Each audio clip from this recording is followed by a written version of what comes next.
Hello, hello. Can everyone hear me?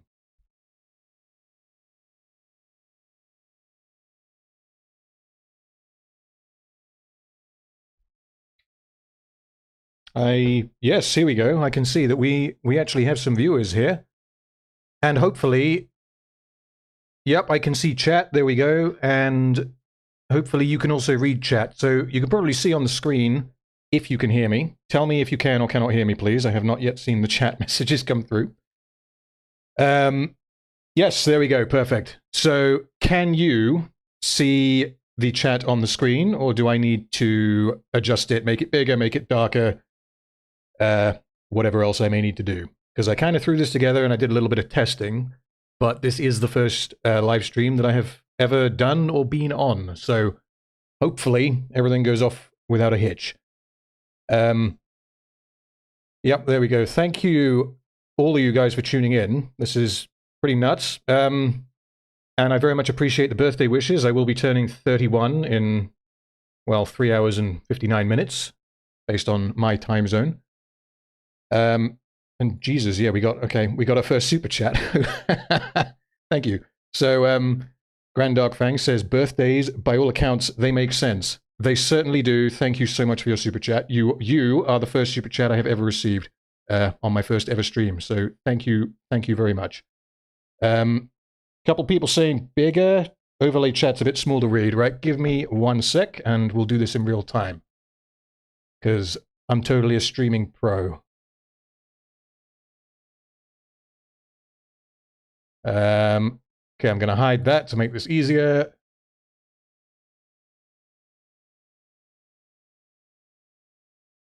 Let's hide all of that. Okay. How's that? Is that better? Because I may leave the Kronk image off. Oh, actually, no, I'll move him. There we go. I'll keep him right there. Okay, if that needs changing, I'll leave that as it is for now. If it needs changing, then let me know. Yeah, so firstly and most importantly, what are we all drinking? Because if the answer is water, then, well, then you know what needs doing. I myself am on a bottle of the good stuff. I have some Gentleman Jack, which I think I got this bottle for Christmas. Okay, now... so now I'm potentially regretting not having any mods or anything. So we got a super chat from Mr. Silver. Help, I got it caught in my own zipper again. I don't know what you want me to do about that, buddy, but I'm sorry for your, well, for your sausage. Yeah, thank you though for the super chat, and I hope you get it sorted. Coffee, we're on coffee. What time is it where you guys are? I assume most of you guys are in the US, because YouTube Analytics gives me a rough idea of where most of my views come from. As well as automated subtitles, which I haven't checked, but YouTube has this thing where it will swallow what you are saying, and then it will print it back out in foreign languages, because like I can't speak German, and if someone wants to watch my video with German subtitles, that's all done by an AI, so God only knows what's happening there. Can't drink on the clock. Oh man, I'm sorry for you, but thank you nonetheless. Super chat in again, Ellie and Kat, thank you for all your work. Love your Rings of Power analyses. Yeah, thank you very much there for the support. What can I say? Here, Rings of Power, we're done with Rings of Power, at least until the next one. Although, I guess the first point of potential discussion, I was informed earlier that Warner Brothers may be working on some more that was a slip up there. Maybe working on some more Lord of the Rings properties. And I am unsure entirely how to feel about that, because regardless of whether Peter Jackson, etc., are involved, we've got Rings of Power has just come out, and as far as I'm aware, like I know a lot of people have put like research videos going into whether it actually was a success or whether it was a failure or all the rest of it. And it's difficult to measure, admittedly, because it's a it's a streaming service, so you can't measure it with conventional metrics. But my guess is that Rings of Power has been a commercial success. So if it hasn't, though, then you've got to think. Warner Brothers are probably watching that and going, what the hell are they doing with this IP? And they're considering potentially doing something better. Because there's got to be a lot of people who watched Rings of Power and did not like it. And it's potentially a chance to cash it, whether the product ends up being good or bad, it's potentially a chance to cash in on that, because The Lord of the Rings is at the forefront of people's minds again. But it could, of course, be terrible. So from what I've read, it's not Amazon. It's going to be Warner Brothers, supposedly, because I guess they hold the rights that Amazon don't own. Supposedly, going from like BBC articles and that kind of thing, it looks like they're not remaking the original. I say the original trilogy. You know, they're not remaking the Peter Jackson Lord of the Rings trilogy. I think doing that would be a death sentence, because you're not gonna outdo it. And you know, if it's okay, people will hate it because it's not as good. So I feel like that is a totally unjustified risk. What they are hinting at doing, and it's very early stages, so there's nothing actually confirmed yet, but what they're hinting at doing is exploring some of the other content from, I guess, the appendices and other Tolkien content that I assume Rings of Power does not have access to, which is rather good for Warner Brothers, because Amazon actually doesn't have the rights to very much. So, yeah, what they could do, and what I think I would probably like the most, let me know if you guys agree or disagree, is they could do what Rings of Power was supposedly doing, but do it properly. So retell the prologue from Fellowship of the Ring, so the history of the rings and Sauron and all the rest of it leading up to his defeat. Do that in the form of I mean, it's going to be a trilogy, like, let's be honest. In the form of a trilogy, do it properly, and then we can't complain. And then Rings of Power will continue just, well, to be blunt, shitting its pants. And, well, ideally, fans of The Lord of the Rings will actually get some content that they can enjoy. Right. We got a couple more super chats. So, Grand Dark Fang says, my favorite moment of Arcane. Oh, okay, so we're talking about Arcane. Was when Jinx saw two girls kissing and said, oh, the misery. Every single person is my enemy. And started blasting. I can't wait for the Arcane review when it eventually comes out. So, I assume that you guys who were in the chat probably have been subbed to me for more than a week or two, because I think it was a couple of weeks ago when I closed the poll. Time flies, I might be wrong. But the project that I'm working on next, which I will discuss in a little bit, is the Hobbit trilogy, because that won the poll. So Arcane was also on the poll, and of the 5 choices, it was, I believe, Hobbit, Witcher, Arcane, House of the Dragon, and Velma. So The Hobbit, I have things to say about it, so I'm happy that it won, because it is something that I think makes sense for me to do, given that most of you know me for doing Rings of Power. But also, it's not going to be just a tirade of hatred, because there's good stuff in The Hobbit. Having rewatched the first movie and written my first draft for the first video, there's a hell of a lot in that movie that is bad, but it's not as bad as Rings of Power, so we got that going for us. In terms of Arcane, however, Arcane would probably have been my second choice in terms of what I would prefer to do, because Arcane is fantastic, in my view. I've seen it twice. It is so much better than a bloody video game adaptation. It's not even really a video game adaptation. Like, let's be honest. League of Legends doesn't have a story. League of Legends, you spawn in on a map as man with sword, and you click on the other guy until he's dead. Like, I know that there is lore and there is behind the scenes, I guess, world building to the world that it takes place in, and of course, Riot are making an MMO, or at least they were last I heard. So there is a story there to be adapted, but I have no idea how much of Arcane was pulled from the game and how much of it was just written by the writers. I have no idea, but Arcane, I think, is fantastic, and I would happily cover it. And even if I don't do a proper like video series on it, I will very likely rewatch it with a friend of mine who has not seen it, and because he doesn't think that he will enjoy it.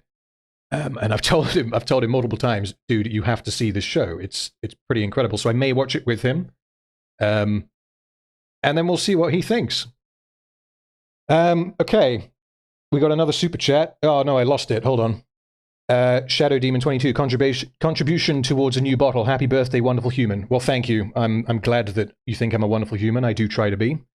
And yeah, depending on how much of this bottle I get through tonight, I may need to buy another one for tomorrow night because, well, birthdayly duties. I am supposed to be drinking tomorrow night as well.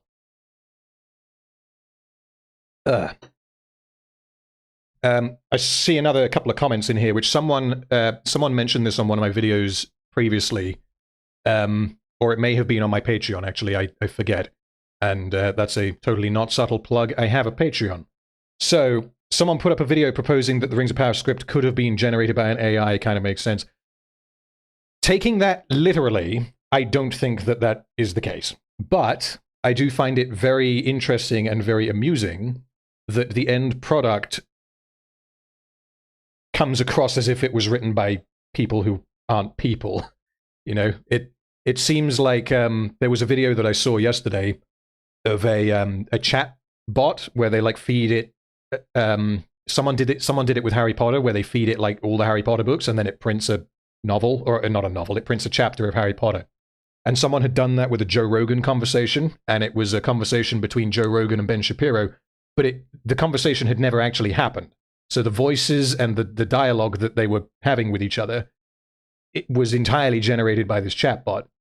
And it was pretty goddamn hilarious because they were talking about complete nonsense. They were discussing the, if any of you have seen the Shyamalan movie Old, which is about the beach that makes you old. And the idea in this video is that Joe Rogan is complaining to Ben Shapiro that he went to the beach and he got old, and Ben Shapiro doesn't believe him. And yeah, it's all totally fabricated. But yeah, if you were to do that with something like Rings of Power, you got to think something like what we got is probably what we would end up getting. Because no doubt they were talented people involved in the show. Like you can tell.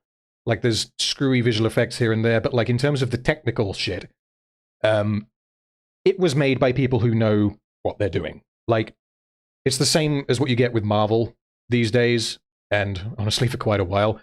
Like Marvel's visual effects, you all know, the time crunch, and they split the workload between multiple projects that are ongoing at once because they have a very strict schedule.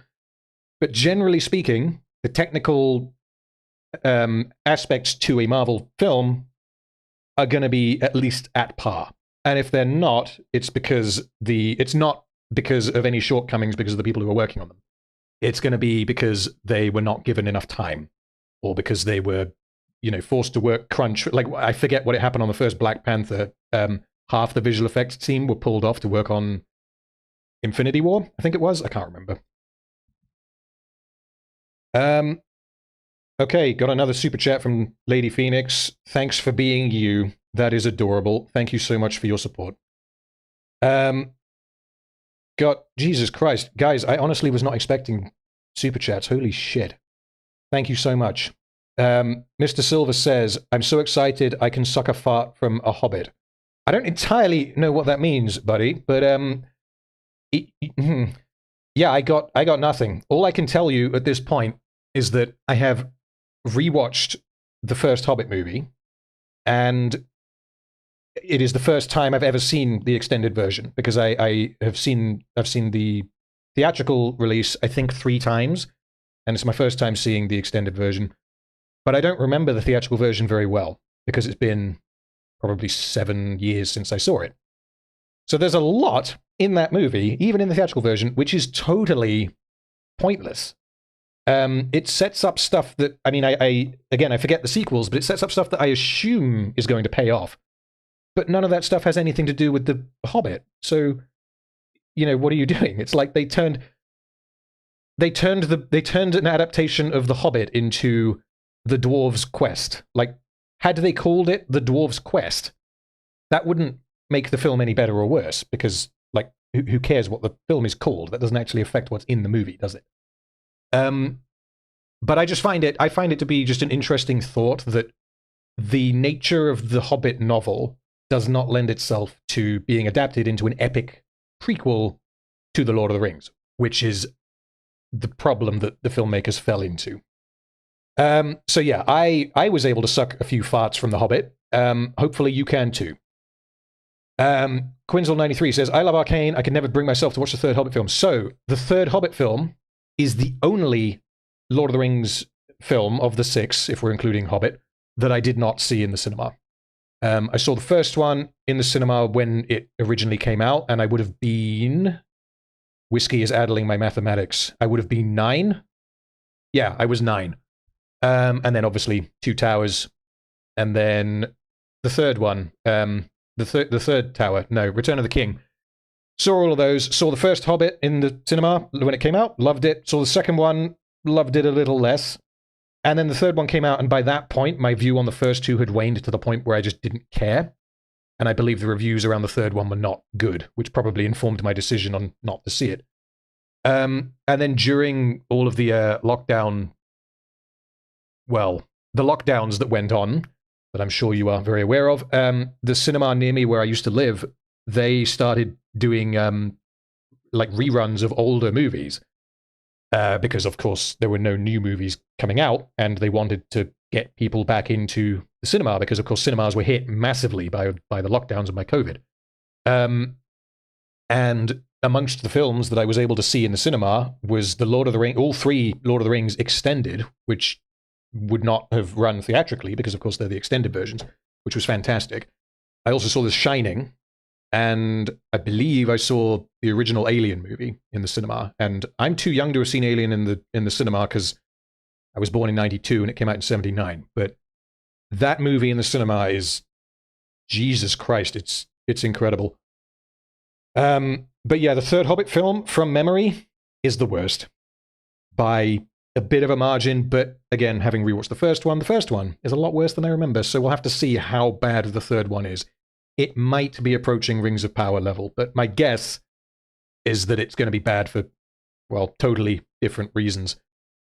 Okay, one more super chat, and then we're going to leave super chats for a bit. I will catch up with them in a little bit. So another one from Grand Darkfang. Man, there is a tempest in your wallet for sure. So on the topic of Rings of Power and any other Lord of the Rings doing well, Rings of Power did well because Hollywood is an Ouroboros of greed. What matters now is that how the later seasons will go with all the negative coverage of season 1.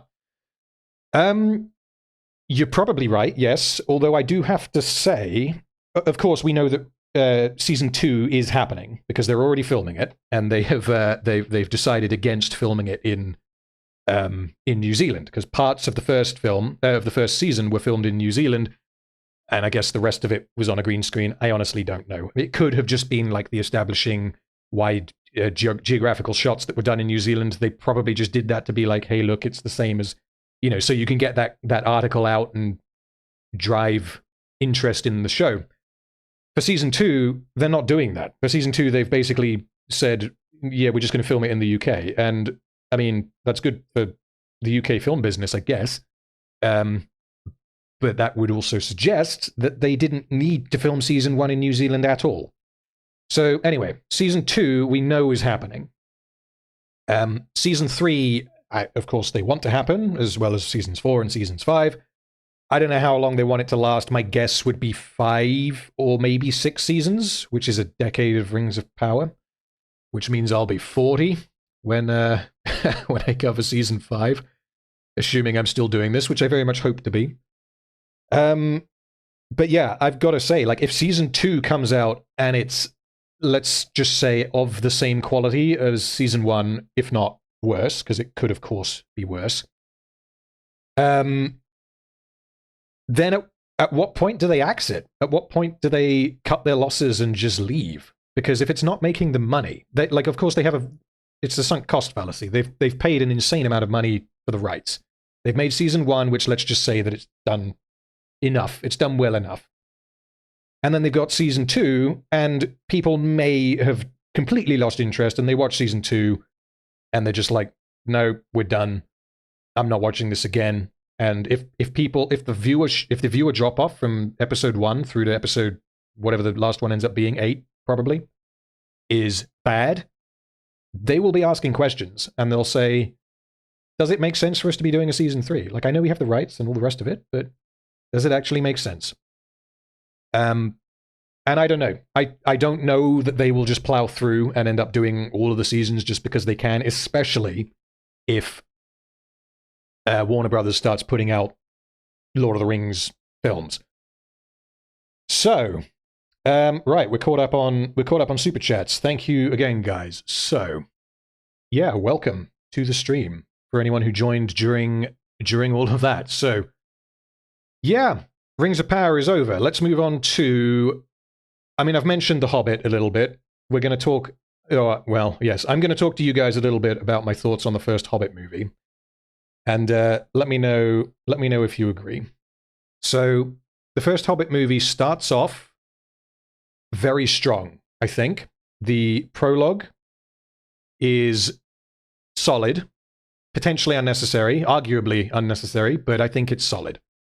I think the introduction of the dwarves, generally speaking, there are problems, but generally speaking, is well done. I think that the music is incredibly well done. It's I have listened to the sound. I recognize the music in it because I've listened to the soundtrack, alongside the Lord of the Rings soundtrack, because the quality of the film does not necessarily affect the quality of the soundtrack. And I mean, Howard Shore is a genius. So, yeah, I'm very familiar with the soundtrack, and it remains excellent, even though my view on the film has waned. So you have the Misty Mountains sequence where the dwarves are singing collectively in Bilbo's house, and they're reflecting on what their quest may require. And then they wake up, or Bilbo wakes up in the morning, and the house is empty. He grabs the contract, and he runs off, declaring that he's going on an adventure. And very quickly after that point, the movie, I won't say falls off a cliff, but I'll say gradually falls downhill. It, generally speaking, gets worse from that point. And the ending, the final scene, I don't remember having strong opinions on before, but I despise the final scene. Generally speaking, though, the thing that I find interesting as to why, like, The Hobbit may end up being bad versus why Rings of Power is bad is they're bad in different ways. To keep it simple, let's forget the stuff that's good in The Hobbit. Let's just go with the bad. Because there are good things in Rings of Power. They are few and far between, but there are good things there. So we'll ignore the good in both, and we'll just compare bad Hobbit to bad Rings of Power. Rings of Power is bad because the characters are terrible, and because the world is fundamentally unbelievable. If I was explaining this as simply as I possibly could without spending, what would it be, 13 hours or whatever it is that my videos are, if I was just 2 sentences, the characters are fundamentally bad. Sorry, the characters are bad and the world is fundamentally unbelievable. That is not the case in The Hobbit. The Hobbit, the characters are, generally speaking, very good. Bilbo and, until the end, Thorin, I think are fantastic. Gollum, fantastic.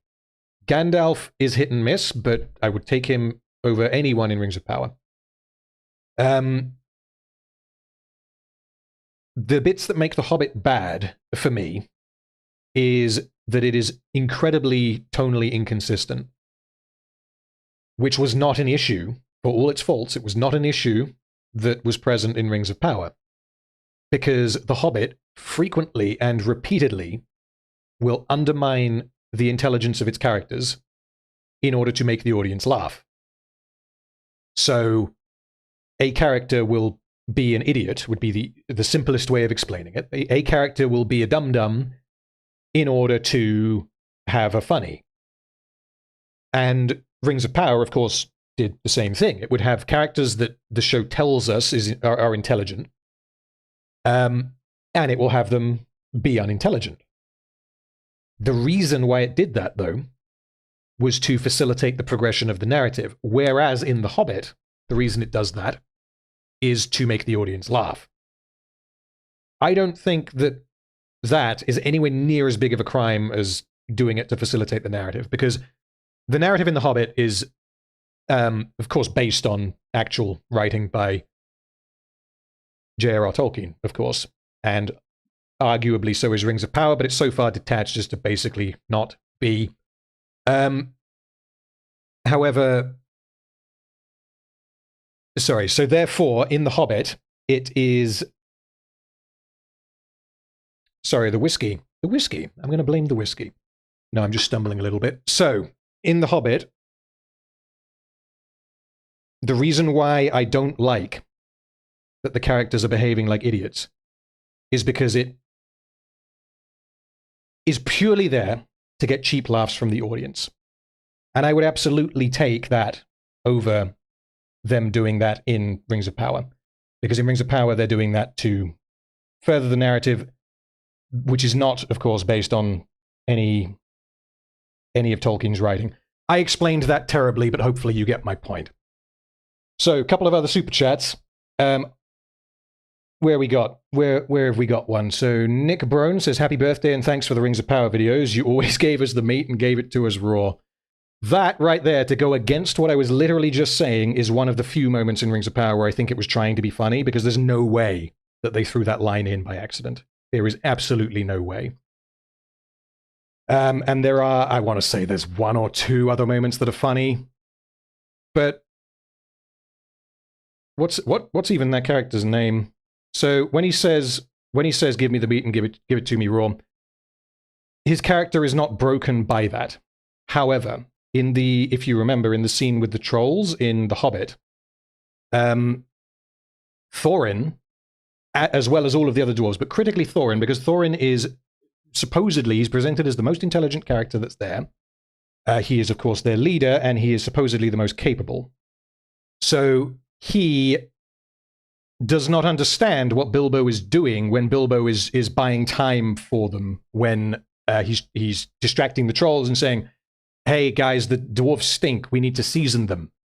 And all of the dwarves, because it's funny, of course, rather than because it's what they would, in fact, do, all of the dwarves are going, no, we don't stink. We're not smelly. We don't have, how dare you? You're a traitor.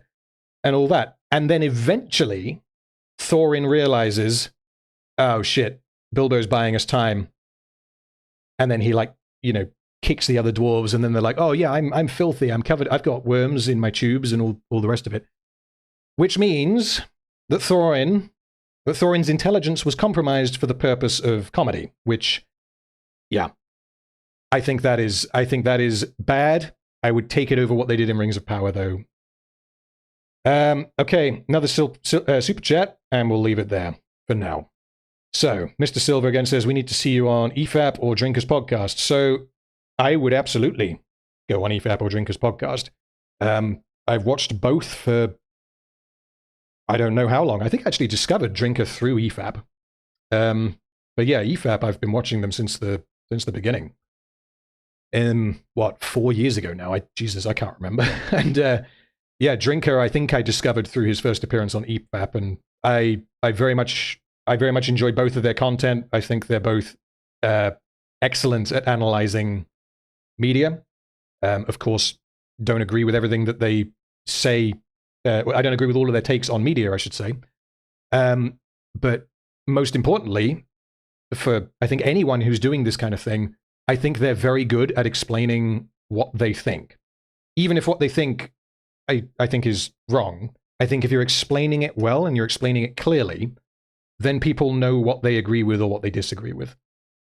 So unlike my explanation just now, because of course this is unscripted, so that was a pretty terrible explanation. You may not know if you agree or disagree with me, because that was a bit terrible, and I'm just kind of winging this. Right, let's have another swig and then see what else we got.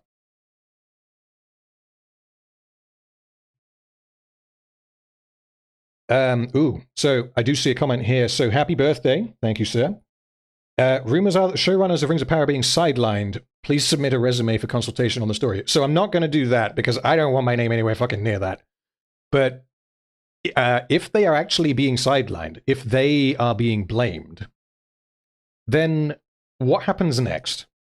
Because who's blaming them would be the question that I ask. Like, the higher ups at Amazon or whatever, whoever's like, not Bezos, but whoever's down from him running the Amazon Prime thing, they're saying, I can't even remember the names of the writers. Jesus, they're saying to them, you messed up, and we're booting you, and we're going to try again. That doesn't work for a season 2. Like, that might work in the case of Game of Thrones. I have not yet seen House of the Dragon, so take this with a grain of salt. But the production team and the showrunners behind, I should say the showrunners, not the production team, because I don't know about that, but the showrunners for Game of Thrones are not the showrunners for House of the Dragon. That, I think, potentially can work because it's an entirely separate story. It's set thousands of years before, blah, blah, blah, blah, blah, which is why having a Rings of Power show that is not Peter Jackson, that's not necessarily a problem because it's not directly connected to it. It's entirely separate. Or Guillermo del Toro, who was originally going to do the Hobbit movies before the production hell and then he quit. Not that I blame him for that. Production hell can definitely make people do that. Him doing the Hobbit over Peter Jackson, it's not necessarily a bad thing because it's not exactly the same project. However, if you were to have Fellowship, Peter Jackson, Two Towers, Peter Jackson, Return of the King, Guillermo del Toro, that would be very strange. And that's an issue that I have with a lot of TV shows where there's not necessarily one creative mind behind it. It can be jarring going from episode to episode. Which makes, in my view, it makes a lot of TV shows hit and miss because you might have an episode that's absolutely fantastic and then you have 4 that are just, it feels like they were made by totally separate people because they very likely were. Have you ever watched Little Platoon's Rings of Power videos? So I have not seen his Rings of Power videos. I did see his appearances on EFAP, which is actually what introduced me to him. And I found his takes to be fascinating because he obviously knows a huge amount about. He's kind of the opposite of me. He knows a massive amount and he cares a huge amount about the quality of the adaptation, or at least that was the vibe that I got from him.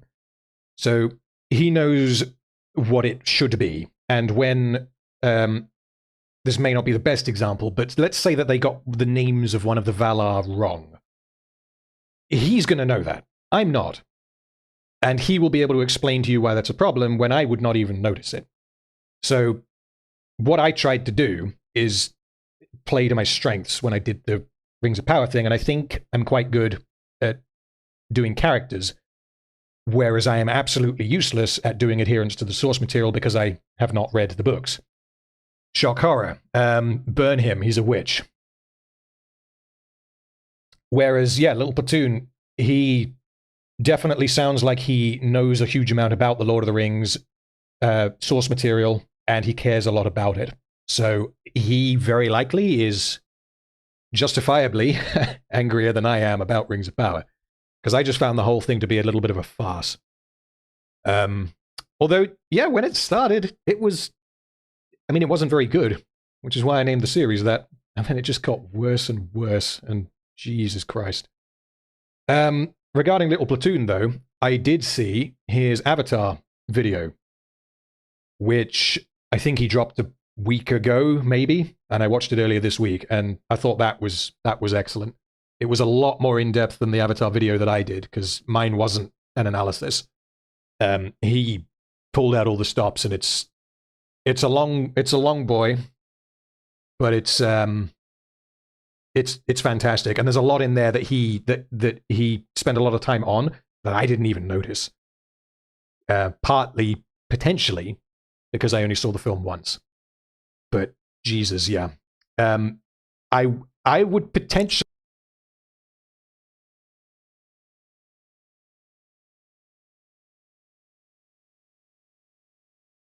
Excuse me, guys. Sorry, I just accidentally hit my mute button because I'm totally a pro at this. I don't know how much of that we missed. So I would contest to Little Platoon that potentially I disagree that the first Avatar film is as bad as he says. I can totally see why he says that it's bad, and it definitely is bad in some ways. However, I do think that there is a lot to enjoy in it, very little of which was present in... Are we back? I've got comments here saying sound is gone. No, we're good, okay. There's about a 10-second delay on my streaming software from when I can see chat. Yeah, the reason that happened is I scratched my chin and I accidentally hit the mute button on my headset, which is totally yeah, like I said, we're pros. Yeah, Little Platoon's Avatar video, go and watch it. It's excellent. Okay. What else was I going to mention? So, I am going to jump on a game probably in maybe 10 or 15 minutes. I just wanted to have a little bit of a chat with you guys before I do, because when I am gaming, I am not going to be as... I'm not going to be able to respond necessarily to every message that comes through on chat. So, we'll see. But I have chosen a game that hopefully some of you are unfamiliar with and potentially may want to check out for yourselves. And also, it's a bit of a chill game. And when I boot it up, you'll see what I mean. That may or may not be a pun. So yeah, it will allow me to actually continue interacting with you guys. I won't just be, playing, well, League of Legends or something where you've got to laser in the entire time, unless you're dead, I guess. So yeah, regarding the Last of Us. So that was something that was mentioned a couple of times when I was asking you guys for what you would like to see me cover. And it didn't get to the poll, but there were quite a few of you guys who wanted to hear what I thought about The Last of Us. So let me have a swig, and I will tell you briefly what I think. I will avoid spoilers, so don't worry. There we go, that's the good stuff. Strong hatred for Avatar's world building. I can see why. I think that Avatar 2 makes it worse. Okay, so Last of Us. I'm up to date. I watched episode 6 yesterday. And I have seen each episode once. I have never played game 2. However, I know what happens in it. And I have played game 1, although this was, I don't know, 8 years ago maybe. So a lot of what's happening in the show is a surprise to me. Because I remember baseline characters, but I don't remember specifics. So episodes 1 and 2 I thought were fine. They were definitely good. They were competent, I should say, rather than good. Good sounds like I'm under-egging it. They were competent and they were enjoyable. I do not think that they were masterpieces, and I think that they were flawed, although absolutely preferable to 90% of TV and films that come out these days. I would recommend The Last of Us. Moving on a little bit to the following episode. So episode 3, again, I'm going to avoid spoilers. Episode 3 is the one that got a bit of attention from certain areas of the internet. And my view on it is that episode 3... Well, episode 3 is a bottle episode, so it essentially does not impact on anything that came before or that came after. And the nature of that is that it means that you could just not have it and have the season be 8 episodes long instead of 9. However, I'm conflicted on that because episode 3, I think, is by far the best episode of the season. I think it's excellent. Again, flawed. Part of the ending I did not like, and this is not because you, again, presumably know me from my Rings of Power videos. I do not care how closely it follows the source material. I care if it's good. And I care why it's good. So part of the ending of episode 3 did not sit well with me. And I have a friend who knows The Last of Us game extremely well. And he explained to me how that went down in the game, and I was like, why did they not do that? But of course, they made changes to episode 3 that meant that they couldn't do that. So, yeah, I don't know. That bit I would have changed, but apart from that, I thought episode 3 was excellent. What are we on? Episode 4, to me, felt like filler entirely. However, it was setting up episode 5, because episodes 4 and 5 are essentially, it's 2 hours of entertainment cut down the middle. You could almost watch episodes 4 and 5 as a movie, and it would be a reasonably coherent movie. So episode 4 was all build up, and episode 5 was mostly payoff. And because the payoff was done well, although again, not perfectly, I do think that it had some flaws. Episode 4 to me felt like it could have been done potentially quicker. There's quite a lot of character information in there that I appreciated, but again, if that's all you're getting, I feel like it could potentially have been compounded into a different episode rather than having episode 4 be, have so much downtime. Because the season so far, you've got episodes 1 through 6. 2 of those episodes are borderline unnecessary, which is inefficient, regardless of how good they are in isolation. Because episode 3, as an example, is not a standalone piece of entertainment, really. It's part 3 of a 9-part story, or potentially more if or when they do season 2. So, yeah, until I see how the season ends, I don't know exactly what I will make of it, but if there is any wasted time, or excuse me, if there is anything in the final 3 episodes that is in any way rushed, where they could have benefited from an extra episode to explain a thing or flesh out a character or whatever, immediately you go to episode 3 and you say, okay, well, good as that was, why was it there? Because if it's good but unjustified, you cut it.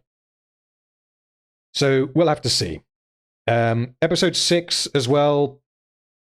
I have very mixed feelings on episode 6, but yeah, I likely won't do a full on. Excuse me.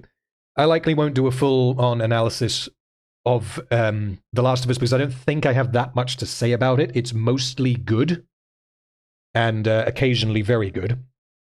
And when it's when it's stumbling just a little bit, it's often just a little bit.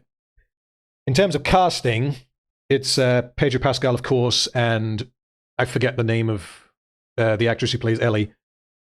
I know it, of course, but I can't remember it off the top of my head. So Joel, I thought, when I had heard, was horribly miscast, because I like Pedro Pascal, but I thought, he's not Joel. He's way too young. His accent is totally wrong. He's not Joel.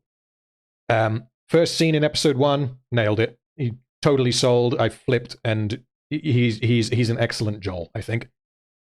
Ellie, I thought the opposite, essentially. I thought she is miscast. And for episodes 1 and 2, I was like, well, how much better could this have been if you had a slightly, not necessarily better actress, but a more appropriate actress? She has, by this point, by the end of episode 6, she has grown on me.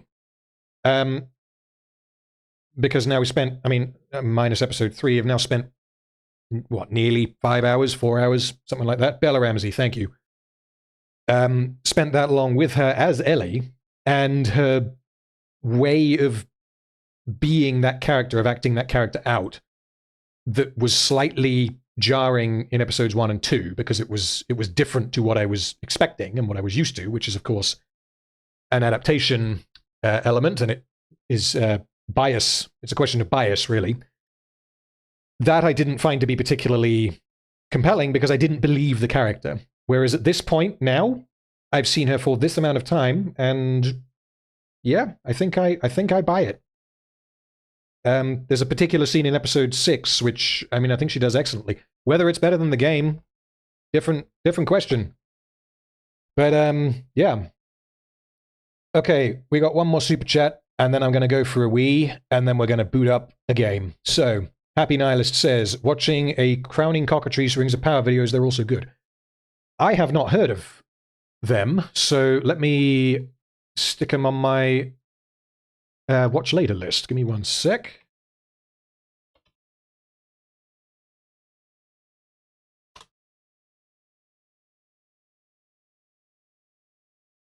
It is rather interesting how many content creators have managed to... Yeah, there we go. I'll chuck him a sub and I'll check out one of his videos later. Have managed to make totally different content from, well, from Rings of Power. It is honestly, it's the Last Jedi effect all over again, because how many channels appeared, or I won't say appeared, how many channels blew up as a result of The Last Jedi. So thank you, Ryan Johnson. Okay, so now it's time for me to drain the lizard, because my bladder is not used to streaming, and I'm going to boot up a game. So I will be back with you in approximately 30 seconds.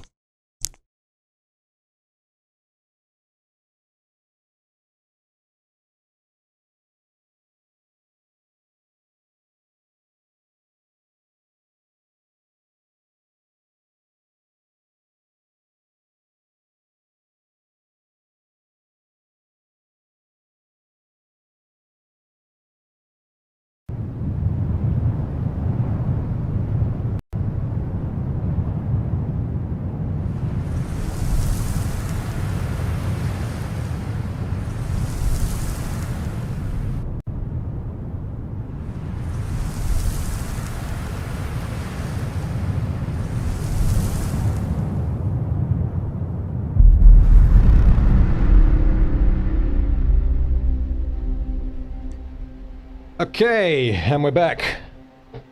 My blood started boiling when you mentioned TLJ. Yeah, there we go. So I've still only seen that movie once. Of course, I've seen coverage of it many a time, but I've only actually sat through it once. So, streaming-wise, I need to change my resolution because I actually picked up an ultra-wide monitor a few months ago. And it turns out that ultra-wide monitors don't play particularly well with streaming. So I just got to change my resolution here, and then I will be able to show you what we're going to be playing.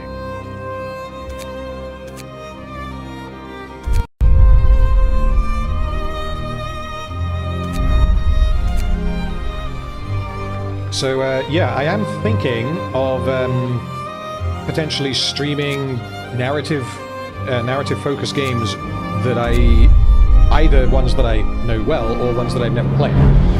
So one that popped up in conversation was...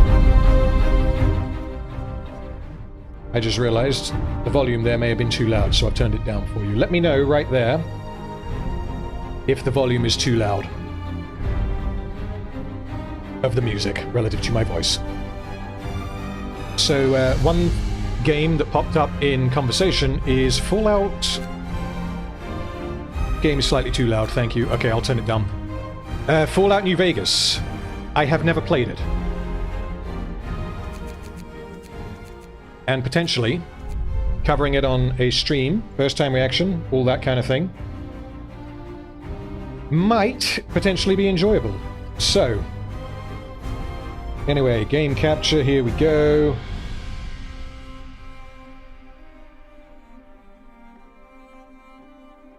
There we go, right. I've got it working. That's what I call a live stream. Alright, we're good. Yeah, the volume, I mean, with this game, I'll show you exactly what this game is in a minute if you're unfamiliar with it. Hopefully you're unfamiliar with it, because it's a pretty cool game. So, yeah, you don't really need sound for this game. I'm actually going to turn the sound down in my ears a little bit more, because a little bit distracting. And I'll turn it up a little bit for you guys. There we go. So, Frostpunk, I have not played for a while. However, I have completed the main story on, I think, hard. However, I have never played the DLC. So what we're going to do is we're going to do the Fall of Winterhome. This is... Oh, wait. Fall of Winterhome? Last Autumn. Let's do the Fall of Winterhome. I forget which is which. And this is my first time playing it, so... The way that this game works... Yes, chill game. Thank you. Thank you. Thank you. I'm glad you appreciated my excellent pun. We're going to leave it on medium because I don't want to fail it when I bump it up to hard. I am a pro at this game, trust me. So, yeah, Frostpunk combines, I guess, two different playstyles, or two different, I guess, subgenres of game that I really like, and it's the only game I found that does this kind of thing. So if you guys know of a game that is similar to Frostpunk, then let me know, because I will play it. So Frostpunk is a survival game, and it is also a city builder. So, right, here we go. We got a city cinematic, and then I will continue, because whoever is out there, I got to know why I'm doing what I'm doing. know that we were here. We did our best. We, the survivors. Honestly, the atmosphere of this game, I think, is incredible. Aware of the risks. It makes you feel like such a filthy person when you have to make some of the decisions that you have to make. It's so good. And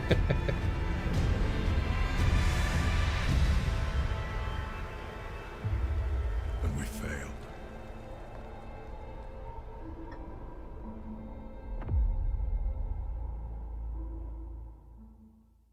So yeah, I'll play this for a little bit, and then I have a, I guess, short list of other games that I would consider playing on stream. I may play them later tonight. Honestly, it depends on how long we go on for. I have no clue how long I'm going to keep going, but as long as you guys are watching to a reasonable point, of course, because I do need to sleep before tomorrow, I'll keep streaming. So I will let you know what other games are on my shortlist for playing, and if people want me to do them, then we'll swap through them after we've done a little bit of Frostpunk. So, Fall of Winterhome. Our generator is malfunctioning. After our leader ignored the problem for weeks, unbearable cold and brutal repression drove us to rise up against him. He did not go down without a fight. Half the city was burned to the ground in the fighting. With the generator hastily patched up, your first task as a new leader is to restore Winterhome and convince the people it has a future. Then you'll be able to investigate the cause of the generator malfunctions. Do you ever think you'll cover story-based games and reviews on your channel, or will you only cover movies or series? So I'm open to anything. I don't think that I'm particularly well equipped to cover a video game, because I play a lot of games, and I like games a lot. But I feel like the way that you analyze, or the way that I at least approach analyzing a film, is totally different to how you would do a game. I don't think you could do what I did with Rings of Power with I don't know, the new Tomb Raider games, or Horizon Zero Dawn, or Grand Theft Auto. Like, you could do it a bit, but not properly. I'm going to keep talking as well, because I've realized I've booted up the wrong DLC. I have played that one, and I don't want to do it again. So, we're going to do The Last Autumn, not The Fall of Winterhome. So, the Empire is collapsing under the strain of climate catastrophe. No one is ready to admit it openly. A secret project to build the generators is put into motion. Customize, you're on normal, or easy, medium, there we go. And we're good. Will the stream stay up on the channel afterwards? Yeah, so again, this is the first stream I've ever done, so I don't know exactly how YouTube handles it. But I am recording it, just in case. My intention is to have it available on the channel after we finish. That is entirely down to whether or not YouTube allow me to just do it simply. Weeks of uncertainty, of struggle, of hope. And finally, survival and city builder, oxygen not included. So, oxygen not included. We have reached the is that the game I'm thinking of? We had 3 deaths so far. Let me check it on Steam while this is playing. Price for progress, as IEC called it. I can only hope I am going to avoid. Yeah. Okay, so there was nothing to fear. I'll wait until this nice lady has finished saying what she's saying, and then I will tell you. Just a precaution. But now,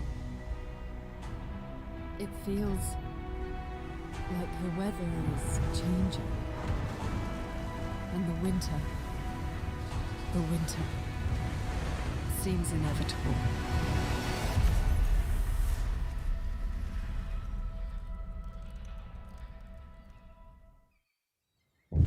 Right, there we go. No, so, sorry, Oxygen Not Included is not the game that I was thinking of. The game I was thinking of is 60 Parsecs. And 60 Parsecs I had heard was good. I thought it was terrible. I stopped it after about 20 minutes, which I usually don't do, but it was not something that I found enjoyable at all. Oxygen Not Included I'm totally unfamiliar with and have never played, so if it's anything like this, I may well check it out. And I said I was done with Super Chats for a little bit, but I just got a Super Chat from Ryan. And Ryan says, Amagad Charles, livestream, happy birthday for tomorrow, dude. Love heart. So Ryan is my buddy that I've mentioned a couple of times. He's the guy that I've been watching Last of Us with, and he's the guy who I want to watch Arcane. So if you... If you guys want Ryan to watch Arcane, then tell him, because he's watching and he will hear you. Right, while you're harassing my friend, let's get going with The Last Autumn.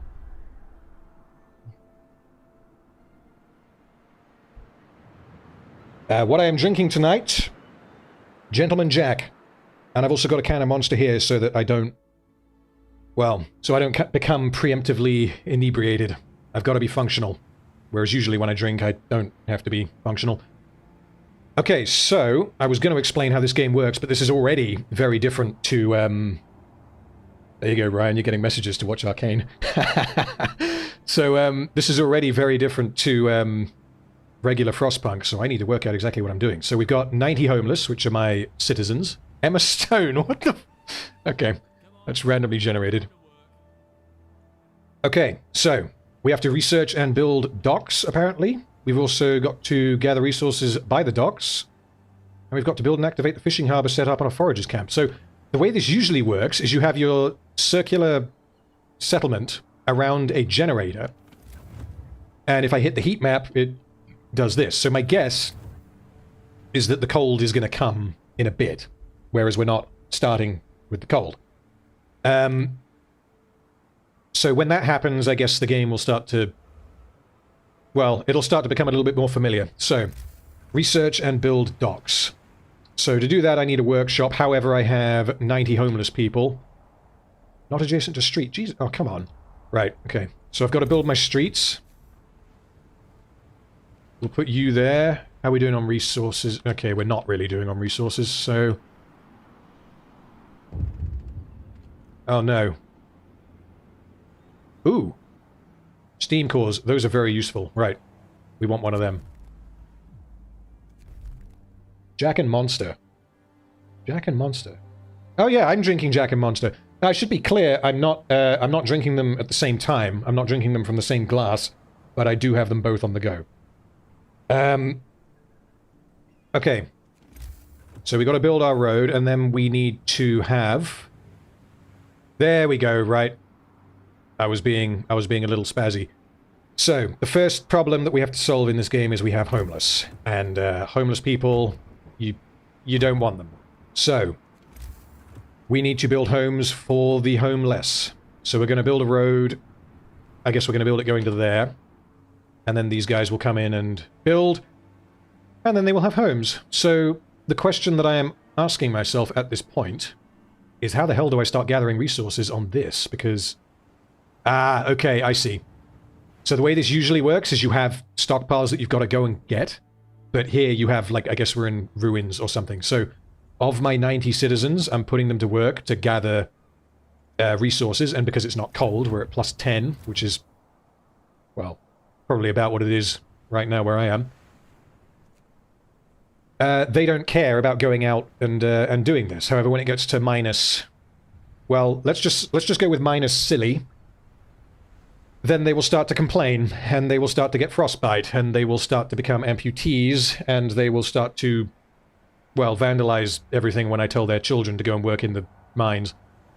Because that's what you got to do in this game. You got to make difficult decisions. So, what have we got? Our discontent bar with a lack of shelter. FYI, you don't need roads until you make houses. You can even dismantle the road around the core to get extra wood. I did not know that. Thank you very much. So can I build something that isn't a house next to the... No... Well, I don't already have one of them, do I? Okay. So in order to research the fishing harbour... Or Forager's Camp. Okay. Forager's Camp then, probably.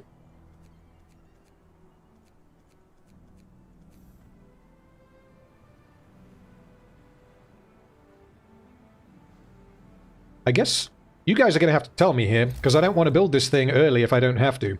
In order to research the fishing harbour or the Forager's Camp, I assume I need the workshop. That's typically how I... Well, that's typically how I would play it before. This game is Frostpunk, if you are not sure. And the way we're playing it right now is not the way I'm used to, because I've never played this DLC.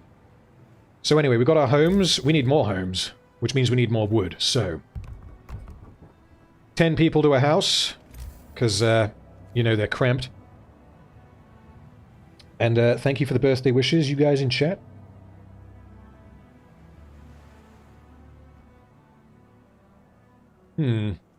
So if I dismantle... Ah, I see. Okay, well then in that case, we'll take that wood and we'll stick it out here, because we cannot build tents that close to the generator. Can we build anything closer to the generator? Medical post, no. Cookhouse, no. So is this all just dead? Like dead zone you can't build? Ah, okay, no, here we go. Right. We're working it out in real time, because that's how we do this. So the resource depot, we do not actually have one. But I'm wondering if I actually need one, because, I mean, where are they taking... Ah, okay, I think they're taking the resources straight there, so I do need a resource depot. Let's stick that there. And the gathering post I'm not going to bother with, because so the gathering post you would usually stick out in the frozen hell hole, and people would then take their resources to the depot rather than coming all the way back here. Oh, God, the homeless are multiplying. Come on. We need more tents, which means we need more roads.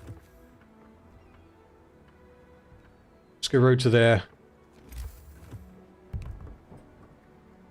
And motivation. So motivation I can pretty much just ignore for now because we've only just started, I think.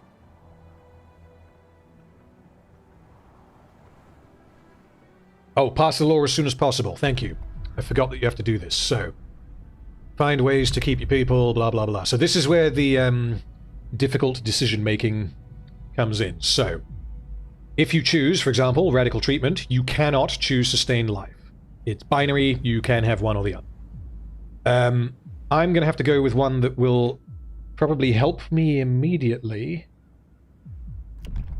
I mean, we don't have any dead, so we don't need burials. We don't have any injured yet.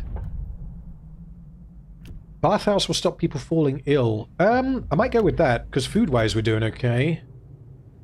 Now let's... well, there's a pub. We're having the pub, obviously. Like, what? Right, what's this guy? What's this guy got to say? As the first workday ends, people start gathering in small groups to chat or play cards. A couple of workers are throwing rocks in the huge central shaft. Out of boredom, or maybe to exercise their fears, more workers join in. Soon rocks start... This might be dangerous. I'm not going to stop him. So that may lead to something, but hopefully, when we have a pub, they will stop doing that. They can be delinquents in the pub. And yes, Frostpunk 2 has been announced, but it's not out yet. Frostpunk 1, though, I mean, this game, I just come back to it every now and then if I want to... Well, if I want to feel like I am going to kill myself, because it's the kind of thing, it's the kind of game where when you finish it, when you finish the main campaign at least, you have to do horrible things to finish that campaign. Which means that when you win, you know, it's you win, in quotation marks, you survive. It's not a good ending. There are no good endings. Resource for storage not specified, so... Because we're spending our wood, so let's set it to steel, because we do not need... Oh, fuck. Oh, okay. God, they changed this as... Oh, no, they haven't changed this. I'm just not remembering it. So food-wise, we're okay. We need a cookhouse to turn the raw food into food rations, and we don't actually need coal yet, because it's not got cold. When it's going to get cold, it will appear up there. Okay. We still have 40 homeless. And we don't have enough wood.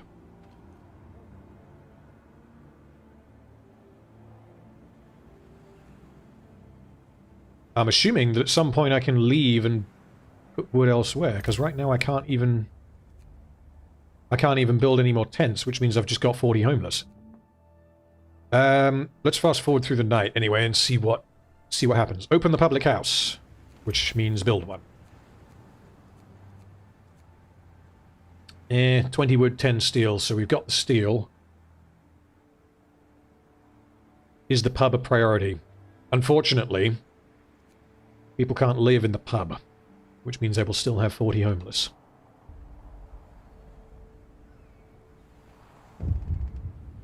I've kind of ruined the first day. Oh god, what have we done? Maybe this was the wrong one to play. I might go to the one that I know. Might be best to restart. Pause the timer straight away, put down gathering posts, and get everyone on wood and steel. I'll keep going for now. And if I have made catastrophic errors, then I will... I'll probably jump on the regular Frostpunk story, because I think I know how to play that one. This one is totally alien to me, though, so maybe it's not the best way to learn it. This is a really neat game. Yeah, dude, so the version I'm playing right now, as has been pointed out, I'm very likely doing this horribly wrong. And what you are seeing is not what I was expecting when I booted up this particular DLC mission. When I load up the other one, actually, I think, honestly, yeah, let's just go with the other one. If I've cocked this up, we'll go with the other one. So, select scenario, a new home. So this is regular old Frostpunk, which I know how to play, which we're going to say before we cock up. We're going to stick it on medium, and we're going to go. So you need to get everyone on... So on that one, you need to get everyone on wood before, so that you can build enough tents before nightfall, which will mean people don't get pissed off. Okay, so... Just saying the DLC took me about 10 times to get right. Yeah, it's irritating when that kind of thing happens in games, honestly, but like I said, I wanted to go into it fresh because I'd never played it, and I really like this game. So, this right now is vanilla Frostpunk, which I am familiar with and have completed. I want to say on hard, although this was a little while ago. So, we're going to pause straight away, because I've just been told to do that, and I totally would have done that anyway. We need coal so that we can switch on the generator. And we're going to need wood so that we can build houses. And we have 35 more people. Let's go wood again. I don't want to use my engineers at this point, ideally. Yeah, we're going to use the engineers, why not? We got 5 people left, because it's only at minus 20. Minus 20 is... minus 20 is cold. Okay, let's go. So... same as the other one. We have 80 homeless. Not 90 this time. And we are in minus 20. So if I toggle the overlay, we can see that the people are livable. So you can live in the people if you like. Everything else is pretty goddamn cold. And in order to get around that, we have to switch on this generator. And in order to do that, we need coal. But if I switch it on now, we'll drain our coal and then we'll lose it. So I'm going to wait a little bit. Oh, Book of Laws. Thank you, game. Thank you for reminding me. If you want to know if Frostpunk is a good game, this version that I'm playing right now, this particular map, this is vanilla Frostpunk. So if this looks good, then, well, pick it up and play it, because, I mean, it's excellent. I've played it through about 4 times. So, child... Yeah, so here we go. So we have the option of using child labor, which means that children can work in the workplaces, which is... a benefit, because otherwise they're not working anywhere.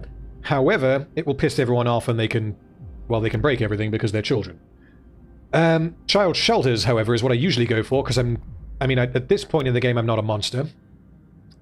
So this makes everything better. However, you have to build a child shelter. However, if I go for child shelters, I cannot then go for child labor. I do not believe that I'm able to undo it and go back. So for now, we're going to go for child shelters, because if everyone's happy, then in theory, they work harder. So let's see. We're we have a little bit of wood so we can get building some tents. What is this? This is the stockpile. So that's what I built previously, but well, that's what I think I built previously. So this is why I was confused in the other one. So here, you want to get your houses, as far as I'm aware, pretty damn close to the generator. Because when I switch the generator on, it will heat the houses, which will mean that people don't die and get turned into, well, amputees. Later in the game, you can turn the amputees back into a useful workforce with prosthetics, I think. I don't know if double amputees is a thing in this, or if it's just a binary thing. But, yeah, when you unlock prosthetics, you can then get them back in the workforce. But ideally, you don't want to be chopping off any limbs. Because people don't like it when you're doing that. Okay, so we're nearly at 100 coal. What's our... Doesn't tell me my income. Where does it tell me my income? Daily gain 180. And... You know what? We're just going to try it. So, the generator is go. Which means, as you can see, it is now heating up this inner circle here. Get those kids up chimneys. Everyone would do it if they could get away with it. You're not wrong. So, this game is not in the App Store. Yeah, so this game is on Steam. It's on Steam. It may also be on like the Windows Store, or the Epic Store, but like I don't know anyone who uses those, so I honestly can't say. Check if it's on what is it, Game Pass. It might be, but to my knowledge, because of the way the game plays, it's not on any consoles. It's a PC exclusive, as far as I'm aware. Okay, so 80 homeless means we need 8 houses. We have 5 building, and we're getting enough wood to build the others. So 6, 7, 8. So that's our 8 houses, which solves the homeless crisis. If only it were that simple. Okay. You got it free on Epic. Okay, well, yeah, I take back what I said then. That's a reason to use the Epic Game Store. Never mind. Okay. So, yeah, what will happen is the temperature will gradually go down on day 4. We're on day 1 at the moment. On day 4, temperature is going to drop significantly down 2 levels. I have that long to have this be somewhat sustainable. Otherwise, you get the whole frostbite cascade and all the rest of it. People won't like me. And then they'll revolt, and then they won't work. And if they die, obviously they can't work anyway, which means I actually need to keep these ungrateful fuckers alive. So, turn the generator on, stockpile some coal. We're just going to wait, or I say wait, we're going to fast forward until we've got enough coal. While the child shelter... Oh wait, have we unlocked the child shelter? We have. Okay, so the kiddies can go and play in there while everyone else freezes to death.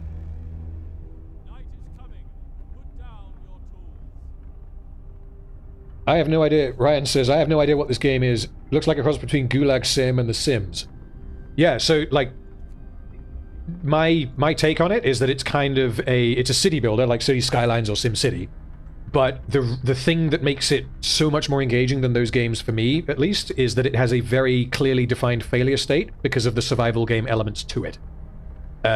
You can and will fail if you do not... if you don't have enough coal, or if you don't have enough heating, or if too many of your people get frostbite and die, because then they can't work, and then they can't get you coal, and then everyone freezes to death, and all the rest of it. So you're basically juggling what people think of how you're running your city with the resources that you are trying to gather in order to keep everyone alive and functional. So, and again, there's some very difficult decisions that you have to make. Even if you just view it from a video game standpoint, if you get rid of the ethics of, oh, shall I put my kids in the mines? It's still, you know, there is no obvious choice. Time is the most precious resource. Yeah, this is usually I don't use the very fast game speed button unless I'm waiting for a research. So right now we're in nighttime and we're at -20, but in there we're doing okay. What else are we going to need to build? So eventually we're going to need a medical post, but I'm going to try and delay that as long as I can. Food is the priority for me, I think. No. Yeah, no, I'm going to be sensible. So we're going to get a cookhouse, which will turn the raw food into food rations. Because people can't eat raw food. Or I believe there's a mechanic later in the game, or through the tech tree, where they can eat raw food, but then they might become ill. So here we go. Someone's already getting ill. So you... God damn it. Okay. So we'll put the medical post there. And now, because we have filled up our middle, we're going to have to extend the road. So... different buildings have a different base heating level. So... if you're min-maxing, which I'm not because I'm playing on medium, you don't really want your high base level heated buildings in the middle because, well, it's a waste of heat from the generator. You want your cold buildings in the middle, like houses, as far as I'm aware, until you upgrade them.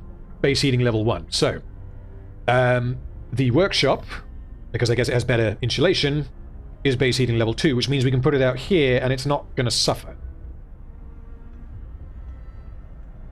If only child labor was legal IRL, I will neither condone nor condemn that. And that'll probably get me cancelled. Let's move on. Okay. So, because we've gone child shelters instead of the other one, we can't unlock this child labor all jobs, which would literally allow you to put children in the mine. So we can't do that. So the options we have is medical apprentices, which gets you... it means you can use children to work in the medical facilities. Or engineering, and at this point I feel like medical because I want to get on top of that. So it will allow me, if I'm remembering correctly, it will allow me to put children to work in the medical post, whereas otherwise you can't. Prioritize wood, build a research the workshop. Then your engineers can get faster. Yeah, so I remember, that's one thing I do remember about this game, because it's been about a year since I've played it. You get this quickly because it speeds up your research. Well, no, that's the Book of Laws. It speeds up your research and it allows you to have research, which lets you unlock coal mines and wall drills and all that to automate the gathering of all the rest of this. And emergency shift. Thank you for reminding me. When I unlock that, the peons will be reeing. Okay, so here we have run out of workers because everyone is gathering stuff, and we need 5 engineers to go into the medical post. So my engineers are currently, they're gathering coal. We want to pull them out of there because I do not want to lose my engineers early. From what I remember, they're very valuable, and the your population, which is right now 80 out of 80 because you start with 80, that will go up because people may encounter you, and you can also explore out into the wider world, although I can't yet because I haven't unlocked the ability to do that, and you can find survivors and bring them back, which is how you grow. So, until then, though, 80 is what we have to deal with, and, of course, if they die, we don't have 80. So, that's why it matters. Oh, here we go. Okay. Before I do that, let's pause quickly, and I need 5 more engineers to work in the workshop, otherwise I can't actually get anything. So where are my engineers? We got 10 on steel, so we'll pull 5 off of the steel, and we'll stick them in here, and what are we going to research first? So... I don't think I need heaters or the steam hubs. The beacon, I remember I rushed before, but I can't remember exactly, so I think...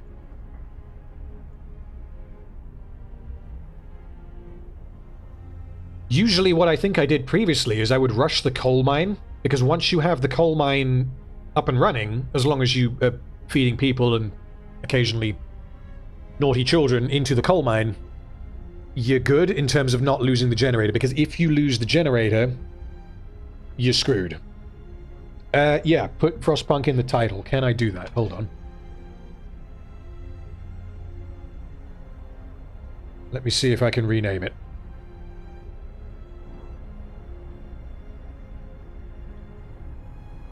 RFT livestream number 1, Frostpunk, and 31st birthday celebration, because I'm turning 31 in less than 3 hours. Oh god, we're gonna get old. Alright, so luckily I stumbled upon at least one person in chat who has played this game before and knows it better than I do, which means I'm not going to make a fool out of myself by upgrading pointless shit and then losing. Faster gathering. Yeah, so ignore the thumper. So the thumper I have never used because it doesn't make sense to me because it's less efficient than the coal mine. Faster gathering. Faster gathering. Where is faster gathering? Faster gathering. Blah, blah, blah. They will gather quicker. Will work. Does it make sense for me to get that? Because I'm gonna... Actually, yeah, I suppose there is a lot of it. There's a lot of stuff... Because once you run out of stuff to gather, then it's pointless. But there is actually a lot here to gather. Okay, I need... You need to get off steel, and I need wood in order to get the faster gathering. Although I already have wood. Play. That's why you're not gathering. That's closed anyway, that's fine. Okay, while we're waiting for my peons to mobilize, we have another super chat. Tank Imperator, that sounds rather Warhammery. Happy birthday from Denmark. Loved your series on the Rings of Power and looking forward to your next series. Cheers. Thank you very much for the super chat, kind sir. Or madam, I can't tell. Yeah, next video is The Hobbit. Next video series is The Hobbit. And if you missed the beginning of the stream, I have finished rewatching the first one, and I have finished my first draft of the script for it. It's goddamn long, is what it is. And that's actually a question that I think I know what to do, because I think I know what has worked previously, and I think I know what you guys want. So, uploading it all in one go, or uploading it in two halves. Let me see if I can put a poll up, actually, because that will help, while my peons are... Oh, hold on. I need to pick my upgrade. Yeah, there we go. Let's get them up doing faster gathering. I've got 10 people not working, and then we're going to put a poll up. So, coal... Yeah, we're going to need coal. Okay. Right. While that is happening, we're going to put a poll up, and I'm going to ask you guys what you think I should do with my next video. Start a poll. Here we go. So, should I cut the Hobbit... Well, should I cut each Hobbit video in half, or upload them as 3-hour plus videos?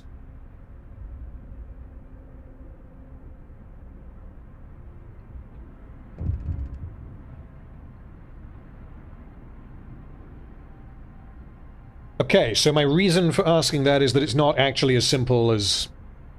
it's not actually as simple as I'd first thought. So, uploading a long video is...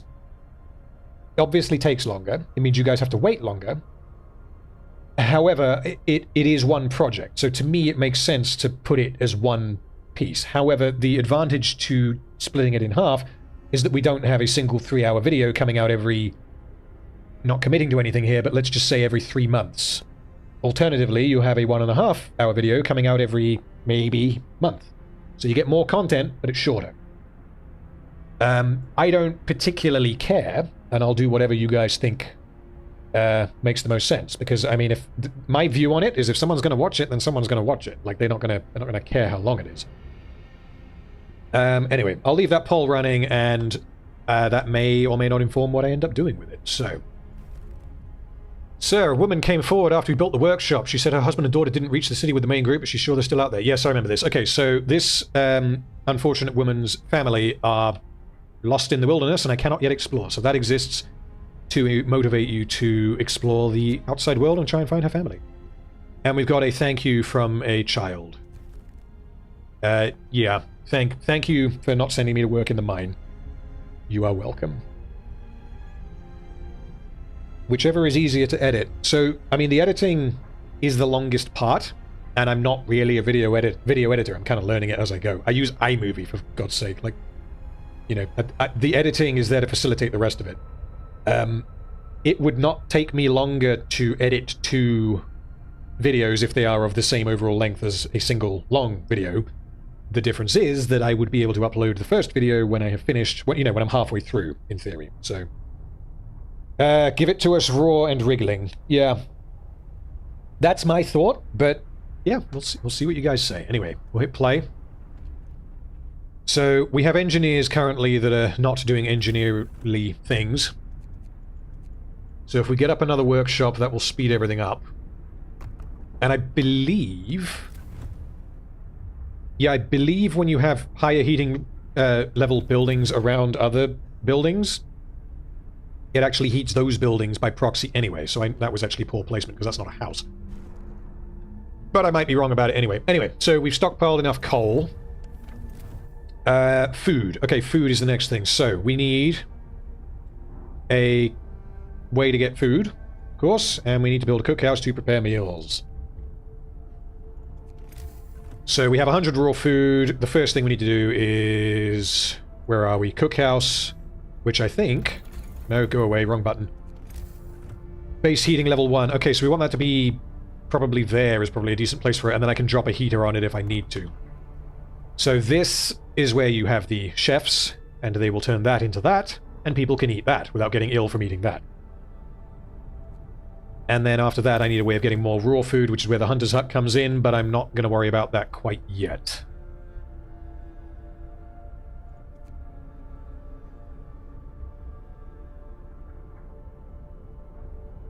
Yeah, the wolves do got to eat too. Do people get eaten by wolves in this game? I don't remember.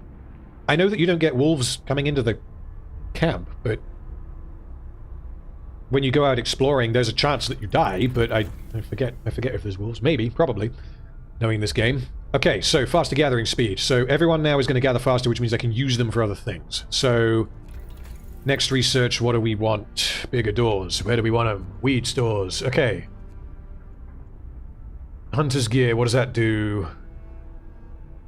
Hunter's Hut will return with more raw food, so that means I need to employ less people. I don't care if that's inefficient. Food, to me, was always the most frustrating part of this game, because it takes a lot of hunters to actually get enough food, which means like half your workforce will be hunters. Which to me feels very inefficient, because it means you just need to flood the city with Hunter's Huts, unless there's a better way to do it, which there probably is. Any comparisons to the OG animated Hobbit movie? So, I've not seen... Wait, do you mean the OG animated Lord of the Rings movie? Because I've seen bits of that. I wasn't aware that there was an animated Hobbit movie. Which, yeah, is a long way of saying no, because I haven't seen it, but I may check it out if it exists. No wolves, your scouts can only die if they get electrocuted. Well, that's better. That makes it okay, then. Yeah, such are the perils of heading out into the great beyond in -20, or as it will soon become, -40. Yeah, I was tempted... people saying that, like, a comparison to the animated Hobbit would be a good idea. Like, I was tempted to compare it to the book, because I have actually read the book, although it was when I was a wee lad. So I would have to, of course, reread the book, but I feel like that would more than double the length of the analysis, and it would distract from the main points that I'm trying to make, because like in the Rings of Power videos, I obviously reference the Lord of the Rings, but like I tried to restrict it to saying, hold on, I've got people not working. I gotta crack some whips. So we got 5 peons in the workhouse, engineers. Where are my engineers? There they are. And you can go in there, which will speed up the research. Right, we're good. Nope, we still got 10 peons not working. How dare you? What do we need? Let's get some more wood. It's always good to have wood. Actually, no, let's get coal, because until we have a drill, we do not want to run out. So, yeah, with Rings of Power, I tried to restrict any mentions of the Lord of the Rings to being like, this is an example of storytelling done well, or whatever. Like, it's not... The fact that it isn't Lord of the Rings... We're going to press play. The fact that it isn't the Lord of the Rings isn't why it's bad. So, potentially, drawing a parallel as to how a particular scene went down in the animated Hobbit movie, that could work, or how it went down in the book. But I really want to avoid making an adaptation argument saying it's, you know, it's bad because it's different. Which is an argument that I have seen going around quite a lot for The Last of Us, or against The Last of Us, I should say, because there are, of course, differences in the Last of Us TV show to the video game. And if the changes they make are worse, then have at it. Like, that's an argument to be made, but the argument cannot, or should not, in my view, be it's bad because it's different. The argument should be, why did you change this and make it worse when we have an example of it done better? 1977 movie, horrible movie, The Animated Hobbit. Well, I mean, if it's horrible, then it might end up being better than the Hobbit trilogy. I don't know. And yeah, so of course, the Hobbit movie, the Hobbit book is very short. The issue is, again, the issue is the focus of the video. I don't really want to be referencing it too much, if at all, because there's a couple of times where I reference the I compare the book to the script for the movie, which was of course directly adapted from the book. Speed through nighttime quickly. So in the script, which none of you are going to know this unless you have read the script for The Hobbit, there are only, I want to say, 7 dwarves, possibly 8 if we include Thorin. And in the book, and of course in the film, there are 13 dwarves, and then plus Bilbo, who's of course not a dwarf, makes 14. So in the script for The Hobbit, you have the main ones. You've got Thorin, Dwalin, Balin, Fili and Kili, and Oin and Gloin, I think. And that's it. There are no other mentions of the other 6 hobbits, the other 6 dwarves in the script. At all. They don't have any lines, they are not mentioned, they are not referred to, they don't do anything, which, to me, gave the impression that the script was written with the acknowledgement that having that many dwarves was going to be incredibly difficult to write and distinguish. But because they didn't want to cut 6 of the 13 dwarves, because I guess the purists would be like, oh, you can't do that, what they ended up doing was just giving lines to those 6 extra dwarves that were previously assigned to the non-extra dwarves, to the core characters. So there's a couple of moments, there's multiple moments, every single time they speak. All of their lines, if you check the script, were ripped from other characters. So in the script, Fili might say, hello, Bilbo, you gotta go do this thing. But then in the film, it might not be Fili that says it. It might be one of the others whose names I can't remember. Which, yeah, it just means that half of the dwarves in Thorin's party, they feel absolutely superfluous because they're all the same character. They're all given lines as and when. They are inconsistent with each other because they're fed lines from other characters who, of course, do not have a hive mind. They don't have the same personality. Right, hold on. Back to Frostpunk. So we have prohibited. So we got 15 children who aren't working because that's the price we pay for trying to be a good person. We have 15 idle workers. That will not do at all. Get out into the chilly. What do we need next? So we have the cookhouse. Yeah, here we go. So the cookhouse is turning raw food into food rations. And we need to build a hunter's hut or a hothouse. So the hothouses, I remember being significantly better than the hunter's hut. The question is, am I going to be able to get a hothouse out in time? Help me, chat. Because I'm thinking 3 hours. That means it'll be done. That means it'll be done very soon. Let's check the tech tree and see. I appreciated your shout out to George of the Jungle in the final autopsy. Doesn't get enough credit for being one of Disney's best live action. I actually forgot that it was a Disney film, honestly, but I mean, yeah, George of the Jungle's excellent. It's, well, excellent's the wrong word. Guilty pleasure, maybe.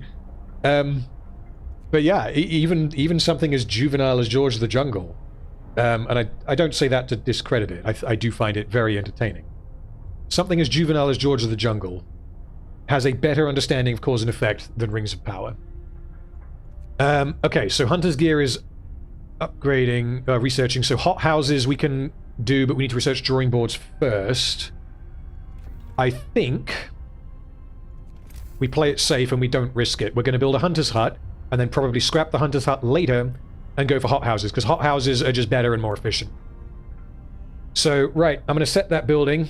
And now I need my second pee break, because again, my bladder is not suited to streaming. I will be back in about 30 seconds.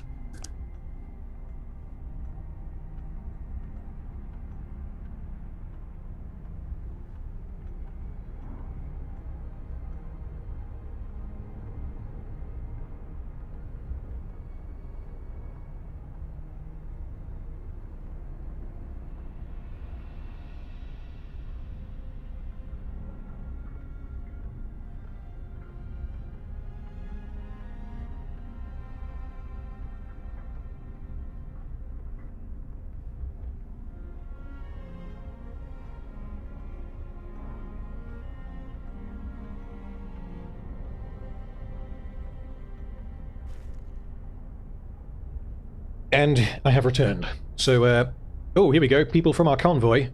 Basic resources good for now. We can try and rescue the people we left behind. Build a beacon, secure, scout Frostland. Okay. So, once you build the beacon is where the game kinda starts. No stream bottle? What do you think I am? Not peeing in a bottle. Jesus. My toilet is, or I should say my bathroom containing my toilet is right next to my office, so I don't have to go too far. I suppose I could set up some plumbing with a hose, but yeah, we're not there yet. Like I said, this is my first stream. If we end up doing this more frequently, I may set up some kind of valve system. Okay, so let's pause. We need workers. We can't use engineers. We don't want to use engineers, so that's fine. So let's pull... Let's slow down on the coal, because if we fill up the coal, we're going to have to get somewhere to put it, because if we're gathering it quicker than we can use it, then obviously we can't use it. So we'll pull people off the coal, we'll take 5 people off of the steel, and we'll stick them in the hunter's hut. So, every evening, the hunters who work in the hunter's huts will leave this settlement, and they will return in the morning with food. They can't then be assigned to work anywhere else because they will be sleeping during that time. And he's not researching anything because he's totally a pro at this game. Alright, 50 wood. So in order to unlock drawing boards, which we need to get hothouse, the hothouse, we need 50 wood. We have 49 typically. And we fast forward and we're not getting any more. Ooh, this is not good. We're getting hungry. Okay, so we need wood. Do I really not have anyone on wood? Right, you stop with the coal. Get on wood. Actually, get on that wood. It's closer.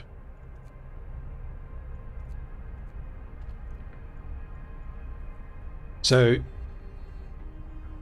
hopefully, as soon as I hit go...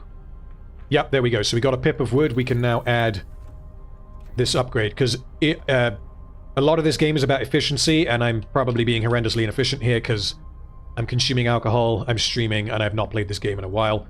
But what you do not want to do is have your workshops idle, because that is wasted time, and it means that by the time the temperature gets to minus silly, you haven't researched enough text to actually survive it. So, same goes for this, the Book of Laws. So, let's decide what we want. We don't need this, because we don't have any dead yet. We don't have any ill. Emergency shift I don't think we need yet. I feel... so... We can either feed the people sawdust, or we can feed them soup. And I feel like soup is probably the better idea, but neither of them are good. Please remove the poll from your super chat. It blocks the stream. Oh, it blocks the... Oh. Is there a way for me to move that? Well, how many people have voted? Hold on, how do I see this?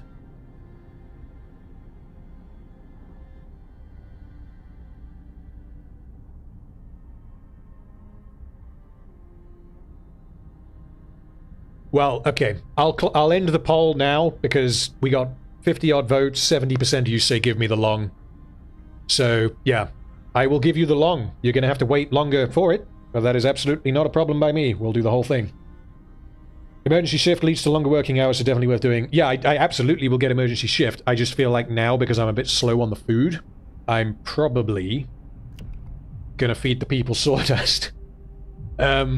Let me just check what the difference between the two is. So, hope and discontent is both. People with eating sawdust will fall ill, because, I mean, them's the breaks. That's what happens. Eating soup will cause discontent. So, discontent is infinitely preferable to people falling ill, because when they fall ill, they fill up the medical facilities. And when they fill up the medical facilities, it means that people with frostbite can't get medical treatment, and then they die, and all the rest of it. So... we're not going to feed anyone sawdust. We're going to go for soup, and then next we're going to go emergency shift. Because emergency shift is very, very useful. Okay. Build the beacon. And rescue survivors. So in order to rescue the survivors, you need to build the beacon. And let me refresh my memory as to how you build the beacon. Where is it? Beacon is there. Oh. Okay, so I can just... Okay. Yeah, what we're going to do, I think, is we're going to research drawing boards and hothouses, get the food situation sorted, and then we're going to go beacon. Sawdust is very tasty. I have never eaten voluntarily, I should say intentionally, sawdust. I can't imagine it would taste very nice. You turn 30... Brendan turns 31 on Tuesday, and you're going out tonight to celebrate. Ah, well, have a drink on me. Hope you enjoy your 31st. Happy birthday. Mix it with a little flour. God, Jesus. Okay, so... yeah, we'll keep people... Until we've got the hothouse sorted, we'll keep people on soup, and then we'll bump up to the standard meal, because I don't really want to be feeding people soup if it pisses everyone off. Okay, so the temperature's about to go down, and I think I've done enough. We will have to see. So... certain buildings will only function if they are above a certain temperature. So the medical facility will not function, I think, if it's chilly. Maybe if it's cold. Which means that you either have to set the generator to overdrive, which has consequences, or you have to upgrade it and give heaters, or you have to put other heating sources nearby. Yeah, once we went without food for 5 days, the peons are weak. Yeah, quite possibly they are, but I mean, what can you do? You've got to crack that whip and get them working. I don't know why they're sleeping right now. I want them to be out here, you know, gathering. Sawdust is a reference to life in the gulags of Siberia, where they would mix sawdust in the soup. Yeah, I had a feeling it was probably done historically. I didn't know that was, like, a specific reference from the creators to doing it to, like, some historical atrocity. But, yeah, I can totally believe it. Because you just, I guess, dilute the food, or, like, pack out the food with sawdust so it feels like you're eating when... I mean, you're eating sawdust, so you're not. Right. Let's fast forward through the night, and then shit's about to get chilly, and then you'll notice here it's going to rise by 1 level, which means it's going to go back up to 30 after it goes down to 40. And we're going to need a coal mine soon. Ideally, we're going to need more people soon, because otherwise we're going to run out of... We're going to run out of places that I can employ them, aren't we? So... Right, while it gets chilly, I'm going to refill my beverage. The turnip winter in Germany.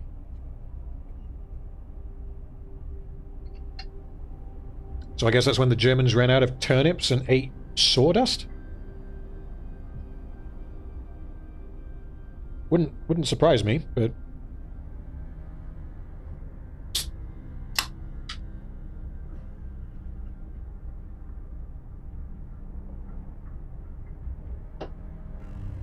Okay, so the temperature is now dropping. Good gad. Okay, here, so the cookhouse is inoperative because it is too cold. Luckily, I don't actually need it right this second. Because we have enough food. So, what I research next may not be what I said it was. It may be the range upgrade on the generator, because then it will hit the outer ring. Right now it's not. Right now everyone is cold and they're gonna get ill, so... this is an issue, because people are gonna go there and get very cold. So I think I'm gonna pull those workers off, not in that way. Much as I think they'd enjoy it. They're probably a bit smelly. Anyway, let's move on from that. So, I need my cookhouse to have heating. Another tip, once your wood is up... God, we're chaining the sex puns right now, aren't we? Get sawmills ASAP. Do your building work after hours, they build before going to bed. Yeah. Well, as far as I was aware, when you tell them to build things, they will only build if they're not already doing something else, which means if they're out plowing the fields or whatever, then they come home, then they will automatically build anything that you had dropped for them to build. But anyway, I have 30 unemployed people, so I gotta find somewhere for them to go. But we don't have any wood. Okay, let's check the sawmills. How do we go about getting them? Resources, here we go. The sawmill or the wool drill? Because the wool... Ah, wait, yeah, I got it. Okay, so the sawmill allows you to chop down or grind, I guess, these trees that are all here. So that will give us more wood. How much wood do we actually have access to right now?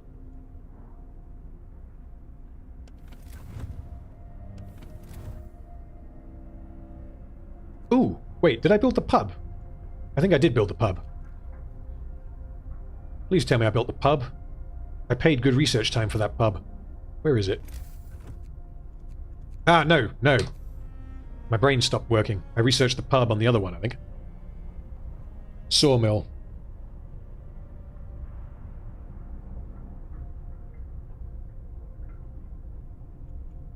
Okay, so as soon as this is finished researching in 3 hours, which will be today, I need heating because otherwise my food doesn't work.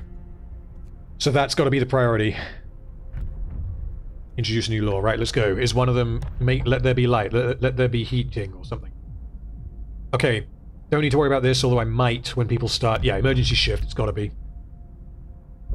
Okay. You may not want to work, but you're working. Right, your research, boys. So if the discontent gets too high, then well, then people will not want to work. I see in the chat. I know there's a lag between the stream and chat, like what I can see of chat. But is there a lag between what I'm saying and what there is on screen? Because like right now I'm looking at the tech tree. I assume that's what you can see on stream. Because if not, there's a delay in my voice somewhere.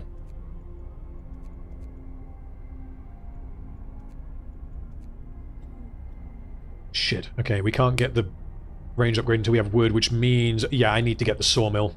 God, oh, of course, the sawmill needs wood too. Okay. In that case, I have no choice. We gotta go get wood. And pray that I don't lose too many peons.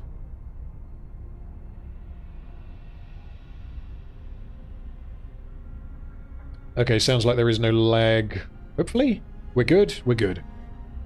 We are mucho bueno. Okay, so I don't... Yeah, I'm not emergency shifting the wood cratemen because... Well, because they'll freeze. I mean, it's... There we go, very cold down there. And I don't want to have to build another medical post as long as I can help it. Because right now there are no patients, which means I can have 5. Which actually means...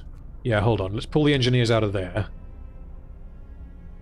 Nah, we'll put the I was going to send the engineers to work gathering wood, but I don't want the engineers to die. Oh, I'm a bit behind schedule in the game. I should have sawmills up by day 3. Yeah, I was considering looking at a guide to see how to play this optimally, but on it, I don't particularly care. I'm not doing this. I'm doing this for a bit of, you know, for a bit of fun, and because it's a nice, as I said before, chill game, which allows me plenty of break points to read chat. I was considering playing Titanfall 2, because Titanfall 2 is...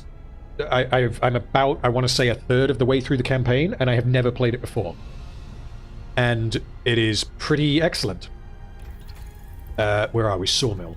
But, yeah, my thinking on that was on my first stream, because this isn't really meant to be a gaming stream. I just thought I'd throw this on, so we've got a bit of background entertainment. I didn't want to be playing something like Titanfall 2, where it's a first-person shooter, so I've got to be paying attention the entire time, and in order to read chat, I've got to pause the game. So I didn't really want to do that. Although I may well do that in another stream. And yes, this certainly is a chill game. Some would say the chilliest. Maybe, I guess Skyrim. Skyrim's probably up there in terms of chill games. Although my version of Skyrim probably won't even launch because of the amount of mods that I've got on it.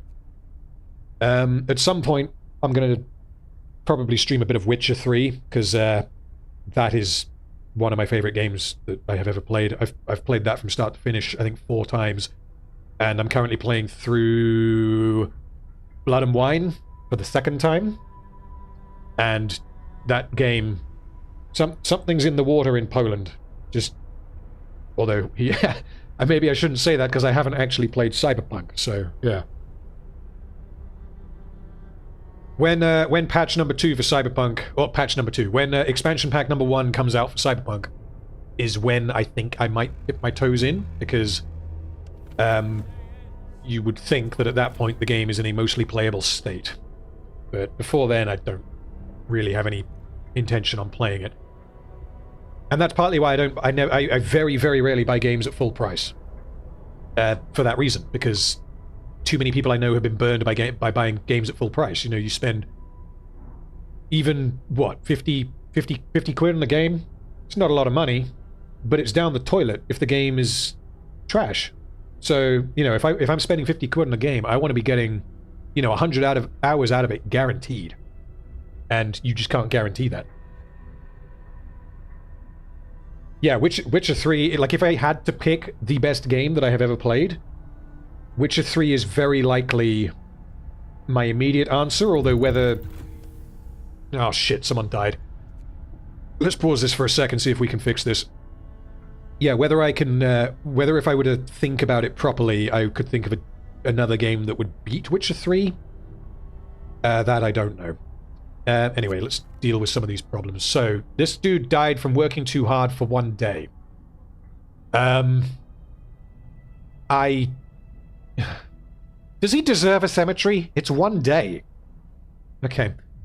So if we end emergency shifts for now because of this guy was weak, hope will rise, but our hope's doing okay. Our discontent we want to lower, but our hope's doing alright. Discontent... Yeah, sorry, we gotta make sacrifices. So, and this guy, first death. So we need a method of dealing with bodies. Oh, it's scripted death, okay. So, had to be one of my engineers. Why is the scripted death my engineer? They're valuable. Okay, so cemetery or corpse disposal. Yeah, we'll open the Book of Laws, but we gotta wait 10 hours because we just did whatever it was. So, probably we're going to do cemetery unless corpse disposal is just better, because, I mean, it might be. We'll have to have a look and actually properly ponder it. So let's hit go. We're now down an engineer, which means we now have an odd number of engineers, which is unfathomably irritating.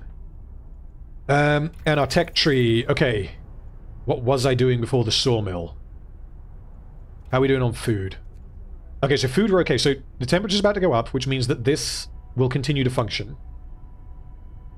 Burn them or eat them. I don't know if that's an option. And Kuro Usagi, if I'm butchering your name, I am very sorry. Divinity Original Sin 2 is easily top 5 of my favorite games I've ever played. It's incredibly good, that game. And who knows, I may stream that. Although it would be a long one, because it takes like what, 80 hours to complete it or something? So, Jesus. Okay. So our food situation is doing okay, even though the cookhouse is not operating. When the temperature rises, this will keep going, which means I don't need to upgrade heating yet, I don't think. We've got the sawmill, and I'm about to build one. The coal mine we're going to get in a sec. Coal we're doing okay on for now, but we've got to not let that get out of control. So I'm thinking hothouse. That's what we were going to do, hothouse. So we will research the hothouse. And can we build anything else? There's no point building another workshop because we don't have the engineers for it. Sawmill. So sawmills have to go over here where there are trees, obviously, because you can't, you know, you can't chop any trees where there are no trees. So these other placement areas here are specifically for, well, important facilities. So they're going to be for wool drills or coal mines or factories. I forget exactly what they are. So that there is where a wool drill would go. So ideally we want to place this where there are as many trees as possible. I'm thinking there. Probably. If I build it there, I think it destroys the trees. Listening as someone who has no idea what this game is, really enjoying the chat and the commentary. Well, thank you. First time I've done anything like this, and the reason I picked this game is because I don't think enough people are aware of it, and I think it's a really cool game.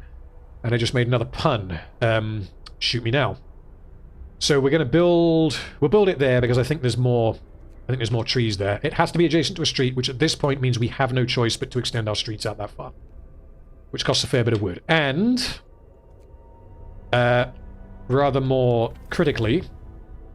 It is going to be very cold over there because it is very far away from the heater. Which means I'm going to have another means of heating the sawmill. Best shooter in my mind is CSGO. I've never played CSGO, Story games, The Witcher 3 or Doom Eternal. So Doom Eternal, never played Doom Eternal. Doom 2016 I think is fantastic. The reason I've never played Doom Eternal is, firstly, because, I mean, shooters are not really my thing, although Doom, again, was excellent. But I absolutely hated whatever the developers are, I forget what their name is, what they did to Mick Gordon, who was the guy that composed the soundtrack and did a lot of the audio production for the game, for both games, for 2016 and Doom Eternal. They screwed him royally. There's a long article that you can find that Mick Gordon wrote after being freed of various NDAs, where he basically explained in detail what exactly had happened. And I kind of suspected that something screwy was going on before that even happened. I don't think it was Bethesda. It was a subsidiary of Bethesda. I can't remember who it is. I honestly can't, but I don't think it was Bethesda. And yeah, essentially they screwed Mick Gordon completely and ended up booting him from the project at the last minute.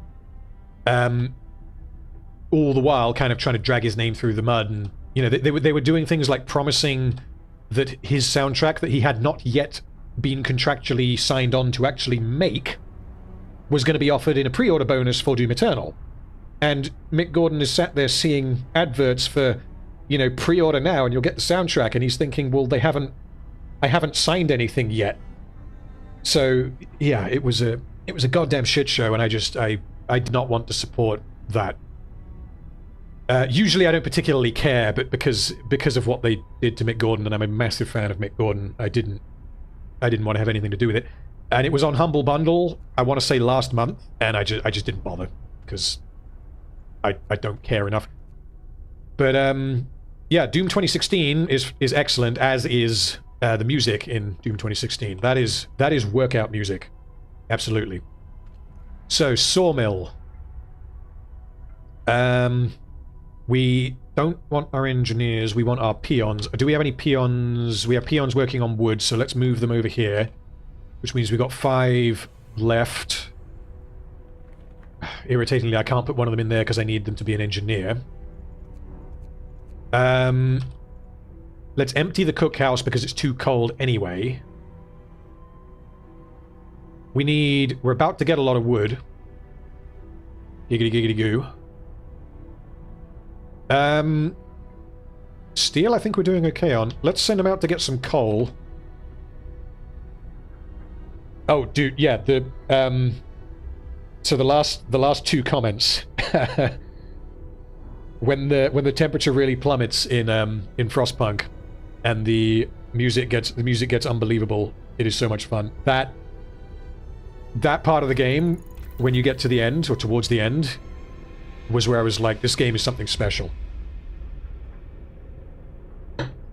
Because yes, the temperature, as you can probably guess, it will gradually get colder, and you've got to deal with it incrementally. But at a point, things go into silly mode, and if you have not done enough, you lose very quickly. And the music tells you that you will lose very quickly. Okay, let me make sure that I've got everything functioning for a couple of minutes, and then I've got a couple of super chats that I need to read. So, the Hunter's Hut can keep going because they've got food. Are they storing...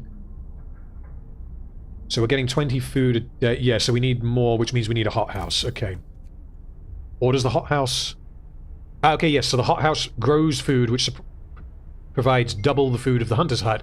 And as far as I can remember, it requires less people to actually man it. But I might be wrong. And yes, the music in Doom is also excellent. Very different, obviously. I'm not sure I'd want to work out while listening to the Frostpunk soundtrack. I'd probably more want to kill myself, but...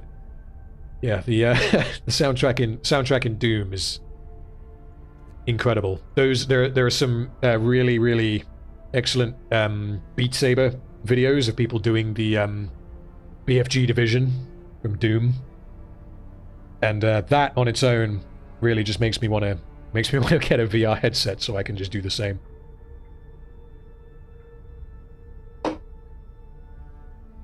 Okay, everything seems to be going everything seems to... Oh, no, wait, hold on. We're not researching anything. Let me pick something to research, and then we got a couple of super chats.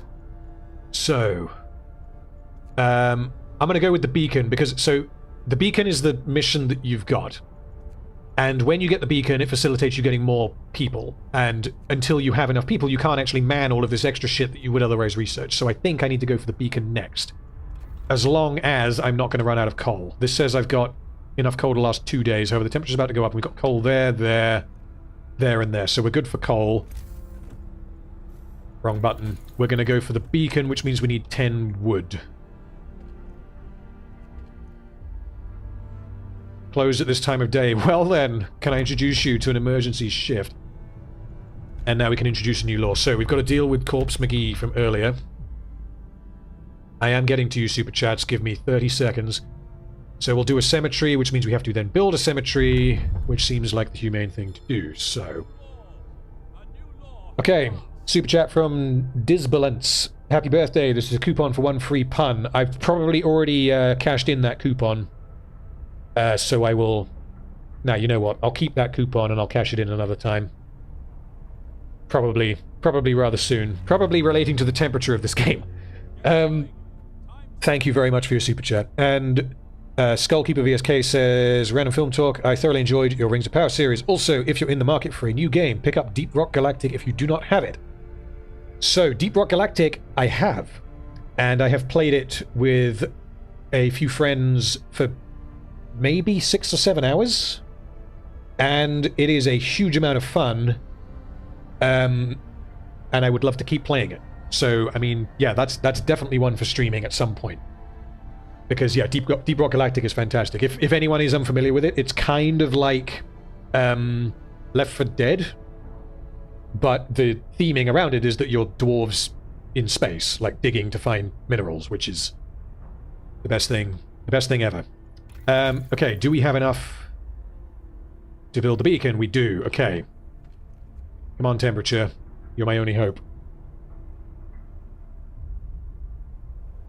Longer shift. Gathering post on coal. Yes, yeah. I'll put the gathering post up here when I gather all of that. That one I'm not too bothered on, although when the people come back very cold, you'll laugh at me and say that I should have done it wrong.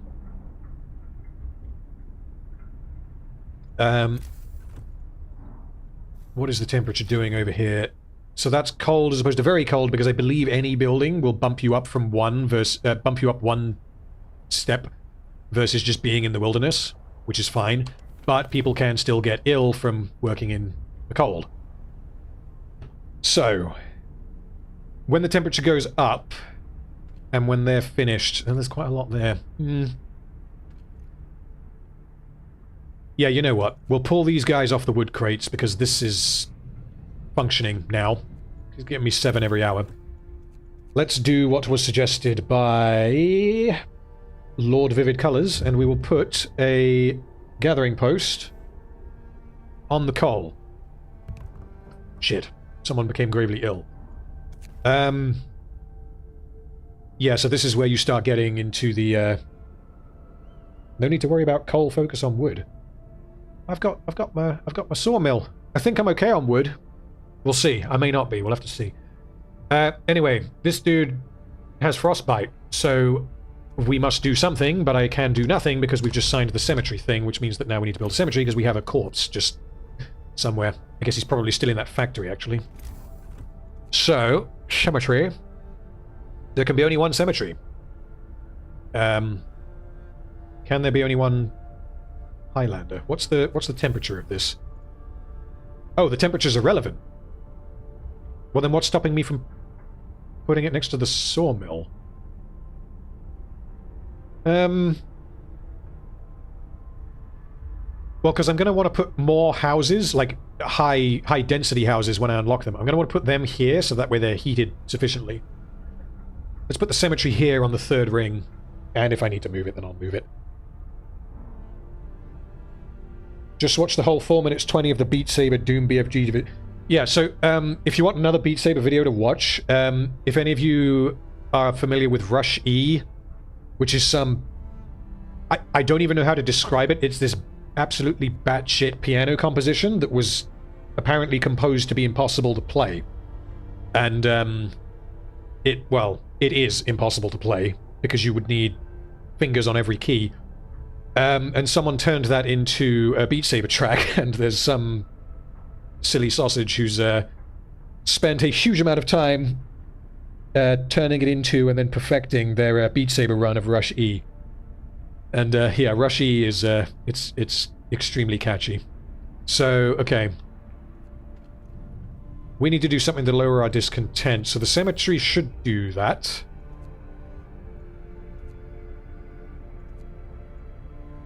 I want another workshop, but we don't have enough. We don't have enough engineers. There we go. There we go. So let's pause.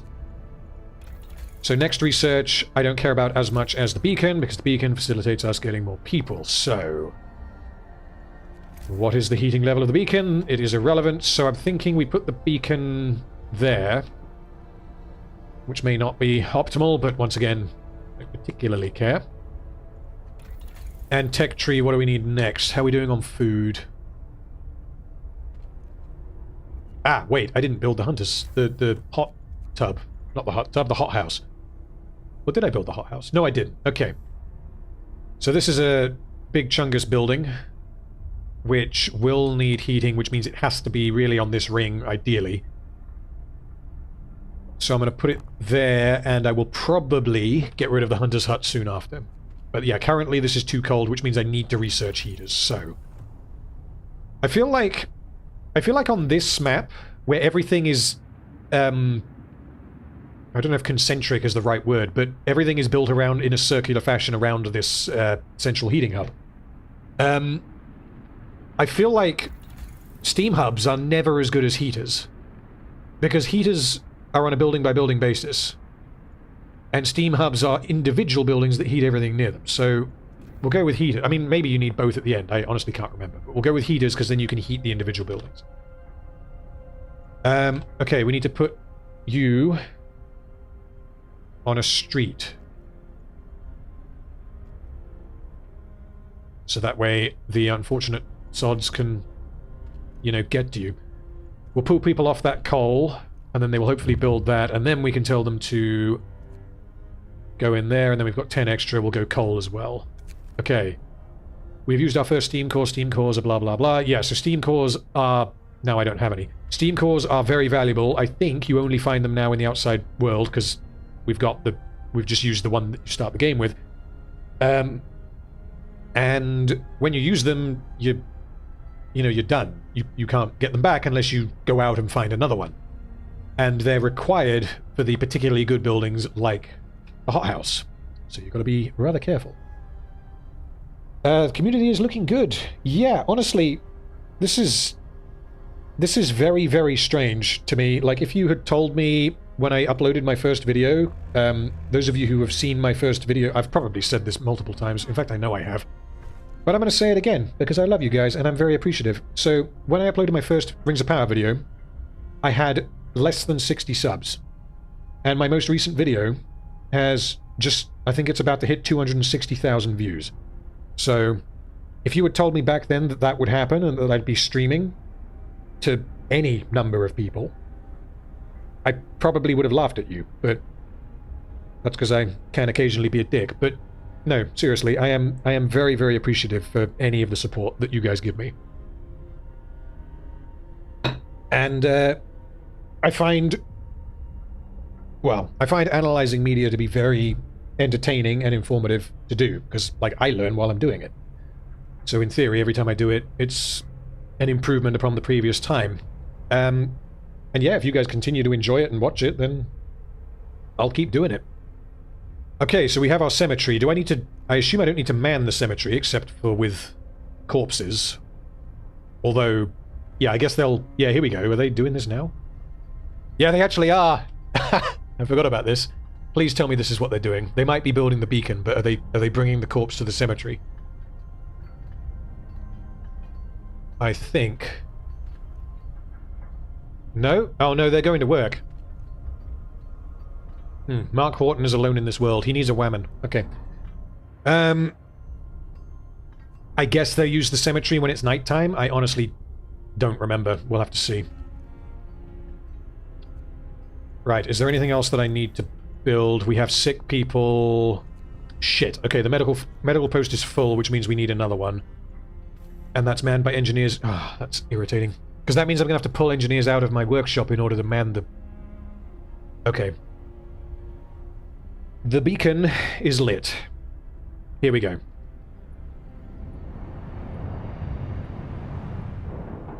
Something Chinese balloon flying over American airspace. Let's have some whiskey.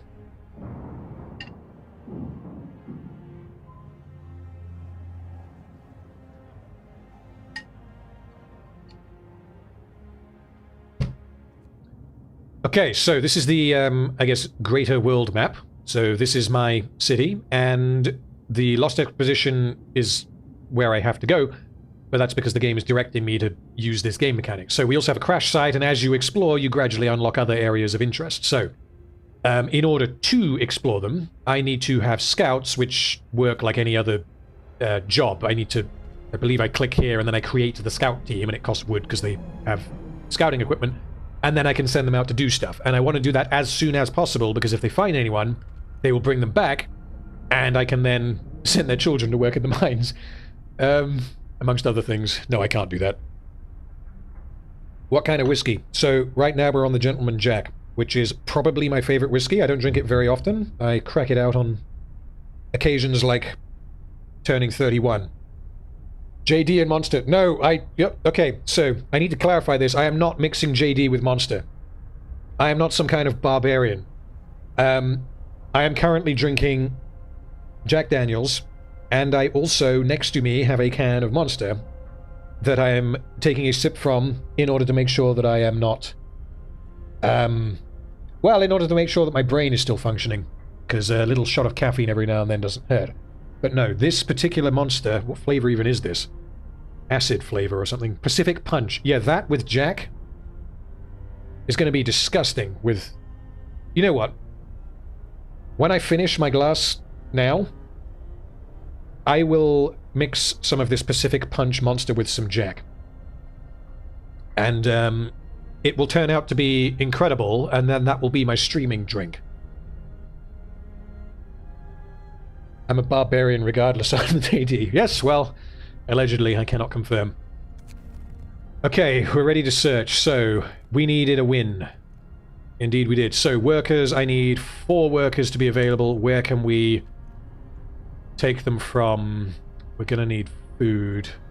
Okay, I need to do a bit of a rejig here. Give me a second. Ooh, oh, I've done that wrong. Okay, so, pull the workers off there, and you stick the workers on the gathering post, and then they gather anything near it. I did that wrong. We have our sawmill that is full. I think I'm going to bump that down to 5.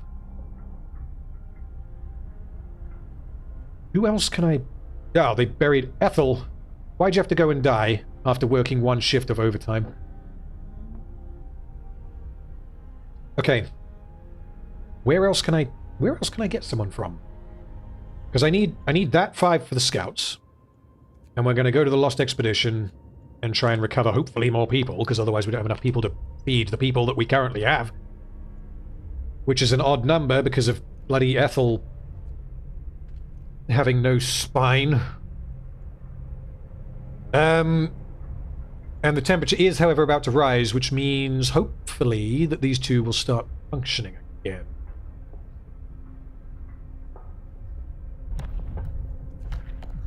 Right, Book of Laws, what was it? That was it, Frostbite. Do we have any more sick? We have 4 sick, 1 gravely. Yeah, we're gonna have to chop them up. Because that's the way we be doing it. So, the options we have, radical treatment. We'll try everything to secure the gravely ill from invasive surgery to amputation. So I'm probably going to do this. Which means that the gravely ill will be treated. 30% of them will be amputees, which means they can't work until you give them prosthetics, which you can't do yet. And it will piss people off.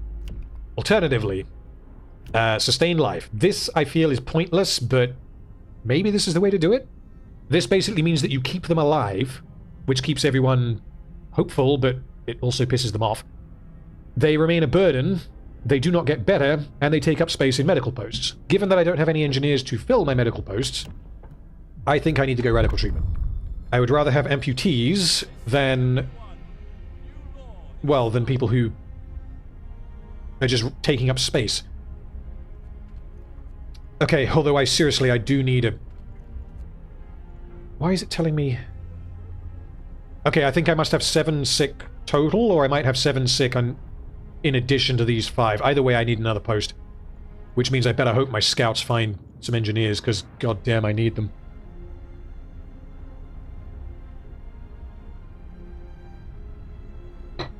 Jack Daniels always tasted like chocolate to me. You may... Were you drinking I mean, honey Jack is nice, but honey Jack doesn't taste like chocolate. They also do a oh, what's it called? The red one, the fireball one. And okay. So I've just seen a rather good idea. You know what I'm doing. I did not know you could do this. So what I'm gonna do, the names that I see in chat, you're each gonna have an NPC. I'm gonna turn you guys into NPCs. Actually, let's do it with the engineers first, because the engineers are, let's be real, more important. So, can I just target the engineers? No, I can't. Okay. So, Cole Quinton, because you came up with the idea, you can be Truffle Pup. You, Jasper Hubart. There is no Jasper, there is only Gagalum. We're gonna get to some strange names, aren't we? Michael Guilford. You are Jeremy Gernholder. Again, please excuse my pronunciation if I'm doing this wrong. Because I just think it will be rather funny when you guys die. Or when you start complaining about working too hard. You can be Henry Blakely. You can be Bleaters. Who are you? Peter Blacksmith. Actually, that's a good name. I'm going to keep Peter Blacksmith. Thomas Kesteven. You can be Tank Imperator. I also think I messed up my previous one because I didn't press enter. So, William Quinn... That looks like a child. William Quinn, you are going to be Jeremy, because I don't think I pressed enter.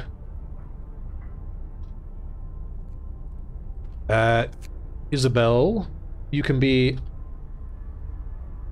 Magdalena Sobula. Speaking of, super chat from Magdalena Sobula. I have learned so much from the way you analyze Rings of Power. You changed the way I watch shows and movies for the better. Of course, thank you. Well, I'm glad I could be of assistance, and thank you so much for the kind super chat. Did I miss one? Let me scroll up quickly. No, we did not. Okay, we're all good. So, I'm just going to add names as I see them to this, because I think it will be funny. But now I need to check on my Lost Expedition.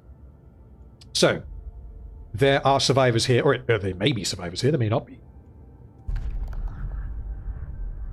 And now we have found some survivors, which is exactly what we want. So, we can either escort them to the city, which means that the scouts will return with the survivors to the city. It will be quick and it will be safe. Alternatively, we send the survivors to the city, and the scouts can continue looking elsewhere. However, it will take longer, and there is a risk, I assume, that they might die. I can't mouse over that exclamation mark, but I don't think it's worth the risk. I need the people. We got 10 engineers here, and we need those 10 engineers, so we're going to escort them to the city. I want to be a hunter. So, okay, can I... Yes, here's how I can do it. Ben... Oh, I can't do it. That's annoying. Ah, no, I can. Ulysses Wendley. I can't rename Ulysses Wendley. That's such a good name. David Ackworth. Okay, we'll select you. And now you can rise, Skullkeeper BSK. Let's add another couple now. Joe De Punk. Who says, do we have to leave the stream if we die, or can we hang around as corpses? Well, It's entirely up to you, I suppose.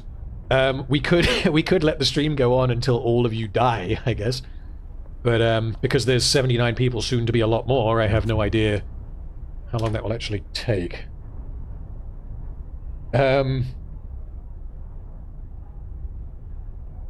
Yo, if I'm in, I'm probably the first one to die of hunger. I don't think anyone has died from hunger yet, so you could still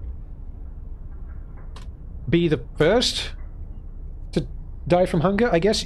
Or unless you might become an amputee. We'll have to see. Anyway, I got admin to do here, so a child's plea. Captain, we found a frozen boy. No, we found a boy frozen to the bone in the cemetery next to a fresh grave. He must have been there for hours. He wants you to call an emergency meeting. If you agree, his mother will wake up to attend it. Well, yeah, so here I don't have a choice because his mum's obviously dead. That was Ethel, I think. Sorry. He's dead. She's dead, sorry. Okay. Food. So we're running low on food, but we have lots of raw food. How long is it going to take for the scouts to get back? How do I check that? Oh, here we go. 1 hour. Okay, so when they get back, I can fill up the hothouse, possibly get rid of the hunter's hut, and reactivate the cookhouse, and also fill this up. Shit, new research. There's so much in this game, and if you cock it up, things get catastrophic later down the line. So, what do we want next? Coal. We're actually doing good on coal because we've got that, so I'm not going to bother with the coal mine yet, although we do need it. So, we've got heaters. More scouts. So I typically like having extra scouts because you can explore twice as quick, but I'm not going to do that yet because I think we need something else. The wall drill gets you wood, which I don't need yet. The kiln gets you coal from wood, which I don't think I've ever bothered with because, I mean, wood is very valuable. Medical post upgrade. This might be what we need. They will heal people quicker. Or the bunkhouse. Shit, actually that's a good point. We're going to have a whole load more people and we don't have anywhere to put them. Ah, okay. Do they take more people or does it... Dwelling for 10 people that's protected from the weather. And the tent takes 10 people as well. Okay, shit. Okay. In that case, I don't think we have a choice. I think we're going to have to go... We're going to have to build more tents. But they're going to be... No, we're going to... Yeah, we're going to have to go for the insulation, the bunkhouse. Because otherwise everyone's going to move in and they're going to freeze to death, which we do not know. Which we do not know, which we do not want. Okay, so we need 10 steel. Do I currently have anyone on steel? Scouts have returned. Stop flooding me with things to do. Okay. Right, so they made it back. I need to borrow your engineering skills.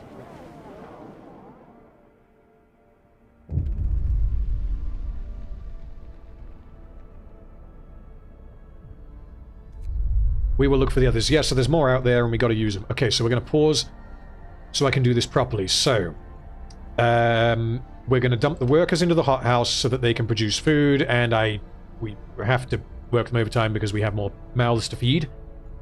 We need to resupply the cookhouse. We need to re-engineer the workshop. We need to get researching something, which means we need steel. I have 400... Hold on, what are we saying in chat? I have 206 hours on Frostpunk. Jesus Christ. I think I'm on 30. Hold on. Yeah, we're on 30 hours on this game. Again, because I've not played the DLCs, this may well go up. 200 hours is a scary amount. And, what, Gagalum has 400 hours on Lego Star Wars, the Star Wars saga. So that is a very good game. Well, no, I can't say that because I haven't actually played it, but I played the originals, and I have the originals. I've played them multiple times. I've never actually played the rework. I don't know if it was a remaster or a remake. I don't know exactly how they did it, but I've never actually played that. I didn't really want to bother buying the same game that I've already played a whole load. Search for others. Okay, yep, we'll do that in a minute. So, we need steel. We don't have steel. We don't have anyone on steel, which means we need 7 people to go there. And the other engineers I need to put into a medical post. And then we're going to need to build some houses. Okay, I got to pause this because otherwise people are going to die. And then they'll yell at me. And I don't like being yelled at. Okay, so the medical post, we'll put it there, right behind the other one, I guess. Okay, houses. We can, if I remember correctly, we can build, because what I want to do is the outer ring of houses, I want them to be bunkhouses first, so that way they don't freeze to death. However, what I think I can do is I can build tents and then upgrade them retroactively to bunkhouses. So I'm going to not check, I'm just going to do. So we've got 35 homeless. So 1, 2, 3. That's inefficient. I'm not putting that there. Complex UI. Not really. I'm just not good at video games.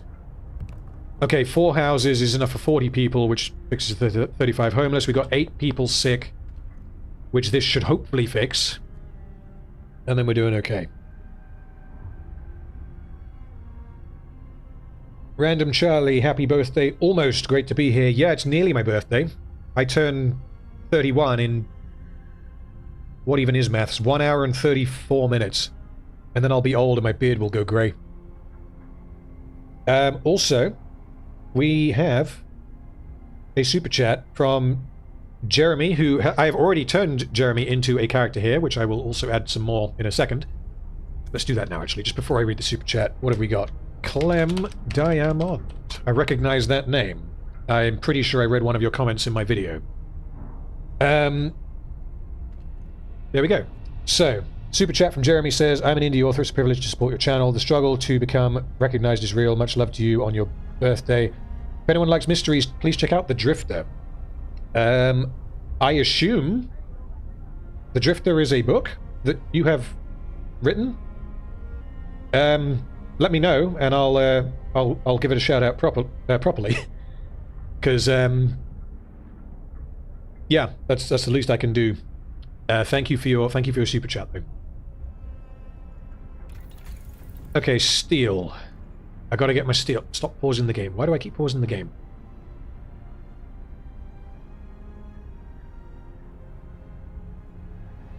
For now, we're gonna put the engine. Oh shit! Hold on. I pulled people off of the wood. But then I have just built a whole load of houses. Yeah, we're doing okay. Okay.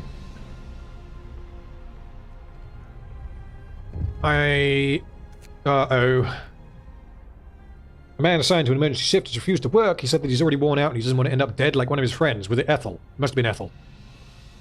The man won't work for 24 hours. Discontent will rise. Shit. Yeah, we can handle it. You're going back to work. Insert whip noise here. Sorry, buddy, but you got to chip in. Who was that? Was that one of you? Who was that? There's no way for me to check. No, there is no way for me to check. Anyway, right, I see another name in chat that I have not yet turned into one of these guys, so... where do we go? Lord Vivid Colors. You are currently working on the wood crates, and I sincerely hope that you don't die, but if you do die, it's... well, it's potentially to everyone else's benefit, so I won't feel too bad, as harsh as that sounds. Yes, get back to work, you slackers. Okay. So, radical treatment, we've solved that problem, which means we're no longer playing catch-up. So, the options that we have, we've got extra rations for the ill, which means that sick people will use more food, but they will get well quicker. So I might do that, although I don't actually have enough food at the moment. Alternatively, overcrowding, which means that you can multiply... yeah, I'm not doing that. I feel like that's a bad idea. The care house is for the old people, I think. Oh no, it's for the gravely ill people. Oh, it's for the wounded and children, guys, because we've seen Rings of Power. So we got the care house. Okay. So we got the care house, which is for the gravely ill who don't go to medical posts, but then I assume they just die. I need to do that to unlock prosthetics. Ceremonial funerals I'm not going to bother with because people haven't actually really died yet. Extended shift, I don't think I need yet. The fighting arena reduces discontent. How is our discontent doing? Now, Discontent's doing okay.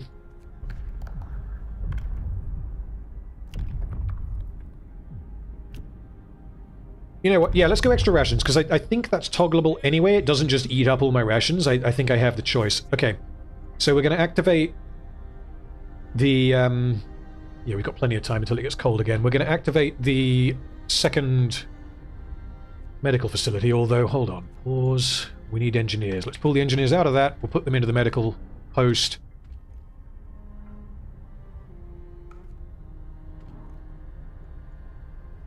Yeah, we got to keep them on soup. Okay. We'll put the engineers in there because it's not... Ooh, I can turn on the heating. Yeah, we'll turn on the heating there. We'll turn on the heating everywhere that it's needed, actually. Because we have the coal, and if we don't have the coal, then we will build a coal mine. So, we'll switch it off. So the medical bay definitely needs it. Okay. Where are we at? 10:30. Time for another wee. Sorry, guys. I gotta train my bladder. So that I don't have to keep stopping. Or, as mentioned previously, set up a complex plumbing system with valves. Anyway, I will leave my headset here. I will not take you with me. I will be back in about 30 seconds.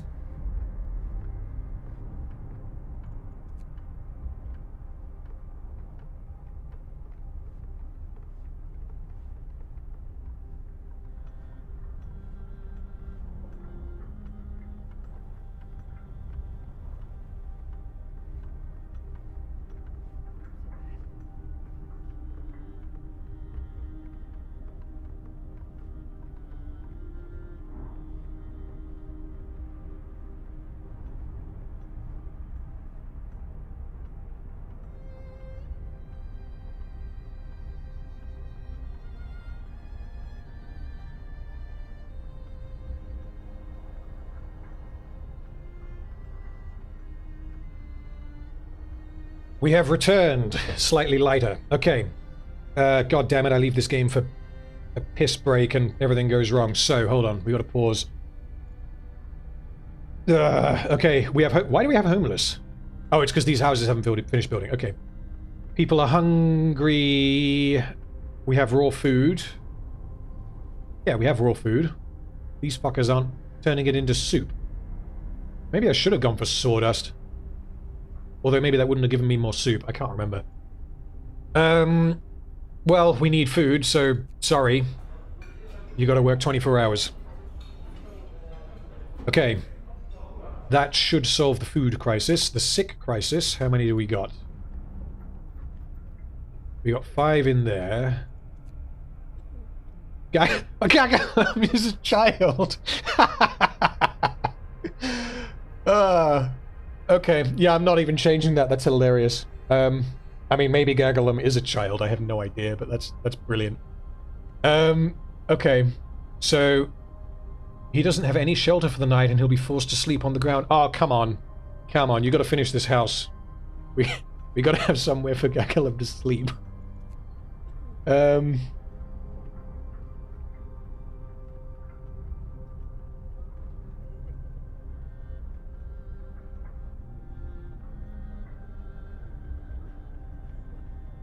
Right, here we go.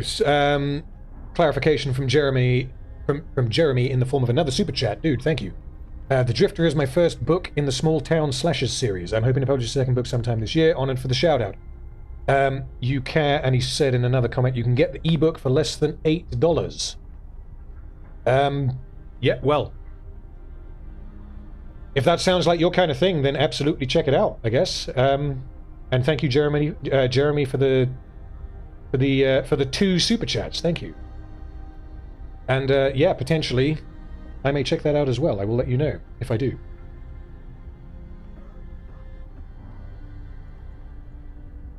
Okay, where are we? Oh, they're not on a road. That's why they're not building. Okay.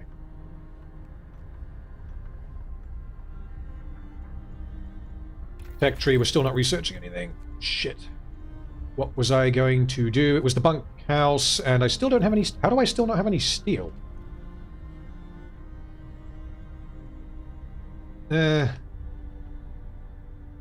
Gagalum is going to be the first to freeze. If he does, that will be unfortunate. If he, you know what, if he does, I think I'll just respawn him and call him someone else. Or call someone else him.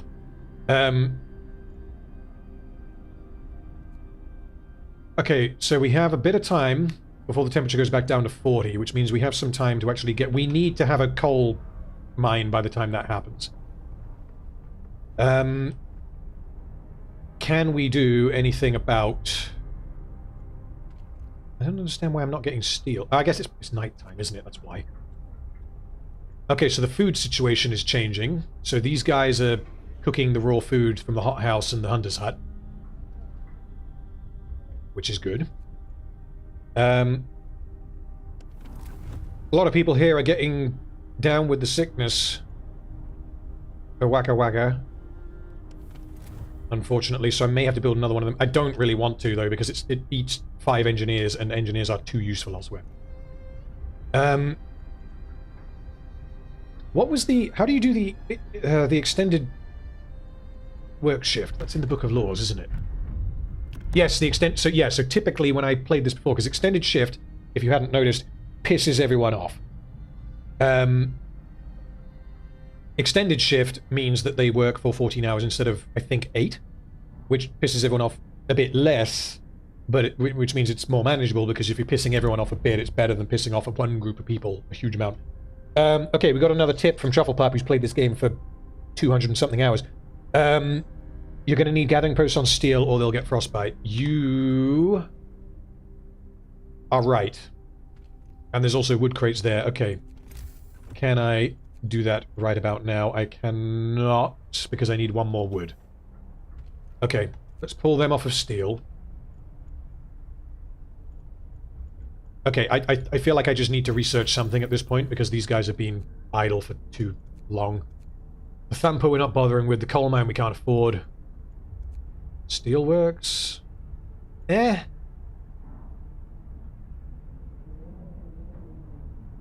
It only costs 10. Cost 10 wood. We go for steelworks? Let's go for steelworks. Get that researching, and then we'll worry about the other one later. Also, I totally forgot to send my scouts back out, so let's do that now quickly.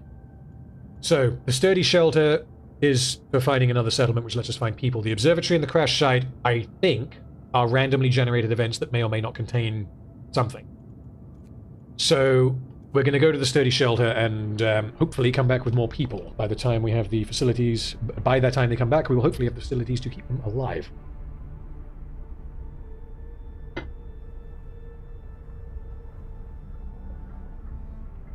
So Jeremy says, do you, since the first stream is going well, do you plan on doing another soon? So, yes, this has been a huge amount of fun. And it has been a huge amount more successful, more than the words are, we're going backward. Fuck you, Whiskey. It's been a lot more successful than I maybe was anticipating, but maybe I'm too much of a pessimist. So, like, I don't know if I want to say that I will do this weekly, but every month, definitely. Every other week. Probably, yeah. I could absolutely do that. So, whenever I wrap this up, I'll probably ask you guys and see what kind of days... Because the reason why I decided to do it on a Friday is because my birthday happens to be tomorrow. But that doesn't necessarily mean that it's the best day to stream. It's a day that I can stream on, but if there is a better day that you guys can make, then... Yeah, whenever... You know, there's no point in me doing it when most of you guys can't do it. There's a couple of days I can't do, but generally speaking, my work is flexible, and I'm only, like, booked in for social activities on very particular days, so, you know, one Monday out of every month or something. So, yeah, we'll see, but definitely I plan on doing this again. And something I am considering as well, which I will explain in a moment. Let me just make sure that I'm gathering what I need to gather, because I don't want everyone to die while I'm talking. So the gathering post I need... No, the gathering post I need wood. Let me fast forward until I have some wood. Okay, we have wood. We'll put the gathering post there for the gathery doos. That also costs wood. Of course it does, it's a road. And then they can gather from these while I am talking. Hopefully I don't need another medical post. I really hope I don't need another one. Okay, let's build the road. There we go. Okay, so let's let this roll for a little bit. So, no. Thank you, Frostpunk. You're stopping me from talking to my chat. Okay, food rations is filling up. So if this fills up, if any of these fill up actually, then my stockpiles building will become full.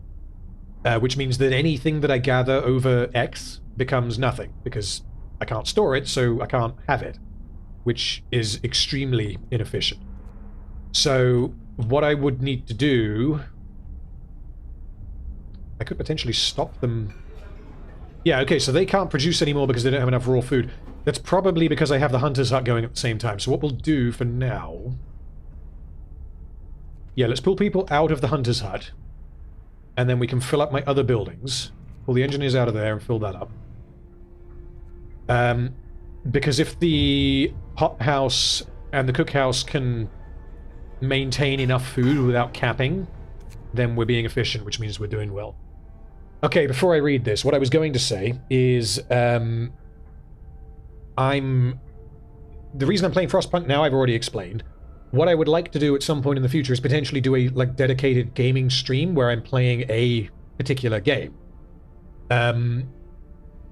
So I absolutely leave that down to votes, because I'm open to playing whatever. But like what I've been playing recently, let's minimize Frostpunk for a moment. Total War Warhammer 3, I've been playing a bit, and I was considering playing that today, but Frostpunk I know how to play, whereas Total War Warhammer 3 I'm terrible at.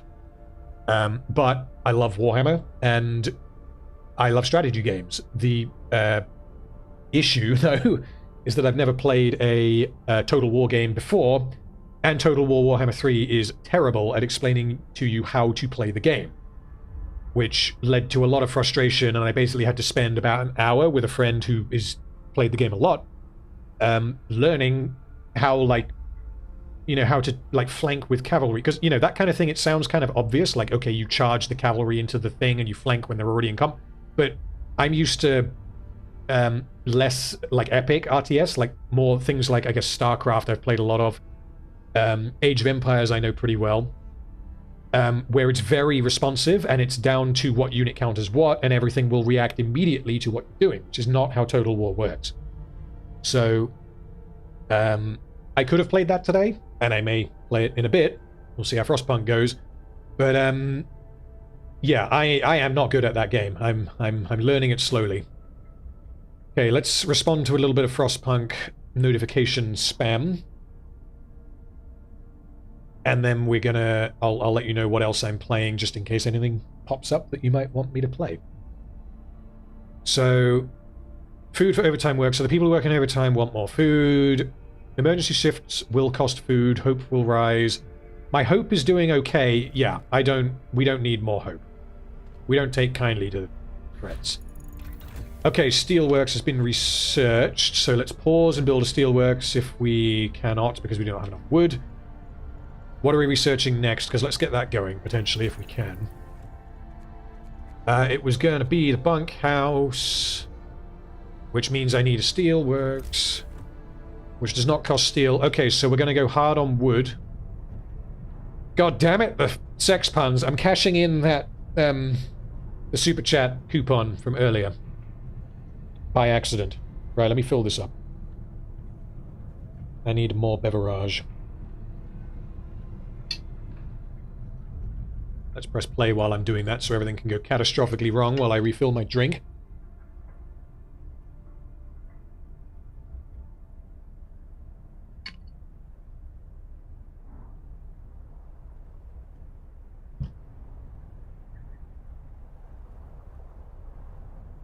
Okay.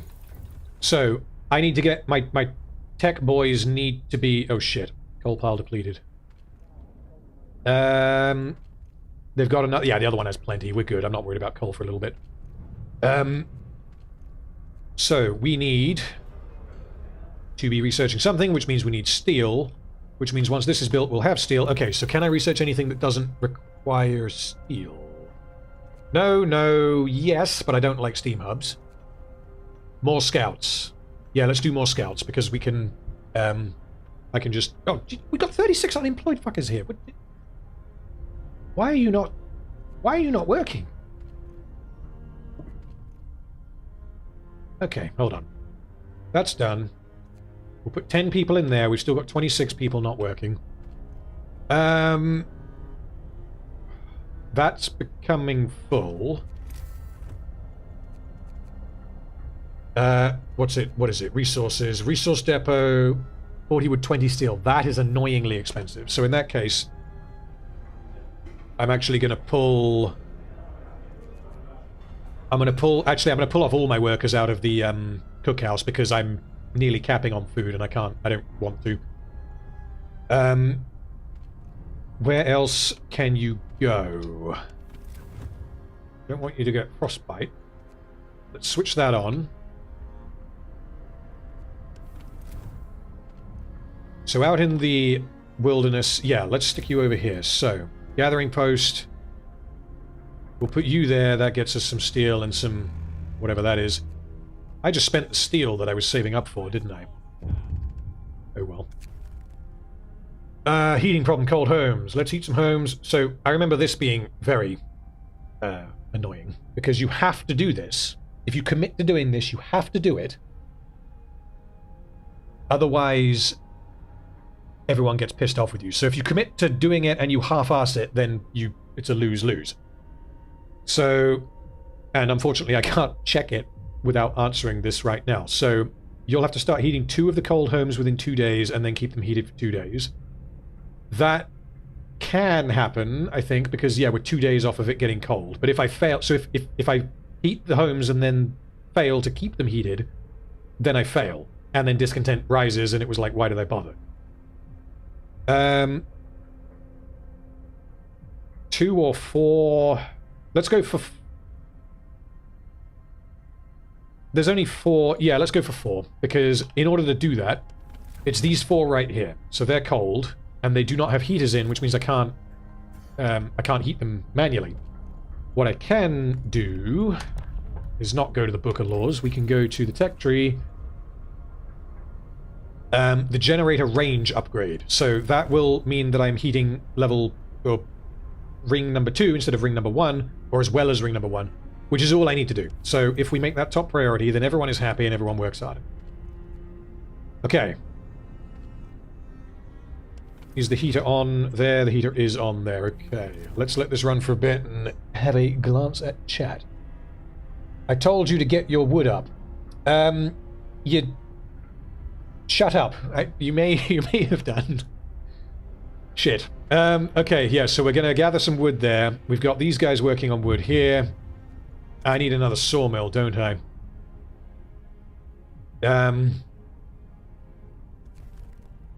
Yep, fine. Okay.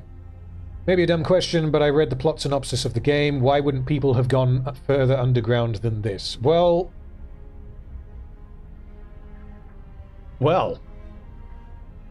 Without thinking about it too much... I mean, well, the simple answer is shut up, it's a video game, but the actual answer would be... If I was trying to answer this properly from the information that we have in the game, it would be that underground there's no supplies. You can't... You're not getting wood... I mean, of course you'd be getting coal, but you're not getting wood underground, really. And you may not have seen, but like the bit that makes it somewhat believable is the fact that the premise of the game is that you found this like sheltered generator that you switch on right at the start of the game, which you probably missed if you weren't here for the start of the stream. Which means that it is much more sheltered than out here, the big wide yonder. So they found this generator, and they switched it on, and then they decided to try and build a little city. So, yeah, maybe they could have gone underground, but, like, what are they going to do? Just start digging a hole? Like, the circumstances surrounding why everything went cold, I don't know what they are. But you just kind of have to accept them, I think, in order for the mechanics of this game to function. And I don't find it particularly unbelievable. Like, You know, if everything was just getting cold really, really, really quickly, and this is obviously after some kind of apocalypse that isn't just it got cold, maybe there was no attempt to actually set up any kind of infrastructure underground, or maybe if there is, these people were not so lucky. So, yeah, who knows? Okay, I still got 31 unemployed. What's the word? Leeches? Let's stick the workers in there so we've got that. Can we build another sawmill? Because we need more wood. We cannot. We're down on resources, but we're up on food. Well, let's put more workers in there, because why not? I could dismantle... Can I dismantle this? Yes, let's dismantle that, because we don't need it, because we got the hothouse. There is a scenario where you're in charge of the building side of the generator and you barely make it in time at all. They didn't have time.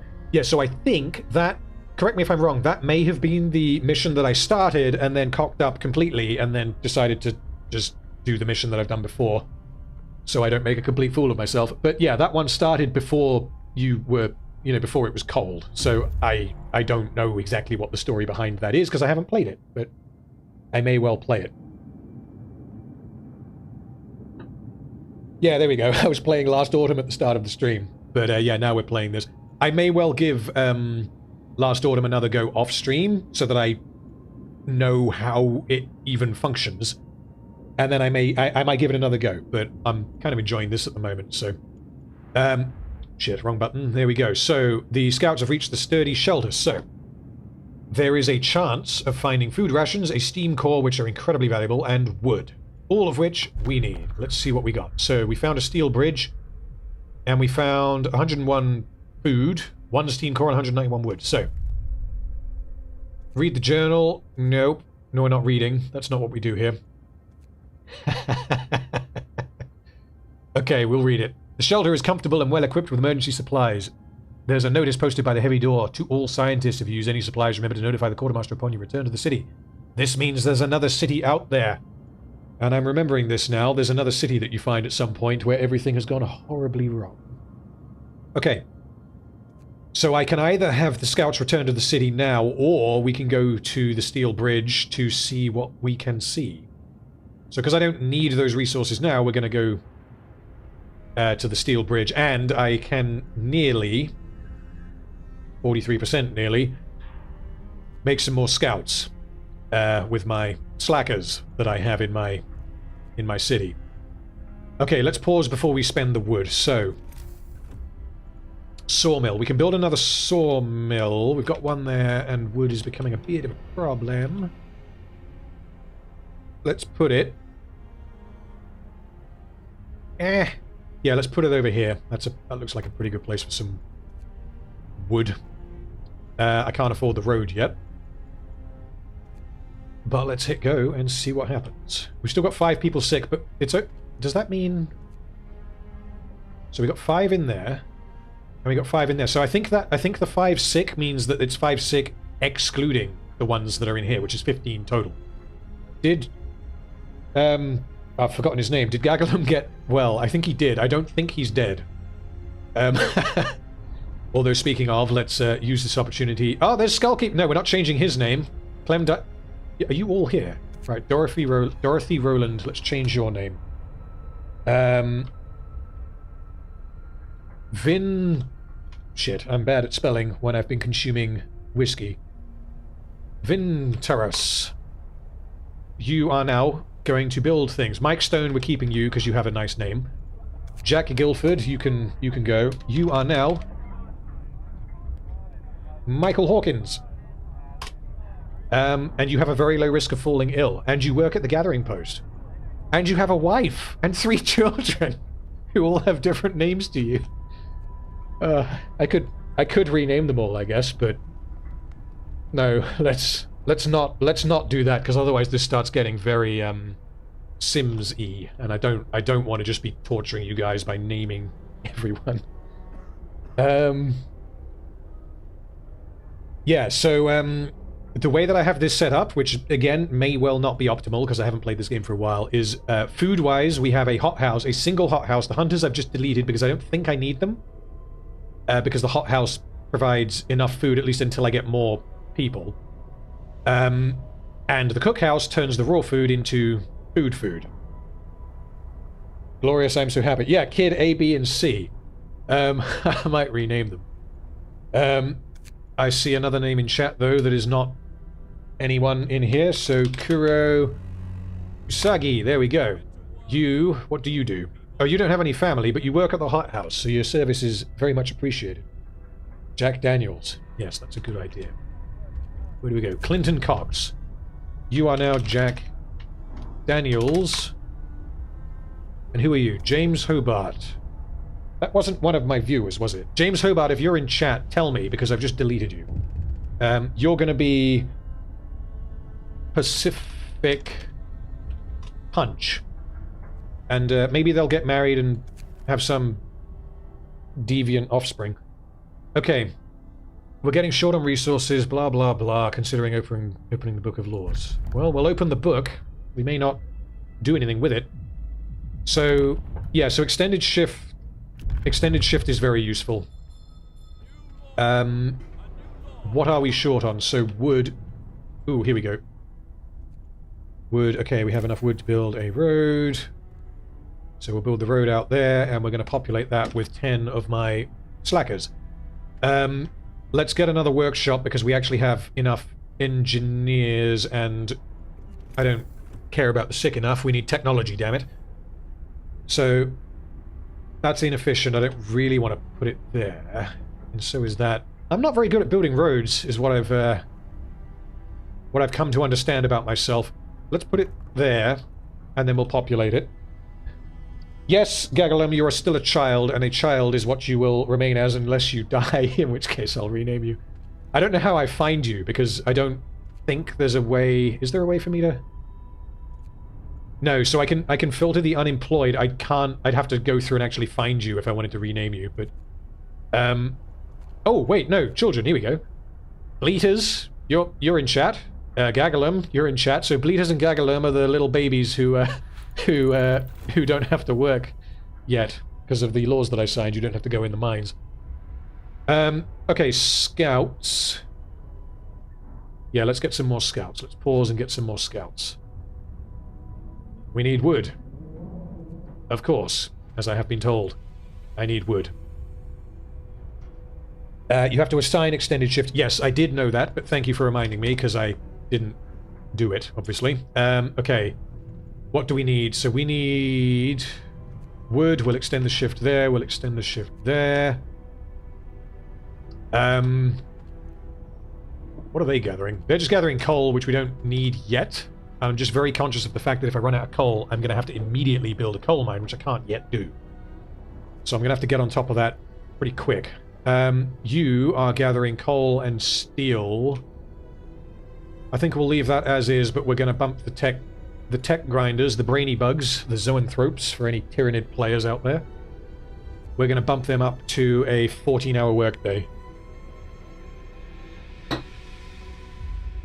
Oh, I see another... I think I see two names here that I haven't turned into NPCs.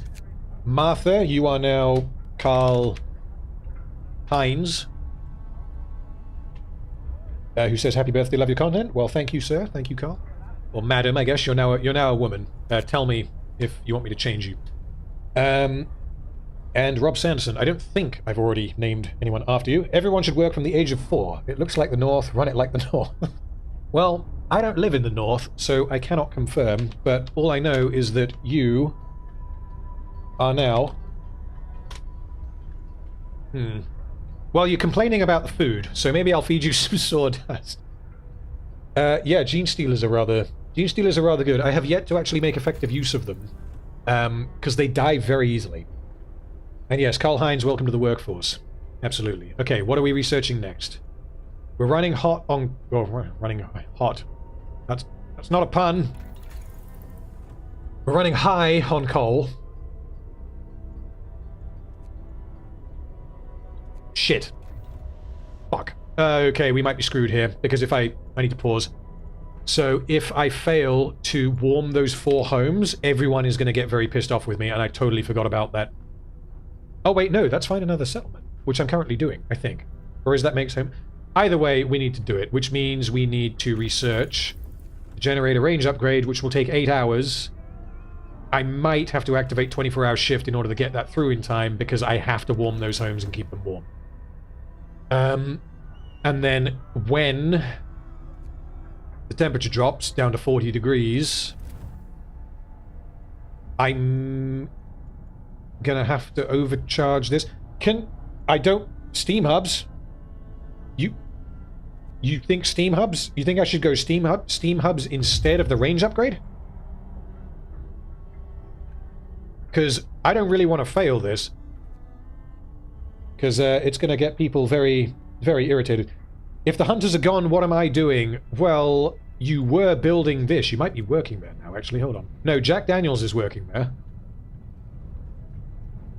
Joe de Punk, I think, was a name that I saw in chat. I can't... That feels like a name from chat rather than a name from Steampunk. Oh, crap. Okay. So they've arrived. Oh, we've got an automaton. Thank you. Okay. So. Yeah, let's send the scouts back to the city. So automatons are incredibly useful. At least they were when I last played this. What you can do with automatons is you can crew, or man, or woman, the factories and coal mines and possibly the sawmills, I can't remember, with automatons, which frees up all of your workers to go elsewhere. Automatons work at, I think, reduced efficiency. However, they work 24 hours a day. Okay, so the generator burns more coal. Yeah, let's... Okay, well, we have lots of coal, and we're 55% of the way there, so let's go... We'll go steam hubs afterwards. So the question that I have for Truffle Pup, because you've played this before and you know more about this than I do, is... Let's pause before I have to rejig that. I upgrade to range level 2. That will then immediately encompass the outer rim, if you like. Then the temperature goes down, and immediately, if it is not warm enough, I fail.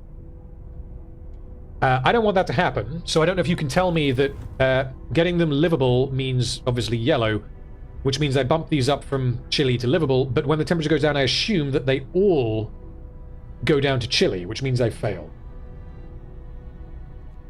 So, yeah, let me know if I've done that, if I have that right. If I have that wrong, there's not really a lot I can do about it at this point. Finding the bridge to Winterhome proved that we're on the right track, but it raised questions. Why was the bridge deserted? Well, it was deserted because I stopped playing that level. Okay. Let's get the engineers in. I still have an odd number because bloody Doris died or whatever. Ethel's my only casualty. I think we're doing okay.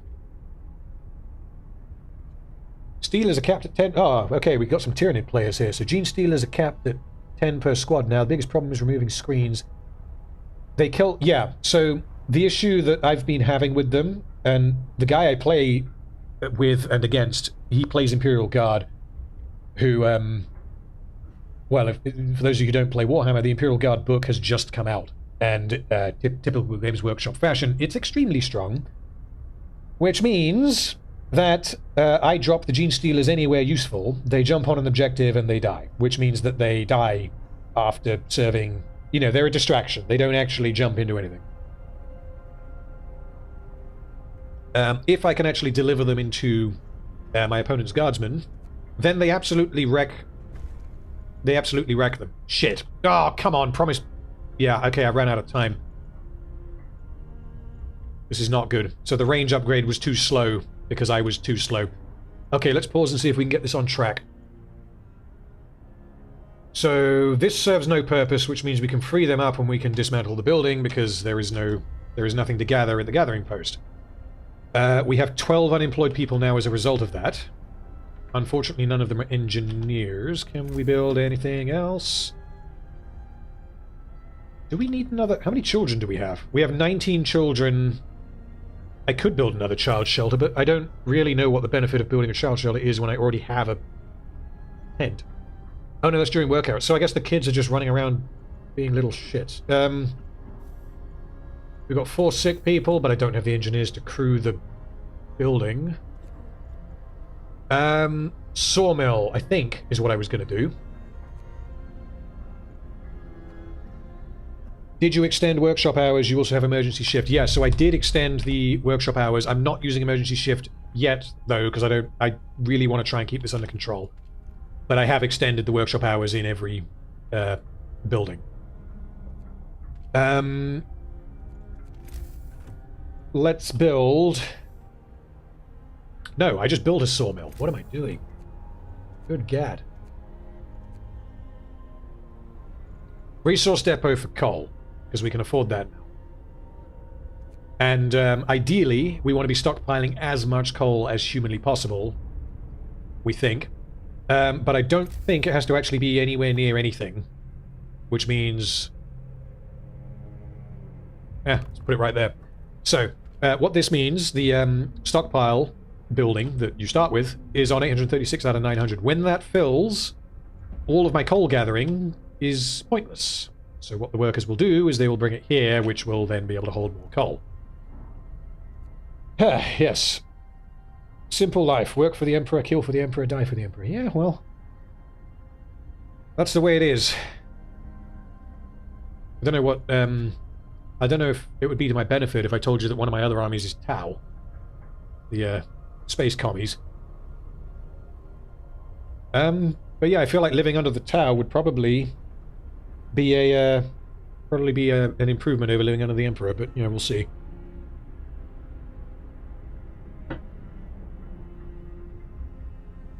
DA player, I assume you mean Dark Angels. So, Dark Angels right now, after the Arcs of Omen release, are supposedly doing extremely well. I let Retarded Alter Ego play for a bit. Did I? When did I do that? I didn't think I invited him to this stream. Actually, hold on. Michael Hawkins. Again, Michael, if you're in chat, I apologize. Tell me and I'll rename you to someone else. You are now Retarded Alter Ego. And you have a bunch of... Wait, he has a... Did I just rename someone from chat? Yes, I did. No! Sorry, Michael. Let's not do that. I like how the bit that keyed me in was the fact that you had a wife and kids with different names to you. Skullkeeper, you're there. Where do you work? Because you were a hunter, you now work in the hothouse. Lewis Green, you're not in my chat. You are now... Started Alter Ego. Okay. Did I make a Ryan yet? No, I did not. Fury, I recognize that name. Hello. I'm going to turn you into a, into an underling in the Frostpunk universe. But hold on, so I gotta... Right, that's Ryan. Paul Archer, you are now... Fury. Thank you for the birthday wishes. So, Fury, for those of you who may not know, is one of my guildies on World of Warcraft.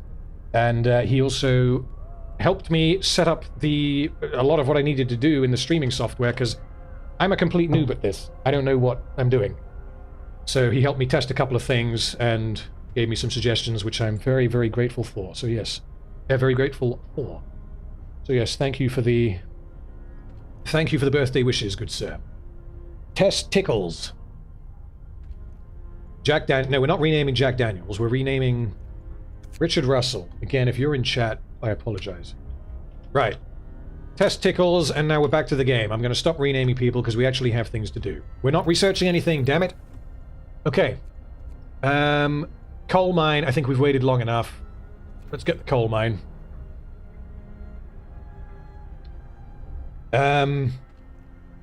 Ooh, okay, yeah, so we finished building this coal. So now you see we're on 752 out of whatever that number is.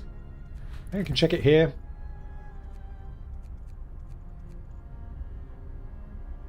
No, I can't. Although that's scary. Red is bad. Let's try and avoid that. We need a coal mine. And we also need our automaton to come back to man it, or robot it. Betty Swallocks. Okay, I said I wasn't going to do another one. Joe, no. Hold on, he's in chat. Yeah, can I... George Clark, he's not in chat.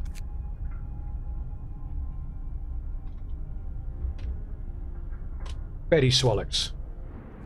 Has anyone else died? No, only Ethel has died, and unfortunately I can't rename Ethel, because otherwise I'd change this to Rings of Power. Because I'm hilarious. No, you're still eating soup. Okay. I think we're doing okay, because we don't have any people on the way back. We only have the automaton. Ooh, we can make scouts. Let's do that. Okay. So, we're not going to go over there. Let's go to the crash site. Wrecked vehicles. That might give us another automaton, but I don't think I need another one now. Yeah, let's go to the observatory. As far as I'm aware, those are all random encounters, but I don't know.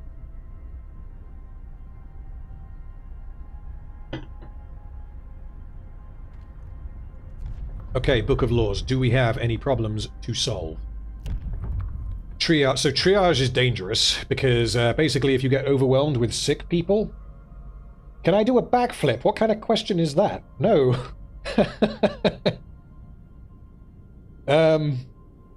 No, I can't do it. I can't do a I'm not fat before you ask, but I can't even do like a forward roll because I have terrible flexibility. So no, a backflip is not happening unless you give me a trampoline, in which case I might be able to. Anyway, triage, speaking of trampolines, if everyone becomes horrendously ill, we can use triage to instantly heal a percentage of them. However, 25% of them immediately die. So that is like, you do not want to be pressing that button, but it can save you the game. The care house, ideally I don't want, because I don't really have many sick people. We don't have many people dying. Can I do a kickflip? I don't know what that is, but given that I can't do a backflip, I'm going to say no.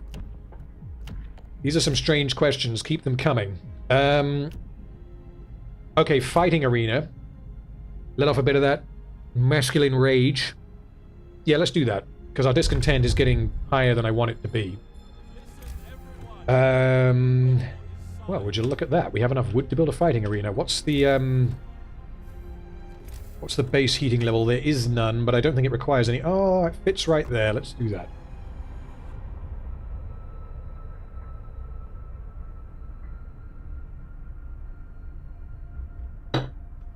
Okay. How are we doing? So food and steel potentially seem to be a problem.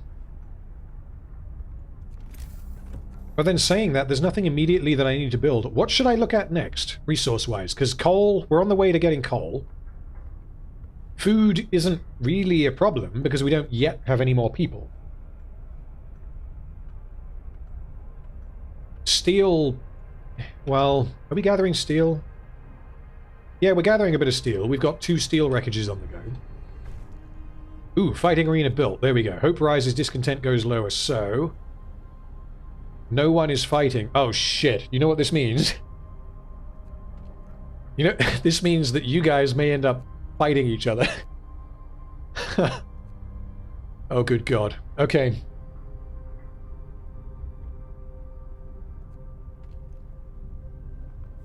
Test Tickles is working. No, Test Tickles is living in the tent, surrounded by children. That's not good.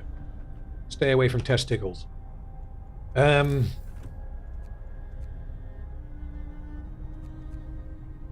My instinct at this point, because we have 7 unemployed people...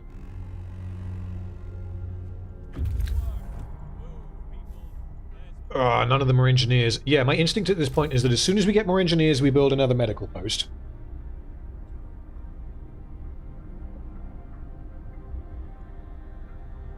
Oh shit, are you serious? So my wife is in the chat. Watch your language, fellas. Yes, quite right. I'm gonna...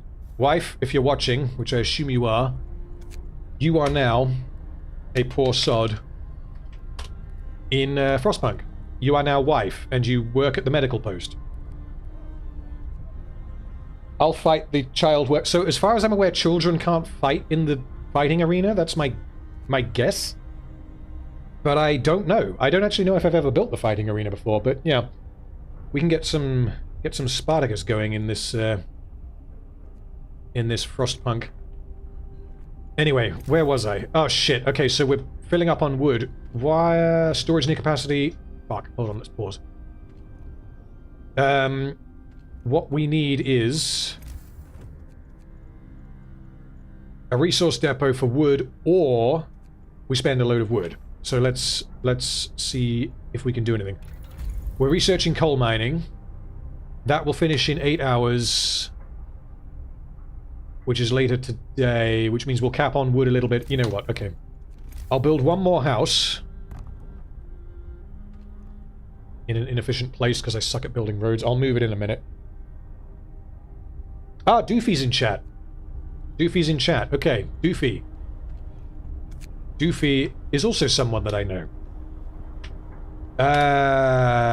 If I just deleted someone else who's in chat, then tell me, because I'll make you someone else. Doofy, you live in a tent. You are alone in this world, and you are also unemployed, I think? Yeah. I'm gonna have to find some employment for you. So. Anyway. You can't dig a hole, Doofy. No, digging holes. You can work in the coal mine, actually. Hold on. Unless the automaton's going to take your jobs, because those gosh darn robots be taking everyone's jobs. Okay, let's pause this, because I'm full of wood. Ho ho ho, pun pun pun. So coal mine gives us a lot of coal, which is why I wasn't too worried about it earlier. And if I put the automaton to work in the coal mine, then it goes 24/7, which means I don't need anyone to freeze to death in the coal mine. Okay. Yeah, let's go with the coal mine. So there are 3 locations we can place them. Double coal mine is not necessary yet, but let's go over here first because we've already got the road.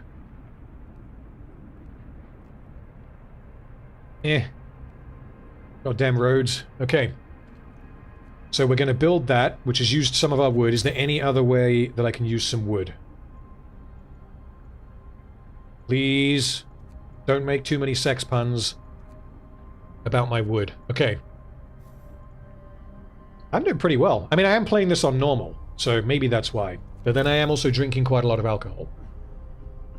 How many children do we have? 19. Yeah, we haven't got any more people. Let's spend some wood on some research. What do we need? So the steam hub temperature's about to drop. Yeah, I think steam hubs might be the right call.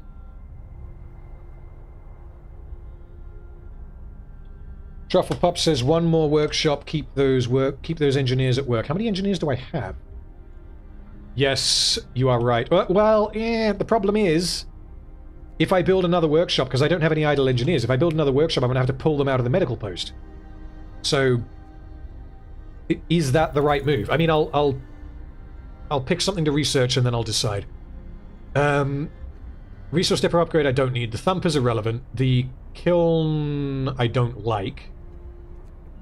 We can upgrade the sawmill, but I don't think I mean, I'm overflowing with wood here, so that was it, the bunkhouse, that's what we need. Okay, so the bunkhouse is going to upgrade my residential residences in order to keep people warm when the temperature drops. Okay. I'm going to press play, I'm going to look at chat, and then I got to go for another wee.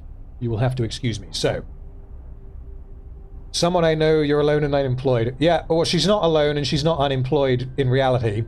But in Frostpunk, most people are alone and unemployed. So, Doofy, you are alone and unemployed in Frostpunk.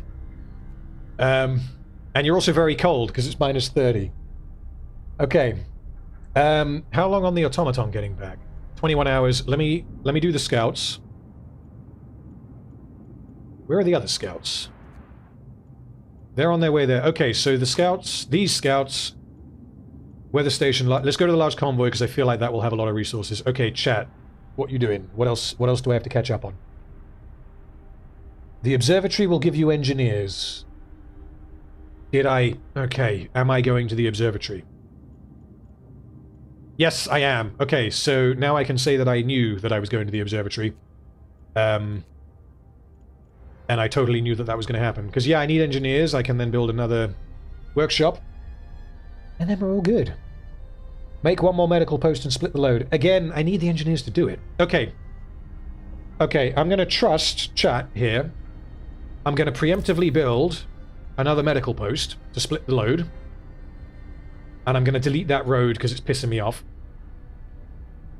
And I'm going to assume that I can staff it with engineers that are en route right about now. So first of all, I gotta sort the road problem. Hold on, I gotta pause the game because again we're still overflowing on wood, and I've got to sort it out. Okay, where are we? Medical post. Damn it! Look, are you serious? All right, fine. Be like that game. All right, we'll put the medical post there. We got to build a road to attach it, and I've got to rebuild this goddamn road. So let's do that, and also delete that, so that way we have room to put something there if it will fit. Okay, and then ideally, I can avoid putting down another resource depot for the wood because as soon as bunkhouses are upgraded, that will cost all of my wood. Okay. Got to sort out the overflowing wood. Yeah, that is my plan. I don't want to have to build another resource depot at this point in the game, so I'm going to upgrade everything to bunkhouses, which will help when the temperature drops. Because right now we're doing well. When the temperature drops, we're, well, we're not doing well, are we? Right, time for another squig. Squig? That's my Warhammer brain. Time for another swig. And then it's wee-wee time for the, I think, third time. Okay. Wife, if you're still in chat, please entertain my chat while I go for a wee-wee. I want you to tell a joke. And I know I'm putting you on the spot, but that's why you love me. So I'll be back in a sec.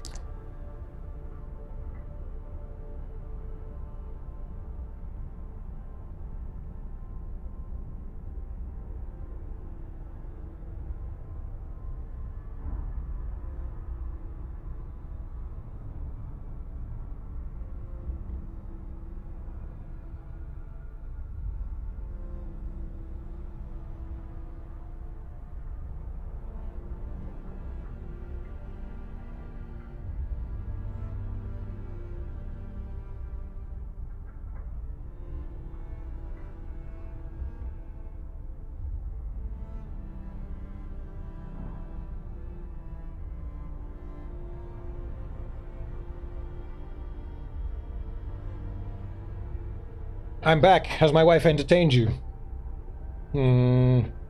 Ah, she's slacking. She hasn't told you guys a joke. Oh well. Right. We still got 2 people sick. We can build things. We've researched the bunkhouse. Okay, I gotta pause this and I gotta spend my wood. Medical post upgrade. We don't really have any sick people yet. So I don't think we need to. Steam hubs, I might want. You know what? I'm gonna trust chat again. And when I say chat, I specifically mean Truffle Pup, because you know how to play this game.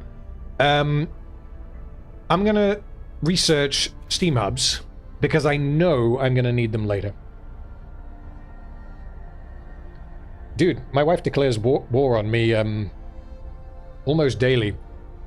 I'm terrible at cooking, and I've actually had to start cooking recently because she's changed jobs and can't cook as much. So I have yet to poison her through incompetence, but that's because typically I have very clear instructions when I'm cooking things, because I'm really not, you know, my idea of cooking is throw a pizza in the oven.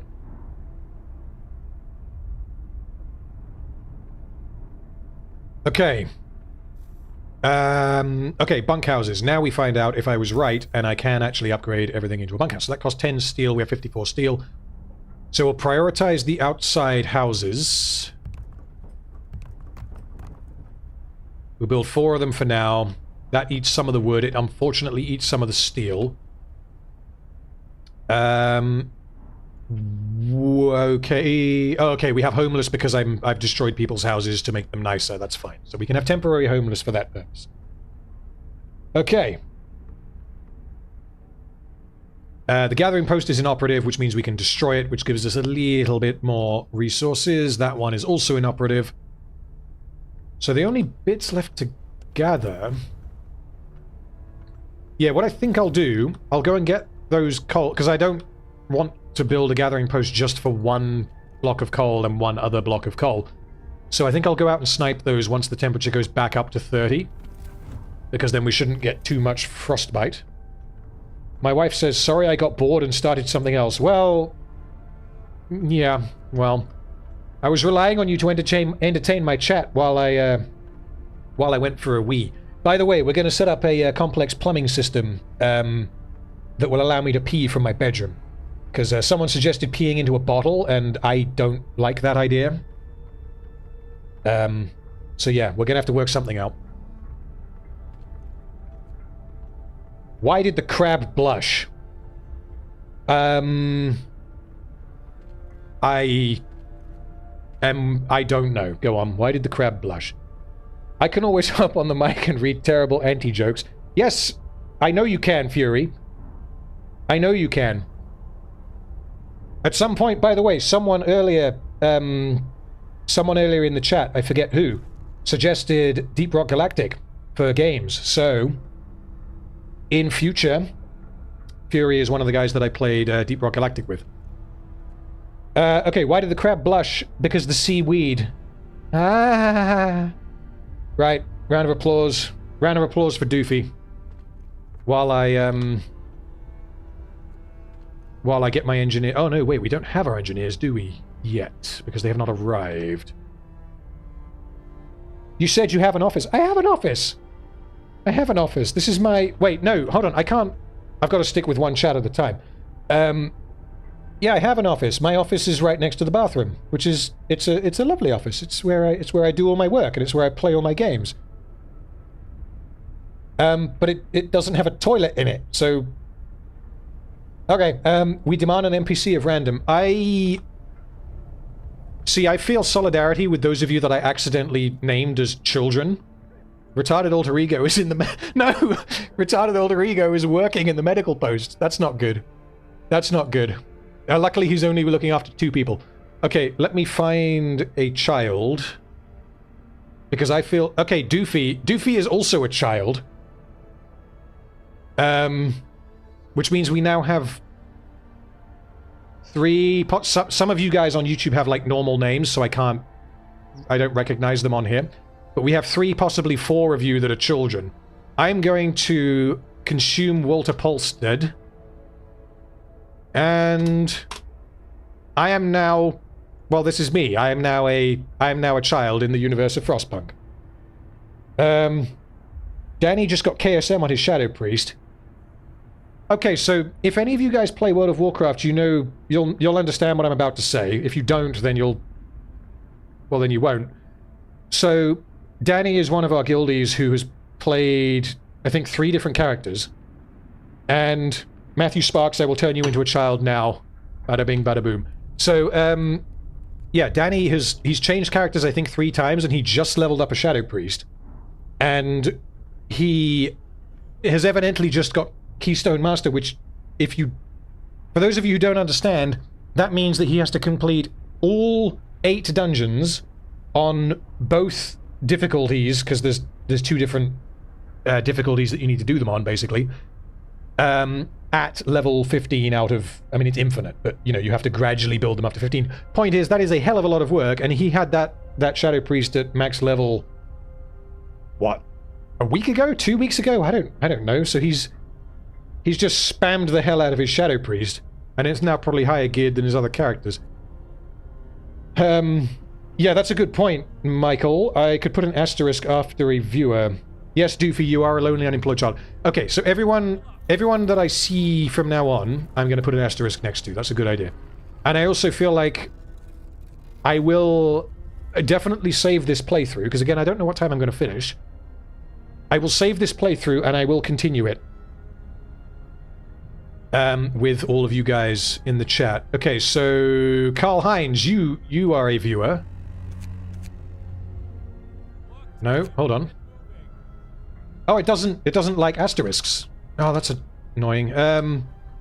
It likes brackets. Hold on. We'll go square brackets, because then you can't miss them. I'm not going to look for everyone, but as and when I see them. Ryan, you're an engineer in the workshop. Okay. There we go. As and when I see people, I'll update their names. Okay.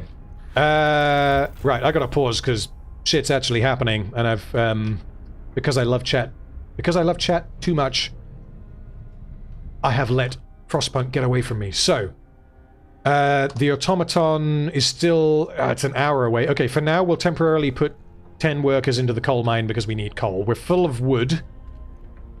Ho ho ho, hee hee hee, ha ha ha.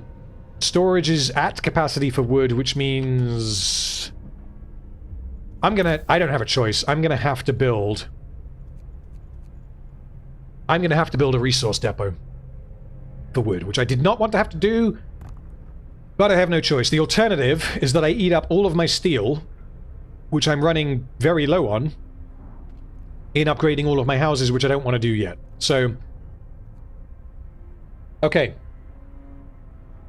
Engineers. Where are my engineers? So I have 4 in the workshop, 5 in the workshop, 5 in the workshop. 5 in the... and then 5 in each medical... Yeah, so I don't have any spare workers for here, and there's no point pulling some out and then putting them in there. The food problem is going okay. And we are... how close are we to... Oh, you're joking. Oh no, I've cocked up. Shit. Can I readjust this? You guys who have played Frostpunk before have seen exactly what I've done. So I've just sent both of my scout teams to the same goddamn location. Okay, so these guys I'm sending back to the observatory, which is where allegedly I get engineers, which I need to run my city. God damn it. Oh, I see a couple of names in chat that I have not yet turned into people. That's wife. Wife needs to stay. Myrtle Blakely, I don't know you. You can go away. Lurch, Troll, Slight, Return. I gotta be honest, that is a strange YouTube name. And also, I don't have enough characters in the thing to double bracket you, but yeah, we'll keep you... we'll keep you as that. Tank Imperator, you're in chat. Jasper Blakely. So that looks like a child. Ooh. Here we go. Here's the automaton. Can I rename the automaton? If I can, the automaton is going to be called the Source Maker. Oh, and also Big Cow Productions. Hello. God, can I rename the automaton? That is the question. So, what we're going to do... I bet it can replace an entire team of workers. Well, you've played this game before. So, our coal problems are through, which now, most importantly, possibly, it now frees up 10 workers, which is unbelievably valuable. Okay, where was I? Can I rename the Azure Yorkshireman? I gotta be honest, that's a fantastic name. I'm not renaming the automaton. That is an incredibly good name. Blah, blah, blah. I already know that. That's fine. Okay. Let's find a couple of people to rename. We gotta press play so they come out of their hidey holes. Are they sleeping? It's 11:02. They can't be sleeping. I've only got 27 unemployed fuckers in this... Josiah. Wait, Jack Daniels is here. Andrew Ash. I don't... That's not someone in chat. Big Cow Productions. Okay, you are working in the sawmill. Let's grab someone else. Benedict... No, Jane... That... Just because why not? That's now Jane Fonda.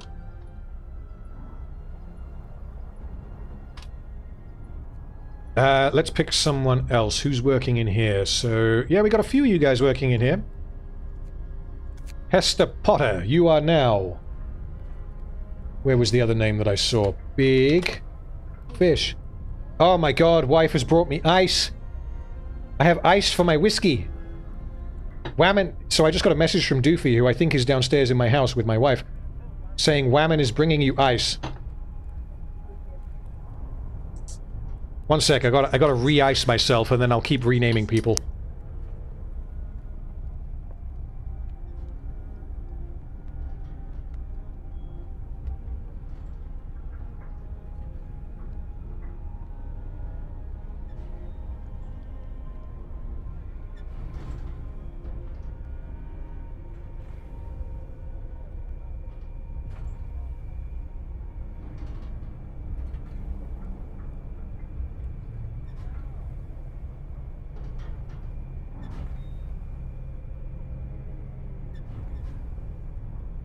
Righty, I'm back and I'm re-iced. So... What's a what? Yeah, wife, come on, wife, say hello. Are you going through the noise gate? Say hi. Can you hear me? Yep, they can hear you. Hello. Hello, wife says hello. This is I. The infamous one. Infamous wife. So wife did not watch Rings of Power. Not that I hold that against her, Rings of Power is terrible. However, I suggested rewatching it with her in order to get her take on it. We ended up not doing that, and honestly, I'm not sure I blame her, because... Yeah, it's a waste of... It's a waste of everything, honestly. Let's... yeah. Okay. Who was... Helena Tenny something or other. Here we go. Zerkalda, I recognize that name because I read one of your chats. No, that's Zerkalda, who I just did. Michael Guildford, you're in chat. I've almost renamed you twice now. Testicles, we've already renamed you. Nellie Goring, I don't recognize that name. Who was it that I was gonna... The Source Maker, that was it. Okay, anyone else who appears in chat, I will, well, I'll rename you. You might be a child, you might be a homeless person, so sorry. Smart wife. Yes, my wife is smart. She, reminds me frequently of how special I am. I'm a special little boy. Now give me a sec, I need more whiskey to go with my ice. Life is far too short for Rings of Power, ain't that the goddamn truth, says the guy who spent God knows how much time watching it and analyzing it. And so, I don't know if I actually told you guys, I did leave this in a YouTube comment as a reply to someone, and Jesus Christ, I'm halfway through my bottle of Jack, I need to slow down. I did leave this in a YouTube comment, replying to someone who asked me. I watched Rings of Power in its entirety, start to finish, I think 4 times. And I am mixing my drink. I'm way ahead of you, but I'm still halfway through my bottle. So I watched it in its entirety, I think 4 times, but that is excluding any time that I spent like scrubbing through it while editing the video, because when you're doing the video editing and I mention a thing, you got to find the reference. Well, you don't have to, but you know, I went and found the reference for that thing to show on screen, which meant that total time spent watching it, we're easily talking 5 times. Was it worth it for entertainment? No. Was it worth it for actually having a YouTube channel? Fuck yes it was. Because now I can do this, and I can entertain you guys. And you guys can have fun watching my stream. Like, yeah. I spent 3 months on my final video. Yeah, so, I'll clarify that, because this is again something that I mentioned in one of my YouTube comments.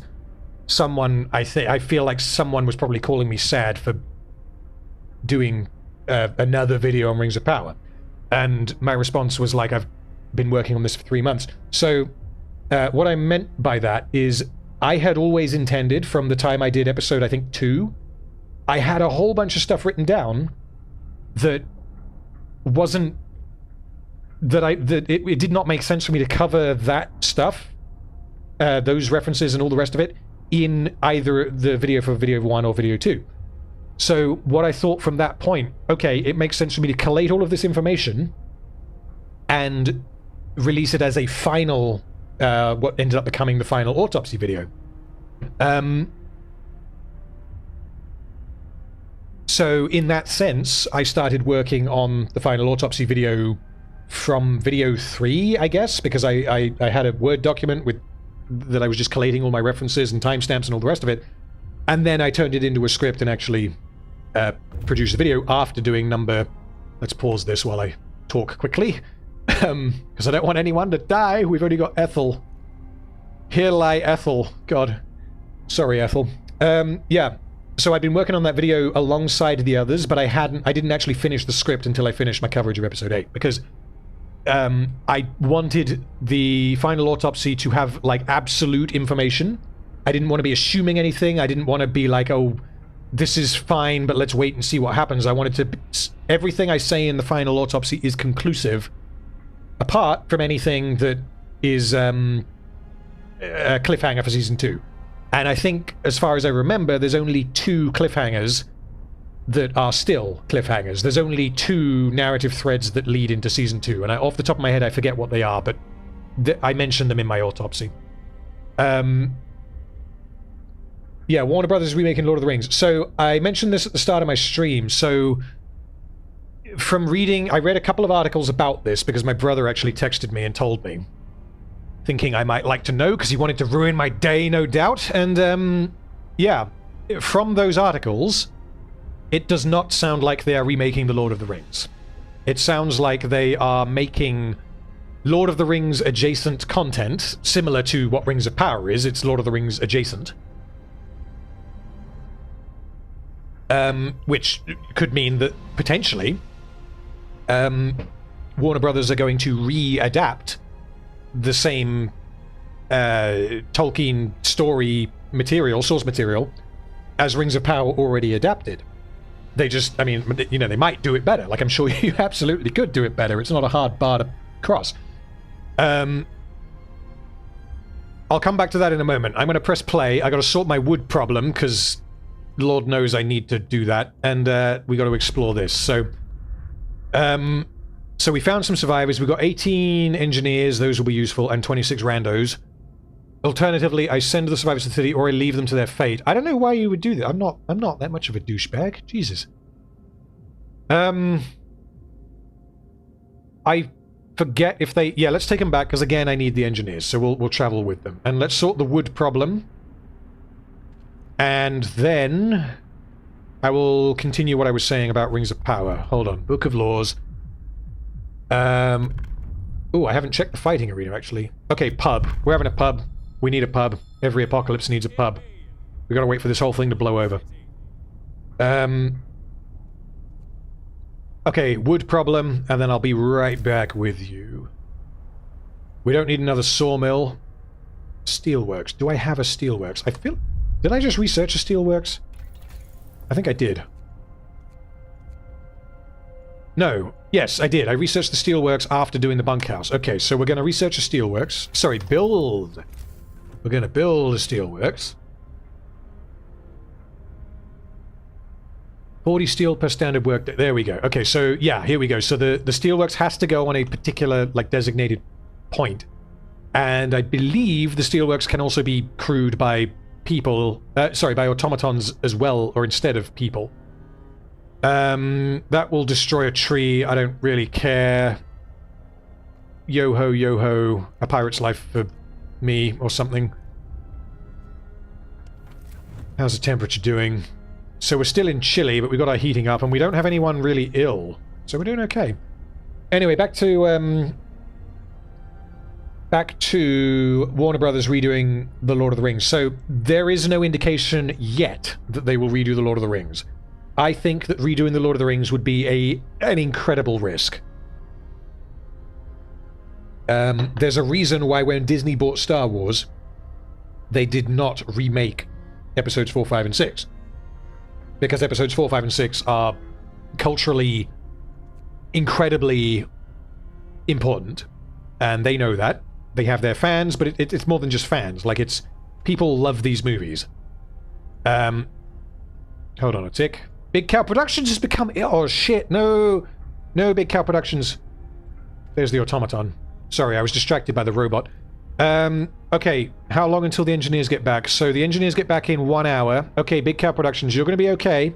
Because you're going to go in this medical post when I staff it with the engineers who are arriving in a second. Right. Back to Rings of Power. Not Rings of Power. Lord of the Rings. There we go.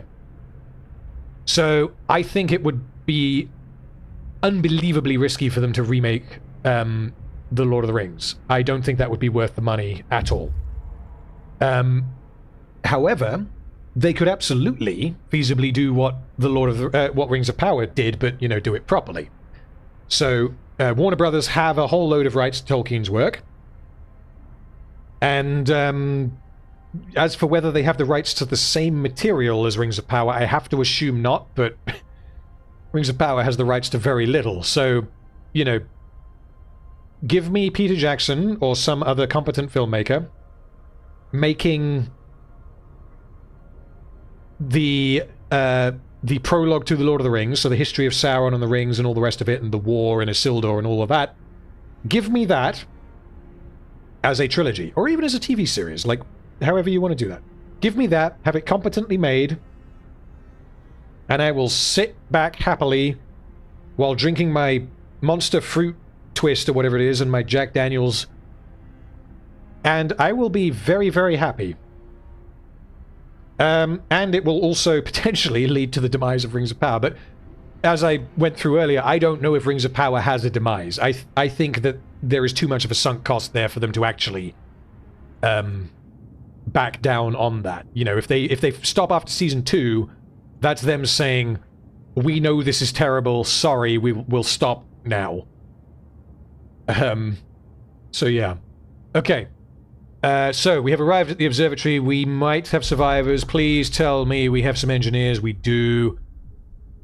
Okay, because we've got double scouts, we're going to escort them to the city, which will also mean that Big Cow Productions doesn't die from frostbite. We can get him into the medical bay, and we can also research something. So, let's pause for a sec. So, wood, we're still very high on. That's because I haven't told you to be wood, which means we're now good. Food, we're doing okay on, but I feel like we're possibly going to need some more food as a result of having more people. Because, you know, that's the way it works. We're also going to need more houses, obviously, and unfortunately, this is where the steam hubs come in, because I've run out of space. Okay. Gee, oh, guys, I turned 31 in 12 minutes. I'm going to be old. Jesus. Okay. I see there's a super chat. I will read you in 1 moment. Let me make sure I've got this chugging along nicely, and then I will read your super chat. Give me 1 moment. Okay, research. That's what we were looking at. So heating, we can go to level 2, which unlocks everything on level 2. Do we specifically want anything? So the outpost depot, I remember being unbelievably useful, because the depot you can dump in another location, and then the scouts will just feed you resources for forever, I think. I might be wrong. Someone correct me if I'm wrong, otherwise I will make a fool of myself. The generator level 2 upgrades I don't remember being that useful, especially because we're doing fine in minus 40. And the temperature's about to go up, and then it's going to go down, which means we're good for at least probably 5, 6, 7, 8 days. Exploration... The scout sleds will speed them up. The factory will let me build automatons and prosthetics. However, I don't need prosthetics, because I don't have any people falling ill with frostbite, assuming we can get everyone... Sorry, I've forgotten your name. Mad Cow Productions, Big Cow Productions, I forget, sorry. If we can stop you getting frostbite, then we're good, and we don't need the factory. Resources, the steam sawmill, I don't think I need, and the steelworks is doing fine. The wall drill we don't need yet. So, flying hunters. Nah, I've gone for the hothouse. We've got to commit to the hothouse. We could upgrade to the infirmary, but again, I don't think I need to do that yet. So I think we're good on tech. I think I just researched something that would be nice to have rather than something that I need. Now, you know what? Let's go... Damn it, I need 25 steel. How far off are we?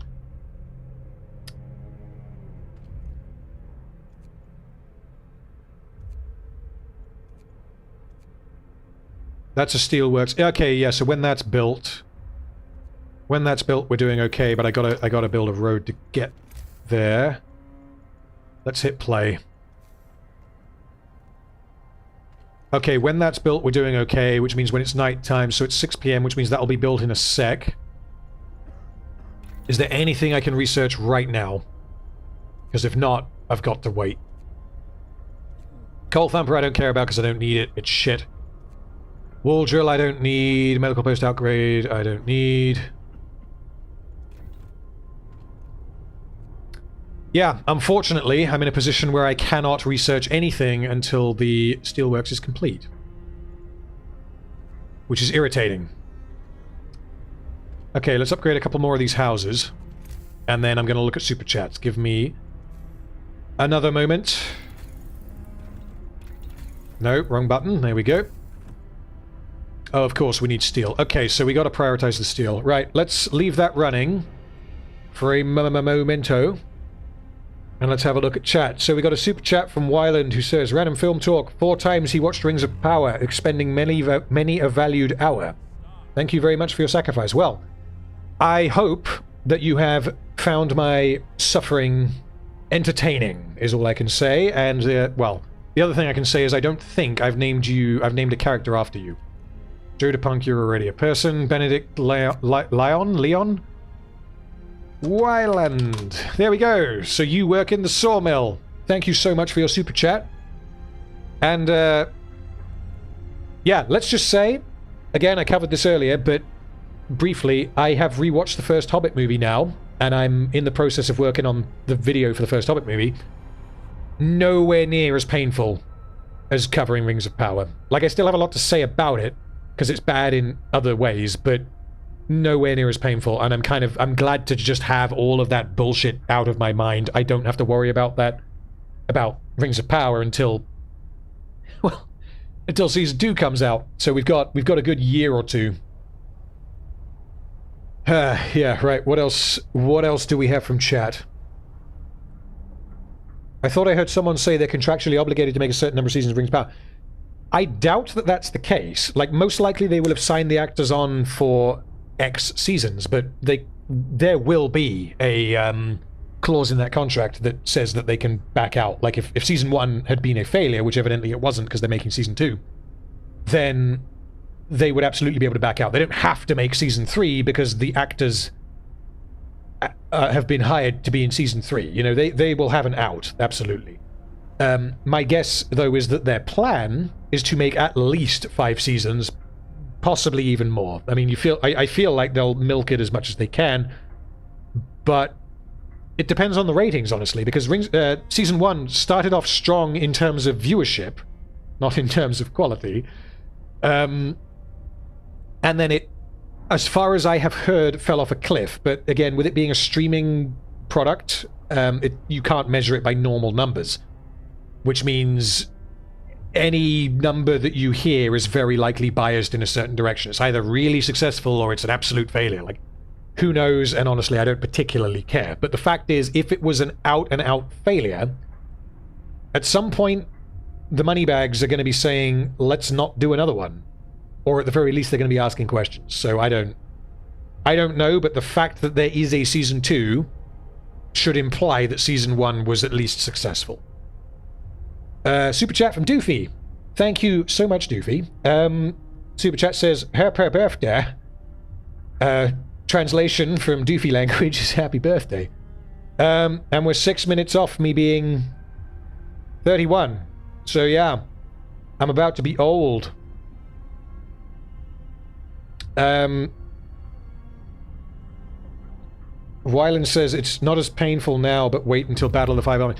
So, Battle of the Five Armies I have seen once, and it is by far, from my memory, the worst film in the Hobbit trilogy. That, however, was before I watched it with a particularly critical eye. So I have absolutely no idea how bad it will be compared to something like Rings of Power. I have absolutely no idea, but, I mean, who knows how long that video will be. Yeah, the Hobbit's not good.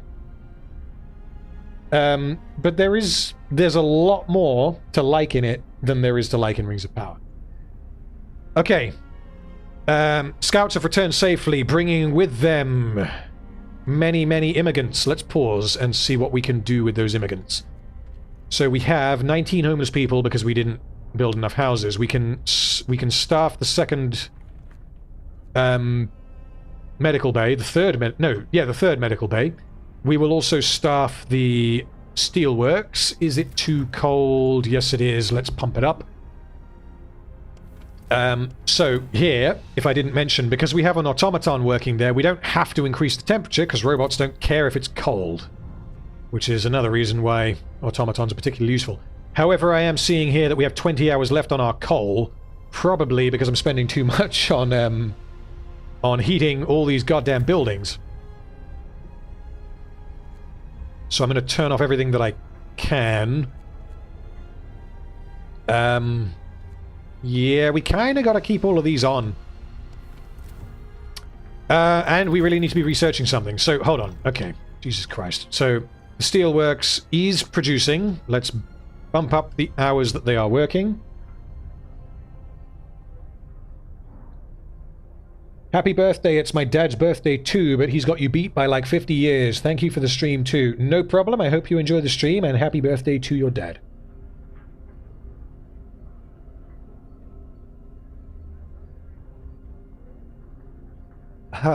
Right. Where were we? Okay, we need steel in order to research something. So let's decide what we're researching, and then we can wait until we have the steel to do it. I feel like, at this point, we go level 2, and then outpost depot. Because that also unlocks the upgrade to the steelworks, the upgrade to the sawmill,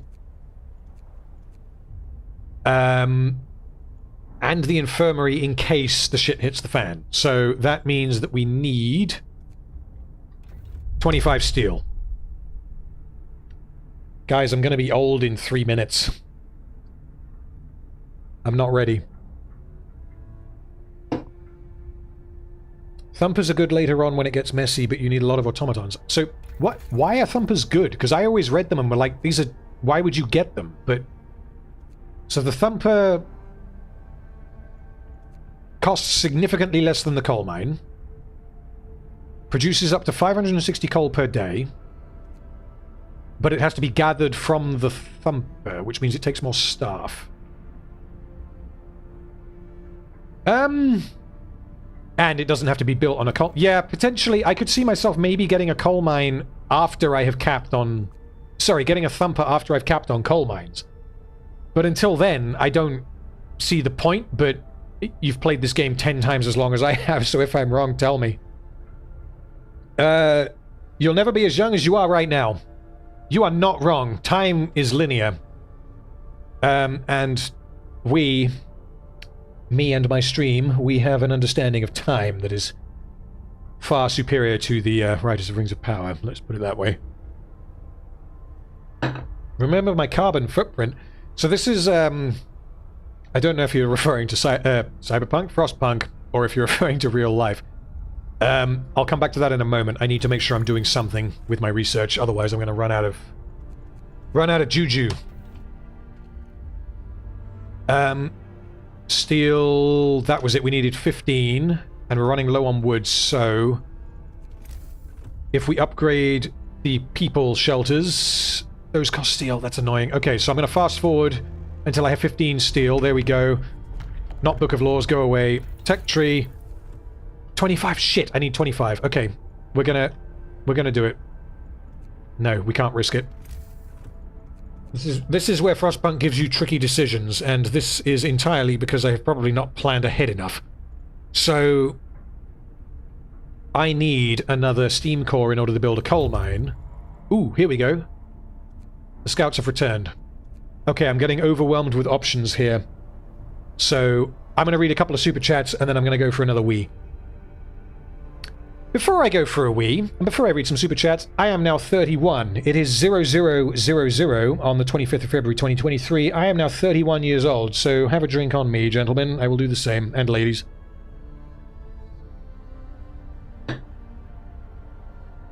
Whiskey goes right through me. Okay.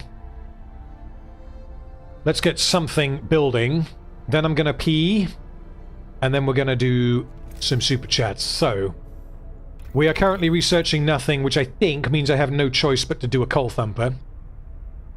Because I cannot build another coal mine until I have another steam core, which I don't know when that's happening. So let's research the coal thumper, which gets me more coal because we only have 19 hours left. Okay, we have a whole shitload of homeless. Curses and drat.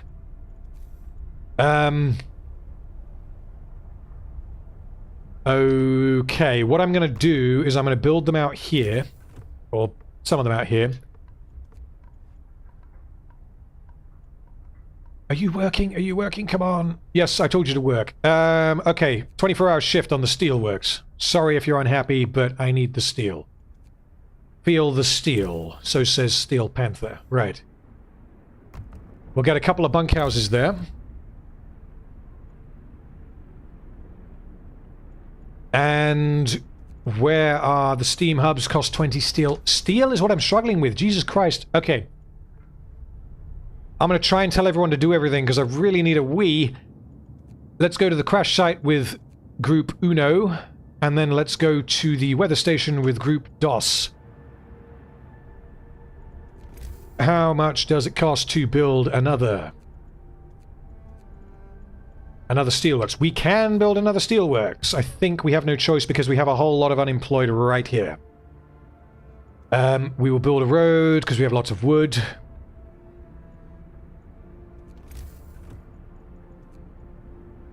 Okay.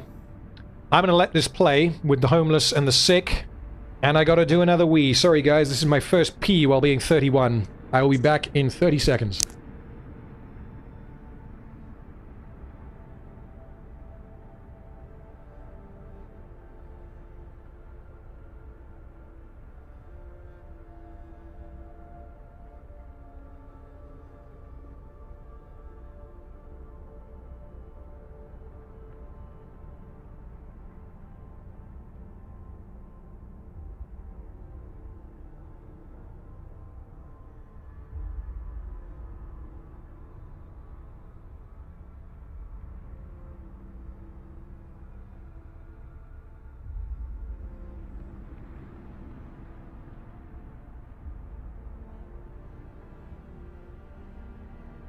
Oh, Jesus Christ. Okay, we're back and everything's gone to shit, right? We gotta pause. Hold on. Oh, God.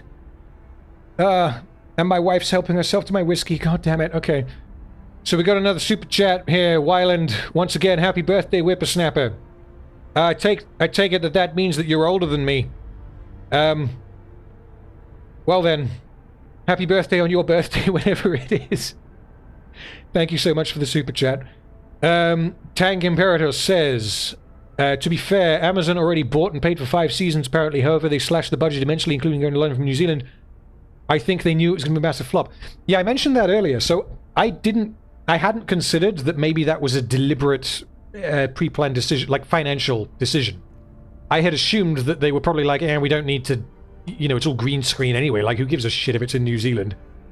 Because filming in London, I guess, is probably a lot cheaper than filming in New Zealand. But... now that they've done season 1, like what in season 1 do you watch and think, oh, that looks, you know, environmentally, geographically, that looks like the Lord of the Rings? Like, some of the shots in the Southlands, maybe? But a lot of the, like, the sets, they're either, like, extensive sets, or they're green screened. Meaning, as they have evidently concluded themselves, that they can just save money by filming it in London and putting everyone in front of a green screen. Right. I have problems that I need to solve. We got a whole load of homeless. We have some steel. Hold on. Let's get a couple more bunkhouses out.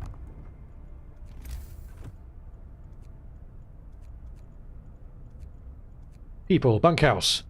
We need one more steel. Hit play. Fast forward, we have 10 steel. There we go, right, 10 steel, that's for another bunkhouse. And now we need enough steel to build a heater. Okay, right, let's check chat. So, Gagalome says, which games are you going to play after finishing Frostpunk? Yes, that is something I will come to in one moment.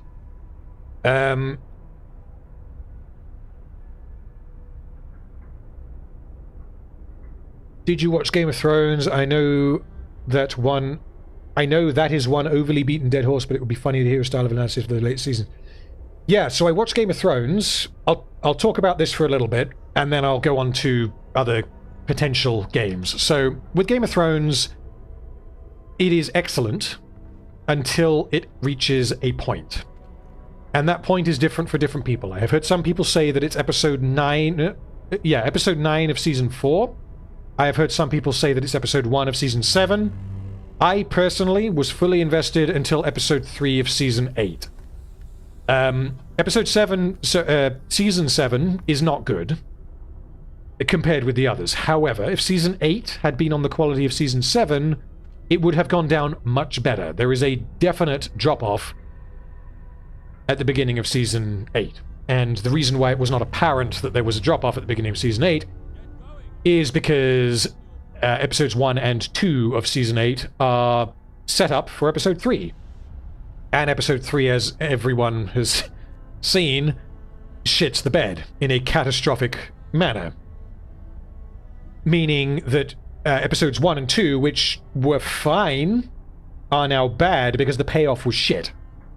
So season 8 is a write-off. Season 7 is very flawed, but it's fine, really. Like, yeah, there are some changes, but like, I was on board until season 8 properly ruined things. Okay, I see another couple of names that I need to add to the populace of my Frostpunk city. So we have... Where did you go? I just saw your name. No Canned NC. Thank you for the happy birthday comment. Robert Barre, you are going to become... Demossification. No, I misspelled that. Damn it. There we go. Thank you so much for the kind birthday wishes. William Rowlett, you have now become Weremy Jade. There we go. And we have one more. Hope Fallon. You are now Sea Kayak. Which is an interesting name. But then quite a lot of you guys have interesting names. That's what YouTube does, really. Mr. Martin needs to finish the story. Yeah, so, for those of you who aren't aware, I just don't read books. I don't find it enjoyable to read books. I'm far more at home watching a movie. But yeah, the impression that I get from anyone who does read Game of Thrones books is that the show failed, essentially, because it overtook George R.R. Martin. Like, the question isn't when is he going to release book 6 or whatever it is. It's, is he going to release book 6? Because he may well not. You know, who knows? And given what happened to Game of Thrones, to the TV show in seasons 7 and 8, he may well change things. We just don't know. Okay, let's upgrade to level 2. That's in... I say overcharge. That's in increased working hours. Right, that was what I was going to talk about. Other video games. So... let me solve the homeless crisis. And then I will be right with you. And then I will talk about other video games. Give me one momento. Okay, so the Coal Thumper... Let's dump the Thumper right there. Because we got 73 unemployed people. We need places for these guys to work. How many of them are engineers? 30. Yeah, okay, let's get another engineer bay, the workshop, also known as. Let's get another one of them up and running. We'll stick it over here because we're going to put a heater over here when we have the steel. And then we can pump that full of engineers.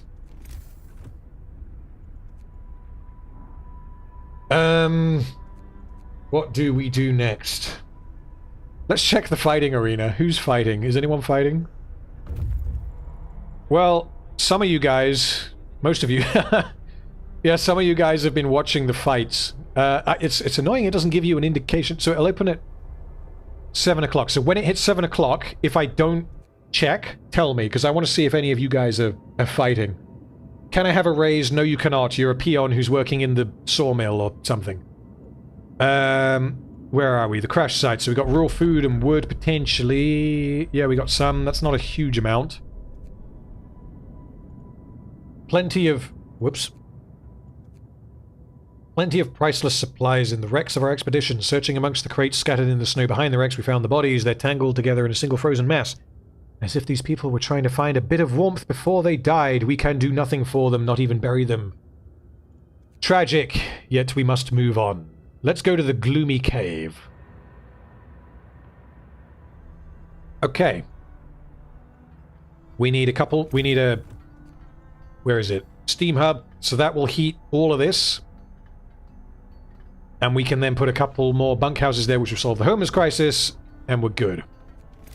Okay. So in terms of other games...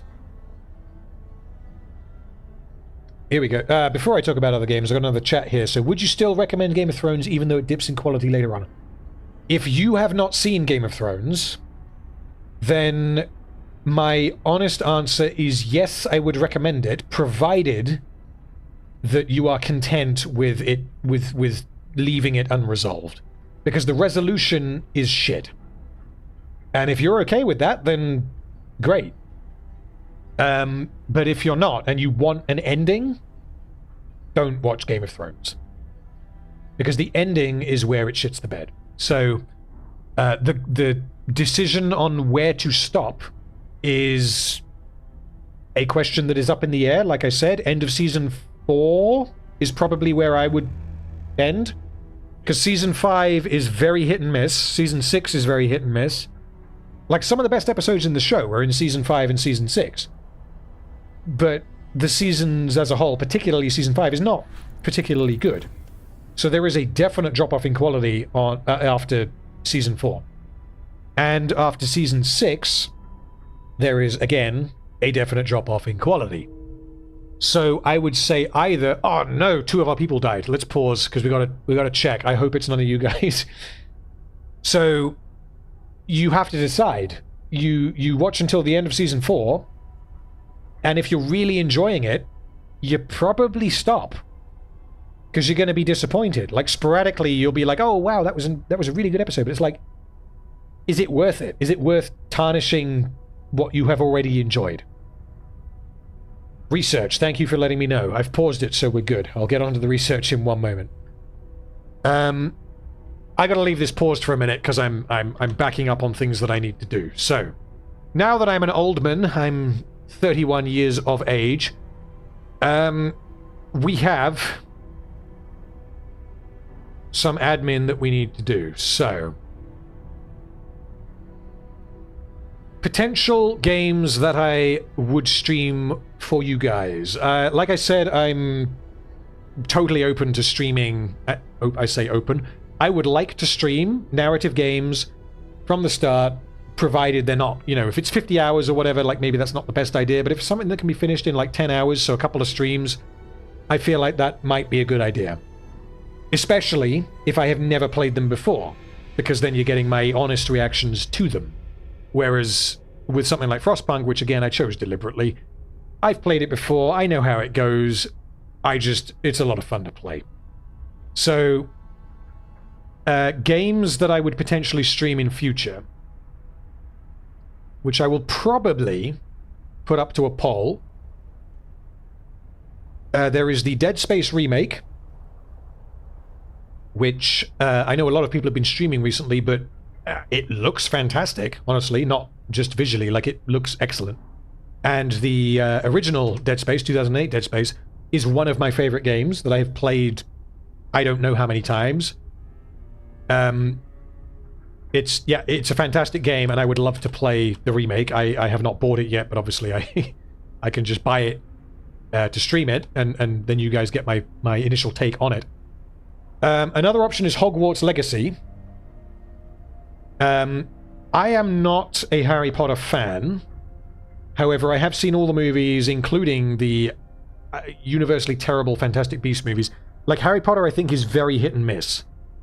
It's a kiddies thing. You know, it's like Lord of the Rings if Lord of the Rings was written for 10-year-olds, you know? Like, some parts of it I think are worth something. How that translates into the video game, I have no idea, but the point is, the game is Hogwarts Legacy is supposed to be quite good. Another option is Fallout New Vegas, which I own. I have, however, never played it, and from what I hear, Fallout New Vegas is one of the best narratives in any game ever. I would absolutely be down for playing it. The only hesitation that I have is it might be too long. I don't know. I have played Fallout 3, and I thought it was good, but I've always preferred the Elder Scrolls series, so Skyrim and Oblivion I played a bit of, but Skyrim in particular I love. Harry Potter doesn't matter for Hogwarts. Yeah, I mean, you may well be right. Like, Hogwarts Legacy absolutely could be a fantastic game, regardless of my opinion on the Harry Potter series. And I'm totally open to playing it. It's more because it's like a new topical thing that, you know, you guys might like my take on and like to see my reactions on. So, playing Hogwarts is Kitty's first RPG. I didn't realize it had RPG elements. Like, I knew that initially it was conceived supposedly as an MMO. Let's just make sure my Frostpunkies aren't dying. No, I paused it because we're good. I'm going to hit play while I talk because I don't want things to become dismantled. So let's occupy that. Tech tree, and then I'll go back to Hogwarts Legacy. Give me one moment. So the outpost depot allows us to assemble an outpost team and send it to establish and blah blah blah. And I can afford it, so what the hey, let's do it. We still have homeless. Let's upgrade some of the bunk houses. Wrong button. Let's upgrade some of the bunk houses. Okay, so our homeless has gone up, but that's because we've destroyed their houses to build better ones. So, while this is chugging along, I need to build... Can I afford it? I can get another workshop. Oh, I just built another workshop and I occupied it. Okay, so we've got 4 workshops. We're doing okay. Food is becoming a problem, though, I think. So we need a hothouse, which means we need a steam core. That might be a problem. We have a lot of people not working, so I'm going to build a couple of hunters' huts because we need to keep these. We need to get food for people. So the base heating level is high, which means they can afford to be outside of the range of the heaters. And I can then send, what, 30 of these 31 workers to work in the hunter's hut. Anyway, while that is chugging along... So yeah, Hogwarts Legacy, I'm totally open to playing. Oh, who died? Thank you for reminding me. Ethel Green, Dan Berg, and Luther Pierpont. None of you are in chat, so we're okay. None of you guys are dead. If any of you die, I'm gonna have to ask you what you want me to do. But honestly, we're on day 12 and 3 people have died. I think we're doing okay for now. I want thermal underwear. Don't we all? Okay, the other option... Because, I mean, really, I want to narrow it down to 5, because polls are typically... You need a gathering post for the thumper. Thank you. Okay. Gathering post for the thumper. While I do that, so I want to constrain my options to 5, because, like, YouTube polls and I think Patreon polls... Again, shameless plug, gentlemen and ladies, I have a Patreon. Check it out in the video description. If you want me to continue doing this more frequently, then feel free to support me at Patreon. So, regarding polls, they typically are limited to 5 options, which is why I want to narrow things down to 5 options. The 4th option is one of my favorite games that I have ever played, which is fantastic, is Alien Isolation. So Alien Isolation, if you've never played it, is obviously Alien, as in the Ridley Scott Alien. But it's not a shooter. It's a survival horror. And the AI for the Alien is terrifyingly intelligent. It will hunt you, it will find you, and it will kill you. It will Liam Neeson you. And I have never completed it because I've played it through twice, but I've never completed it either time. And the first time I played it, it was on Xbox, I guess 360 it would have been. Let's pause for a sec before I deal with the scouts. And I got to a point, because of poor management of ammunition, where I needed flamethrower fuel to continue. And I did not have any flamethrower fuel. Because I was in a scenario where I had no ammunition for any of my weapons, and I had to go into a room that contained a facehugger. Typically, the game does not force you into anything like that, because it's generally speaking a very well-designed game. However, I think this was on, I want to say, level 16 of 18, and I had to stop playing it, because my options were... Well, I didn't have an option. I could not continue on my current save because I did not have the ammunition to continue. I could not turn back because of the way the levels were designed, and therefore I could not complete the level at the difficulty that I was playing. I could have loaded back a level and saved more ammunition and played more efficiently, which is what the game is ultimately about. It's a survival horror game. But I decided not to do that, and I ended up never going back to it. But the time that I had with Alien Isolation was... It is an incredibly good game, and I would love to stream it. Question is, do you guys want to see that? So, yeah, we'll see. How did you get chat to work like that, by the way? So Fury, who helped me out with the chat. So, are you saying... Are you referring to the fact that I have live chat displaying on the stream? Because if so, I will tell you how to do it right now. Just let me know in chat and I'll tell you. Took a little bit of trial and error, but I got it working because I figured it was important for you guys to see what chat is if you're watching on full screen. Matthew Sparks says, have you ever played Darkest Dungeon? It has a fascinating story and really fun strategy mechanics. So, I have played Darkest Dungeon for, I don't know, 15 hours maybe. It reminded me a lot of XCOM, which is a game that I adore, but I guess I don't know, the design of the game didn't appeal to me as much as XCOM, maybe because it's very simplistic and it's very, like, typically roguelike or roguelite games, however you want to define them, are not my cup of tea, because I don't like the idea of play until you fail and then try again. Like, I don't really like that. I like to wing it and learn and eventually come out on top. And Frostpunk's quite a good example of that, because if I make catastrophic errors, I will fail. And I have failed multiple times at Frostpunk.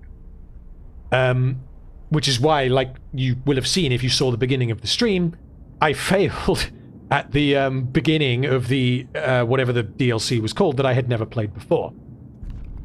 Let's explore this quickly. So, oh shit, there's bears. You woke the bears. Why would you do that? So we can leave the bears alone, or this is where death becomes a thing. People in the cave will live. The scouts will escort them to our city if they survive. So I don't know if this is binary. If I attack the bears, do I die or not? We're gonna risk it. Okay, they barely survived. Ho ho ho ho ho ho. When our scouts attacked the bears, the people in the cave, so we got 4 children, 19 engineers and 11 randos joined them. Okay, so we're doing okay. Well, I guess they're by default returning to our city. Okay, let's do a little bit of admin and then I'm going to check chat. Give me a secondo. 1 sick, we don't care about you. Who's sick? Amelia Lenton, you're not in my chat. You can die. We do, however, need more... We need more coal.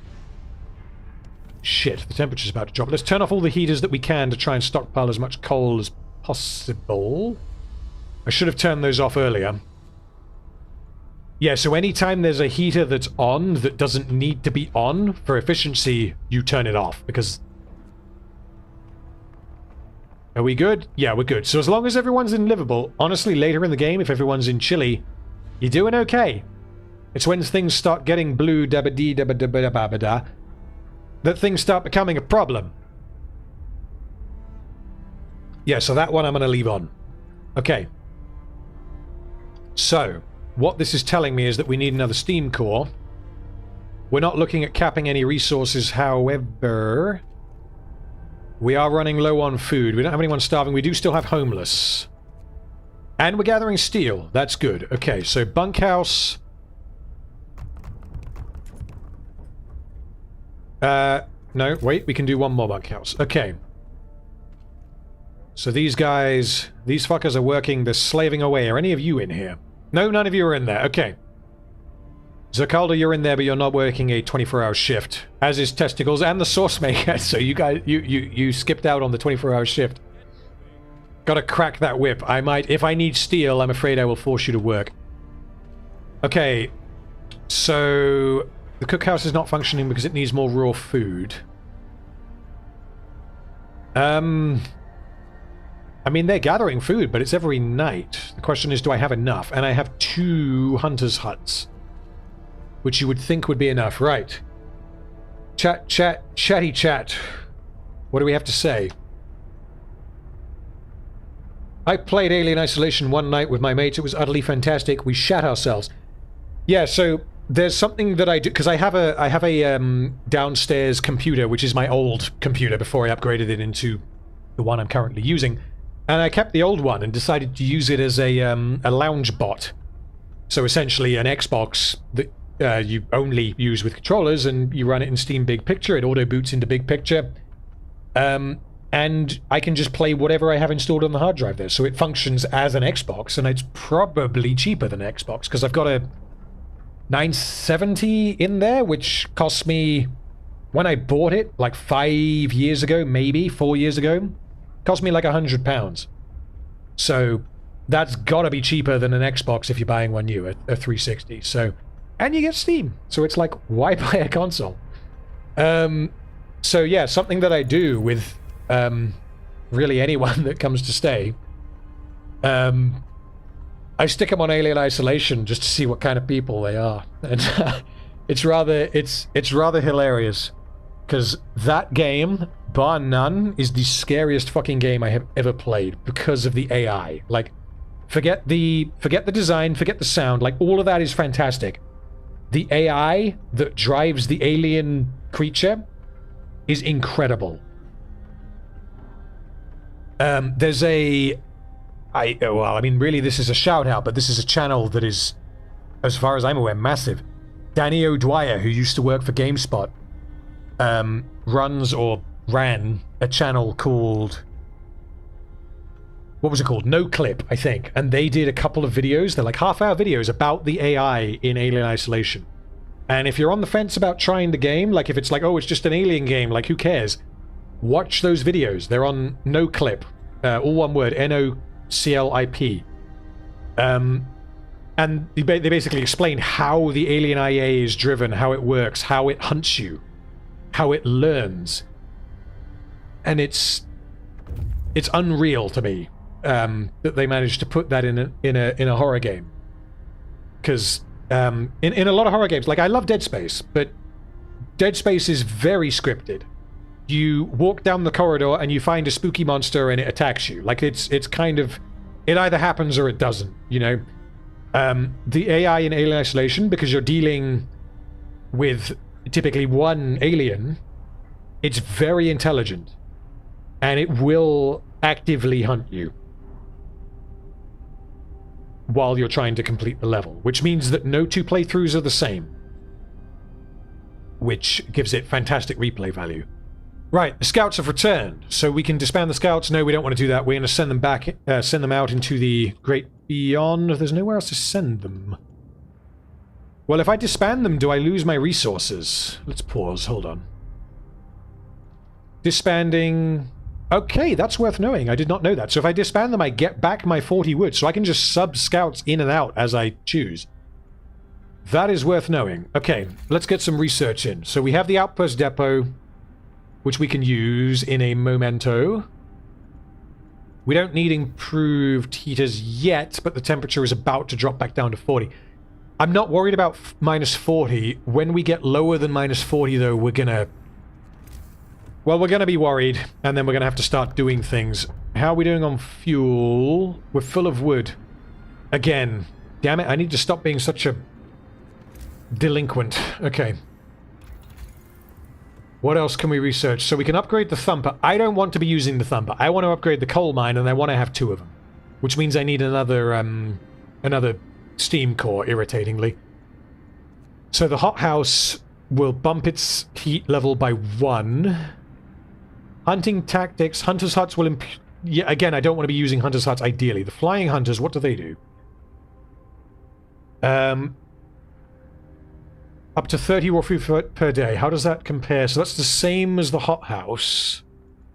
However, it costs more, but it does not require a steam core. Okay, cookhouses, upgrade the heat. Okay, the steam steel works. How are we doing on steel? We're doing okay on steel, and we need some wood, so we have to spend some wood.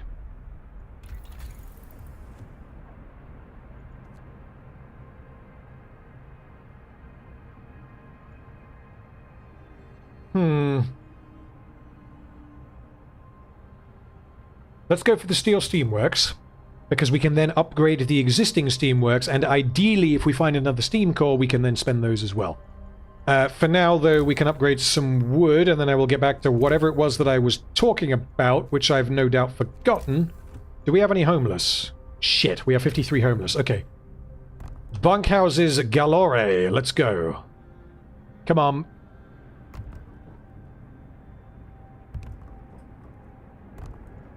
Please be enough. Please be enough bunkhouses. 63 homeless. Okay, so the problem with homeless is that they don't benefit from the warmth of the heaters. They're just out in the open, which means they're cold, which means they die, which means they can't work. So I've got to house them somehow. Hold on. Did I build a pub? Shit, guys, I did not build a pub. Open the public house. Yeah, I didn't build a pub. God damn it. Okay, let's build a pub, because we can afford it right now. We'll put the pub over here, because you fuckers are out in the middle of nowhere. We'll put the pub over there. And we can build another bunkhouse, which is going to go... there. Again, I don't care if it's inefficient. We're going to go for that. This facility has been closed. What are we... Oh, interesting. So even though I've turned off the steam... Okay, so I gotta switch the steam hub back on when it gets cold. So right now the bunkhouses are providing adequate warmth, but I don't need to provide any more. Okay. Right, chatty chat. How are we doing? Elden Ring would interest me. So, Elden Ring I would love to play. However, I am terrible... I say terrible, at Dark Souls-esque games. I typically don't like trial and error gameplay. I have played Dark Souls 3, I don't know, 70% of the way there, and it's a lot of fun. It's a really good game. But, you know, spending 20 out, you know, wiping 20 times on a boss is not my kind of deal. Exception being something like Alien Isolation, because you're dealing with an AI that is learning and responding to you, or something like World of Warcraft, where it's not just you. You're dealing with multiple people, and there's multiple factors that affect whether or not you can down a particular boss. Some bosses are shit, but you know, a lot of them are good. Was Alien or the robots worse? So the Alien, this is the thing, is with Alien Isolation, it spends a lot of time where the alien is not in play, and you deal with the robots. And if I was going to criticize Alien Isolation, I would criticize it by saying there is too much time spent where the alien is not on the table, without spoilers. And you're just dealing with the working Joes, they're called. They're androids. They're like Bishop and Ash in the movies, except they're not as intelligent. They're droids. They're essentially brainless. And they are very frustrating to deal with, but they are still effective horror antagonists. Matthew Sparks says, put me in the mills. Hey, if I can find you, if I see you, I will put you in the mills. But unfortunately I do not, and there's no way to just see a list of people. So I can see my unemployed, and what was I going to do with my unemployed? That's right, I was going to build a hunter's hut, because I need another one, because I don't have another steam core. So let's go with another hunter's hut. We'll put you there, and we will build a road, and we're going to occupy you with people. We have a whole load more engineers. Before the temperature drops, let's go and grab some coal, because we have the space to use it. Ah, people are getting hungry. Okay, well, we're building food stores to deal with that. Are people getting ill? 2 people are getting ill. Who's getting ill? No, don't know either of you. You're not doing... okay. None of my chat is in the infirmary, so we're doing okay. Got to deal with the homeless. There's so many homeless. This is the problem, is when you get people in this game, you get them in waves. You don't just get 1 or 2, you get like 50. Let's check my heat map. I've got to develop ring 3. I've got to build some bunkhouses. So we got 33... Okay, so 4 bunkhouses is enough. They're not on a road, so let's do that. Okay, while that builds, the food is about to not be a problem because we're building a hunter's hut, and the infirmary is not a problem because I don't care. Okay. Chat, how are we doing? Put me in the mills. That's where I was up to. So.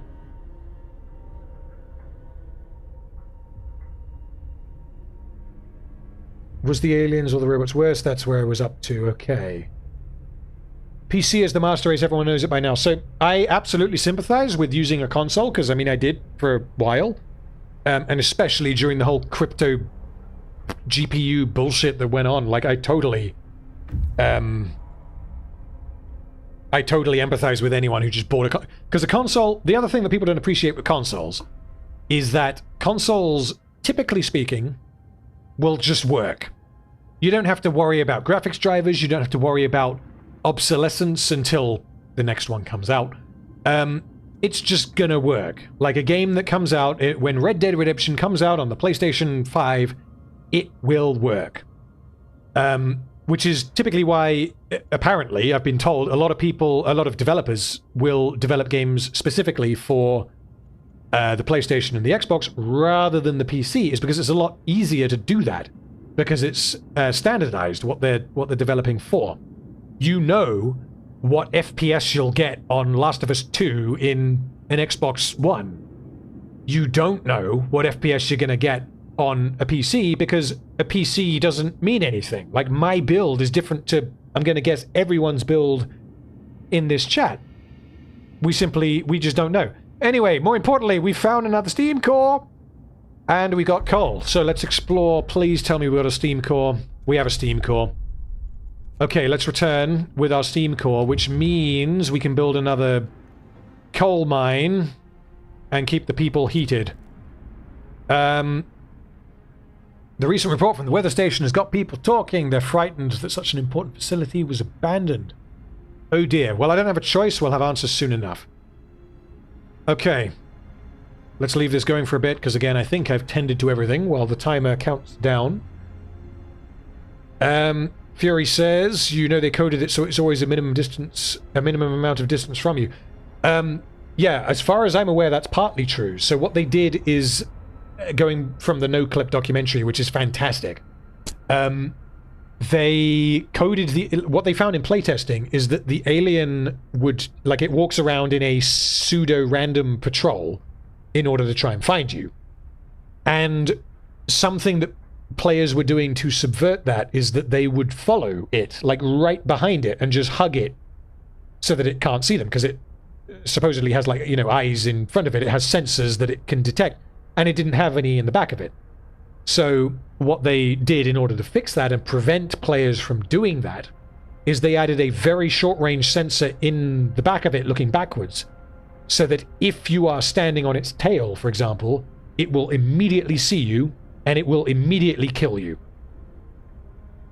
Because, understandably, following the alien, like, that's going to dilute the tension, that's going to ruin the player experience, in theory. If there is any kind of exploit with the AI, like in Alien, because the reason why the Alien Isolation is so good is because of how good the AI is. And if there was a loophole, it would be like, oh, well, why, you know, it's no longer as good.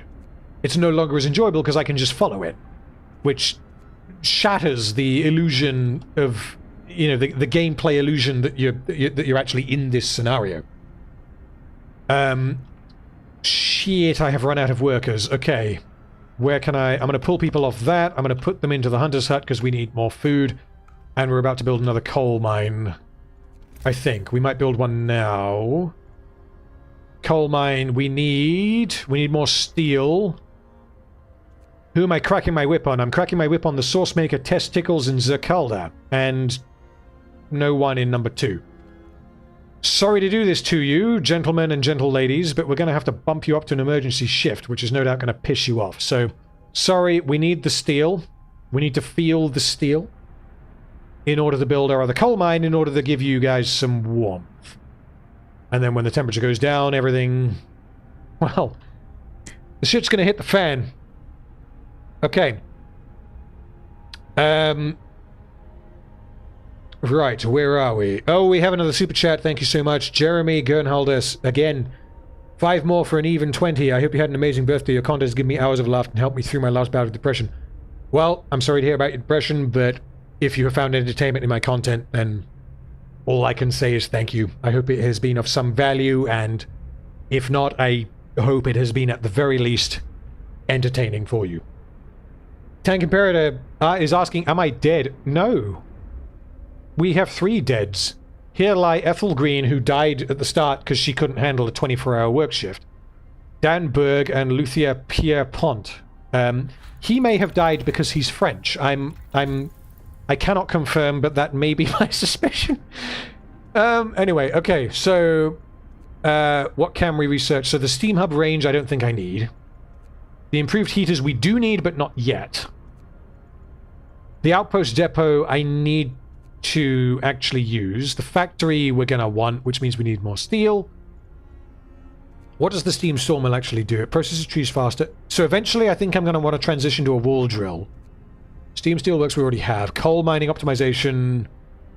10% efficiency for that many resources. Cookhouses will be warmer. We still don't have many ill people. Like, Hunter's huts will employ...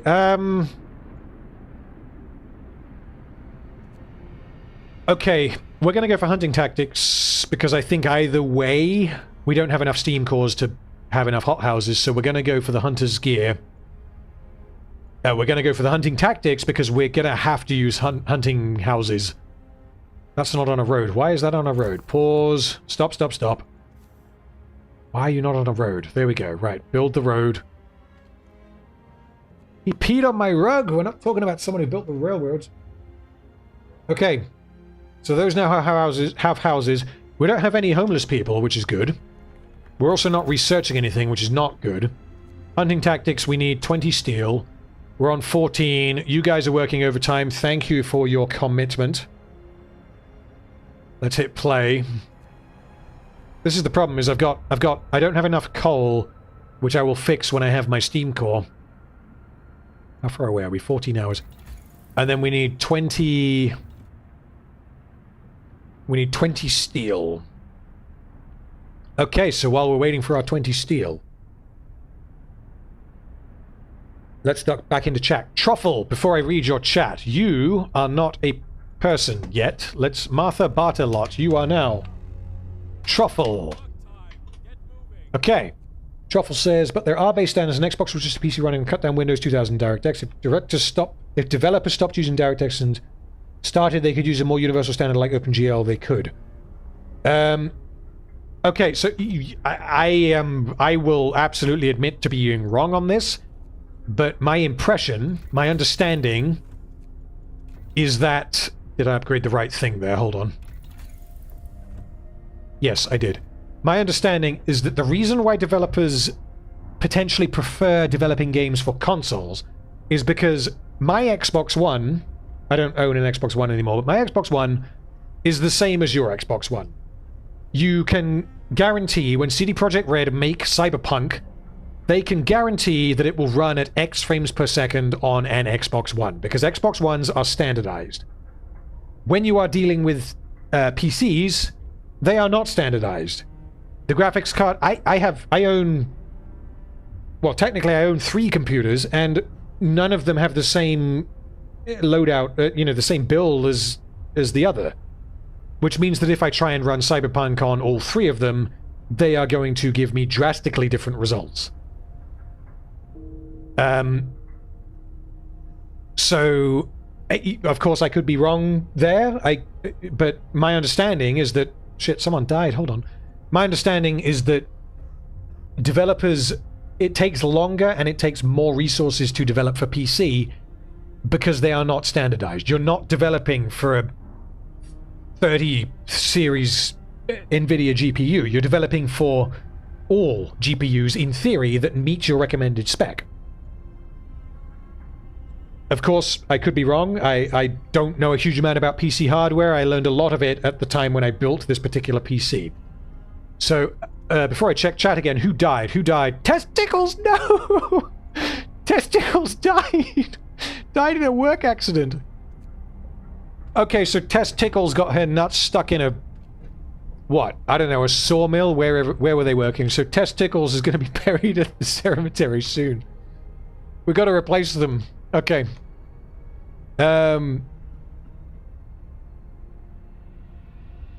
Yes, Truffle Pup, you were the first person I made. You gave me the idea. Absolutely. This was a fantastic idea.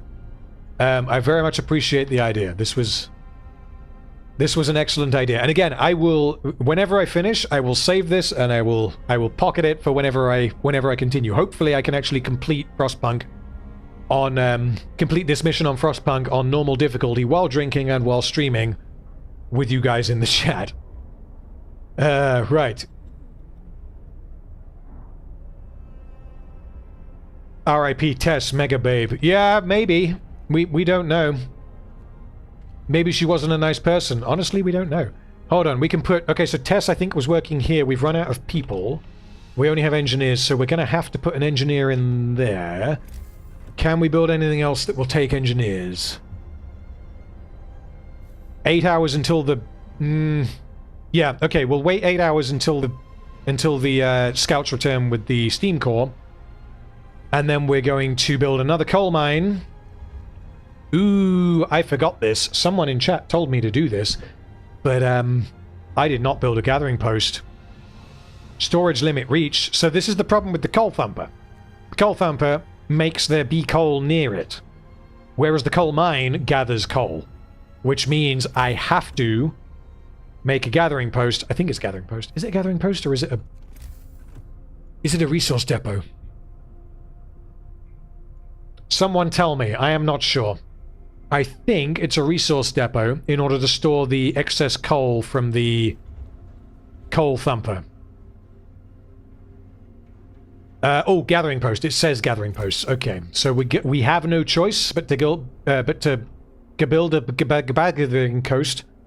We're going to stick it right there so that it can... No, I misclicked. God damn it. Cancel, cancel.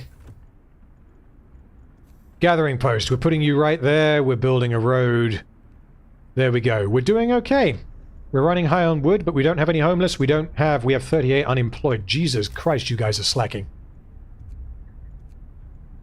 How are we doing? Food's doing okay. Steel is eh. Yeah, we're going to fill up a coal mine in a minute. Right, I'm going to leave this running. I got to go pee again. I will be back in a moment.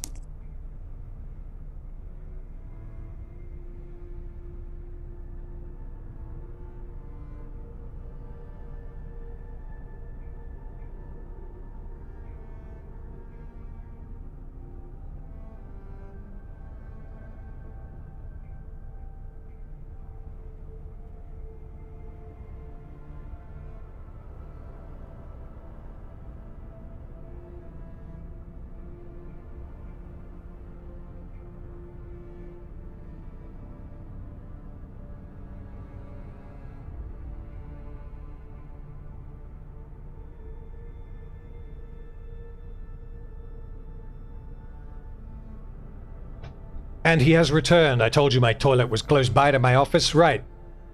Where are we at?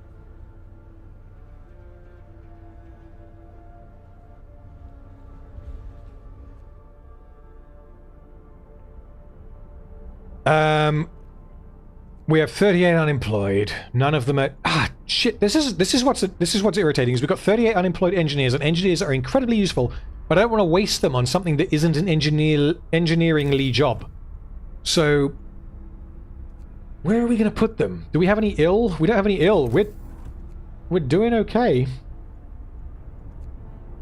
Food-wise, we're doing okay, and we don't have the... Okay, yeah, okay, so we're going to save our engineers, we're going to put them in the coal mine, and we're going to put... I guess we have to put the workers in the not the bunkhouse, the gathering post, when it's built. But yeah, having 38 unemployed engineers is not a good idea. Can I build another workshop? He can. Let's build another workshop. What's the temperature going to do? So we're about to go down to minus 40. At which point, we're going to be eating or drinking a lot more coal. So having the extra coal mine, yeah, we need the extra coal mine. Is that going to be enough? Because we're going to have to switch on a lot more heaters. Anyway, let's hit play. We're about to finish researching hunting tactics, which will free up a lot more randos so we can stick them in the gathering post. Chatty Chatteroo, what are we doing? Truffle Pup says I'm 6 cans down, 2 to go. Gonna scull this for my old babe Tess, hoping Betty survives until the end. Edwina Dagforth, you are now Testicles the second. We'll go with that. Because I have no way of, I think, checking. Wait, shit, Testicles hasn't been buried yet. And I'm not researching anything, more importantly. Right. What are we researching? We don't need the steam hub. We might need the improved heaters. Scout sleds moves them 50% faster. Okay. We will research the factory because we can build automatons there rather than relying on RNG finding them. RNGs, I should say. So if we build the factory, if we research the factory, we can then build it at a later point. Okay.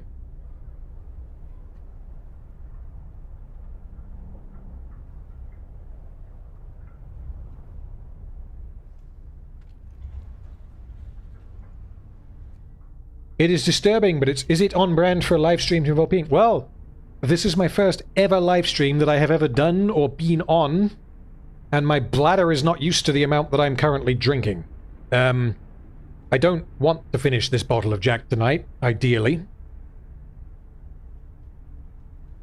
Wait, Testicles is rotting? How do we tell if Testicles is rotting? She's not... Well, yeah, I suppose you're right. She's not been buried. Which probably means she's rotting. That's not good. Okay.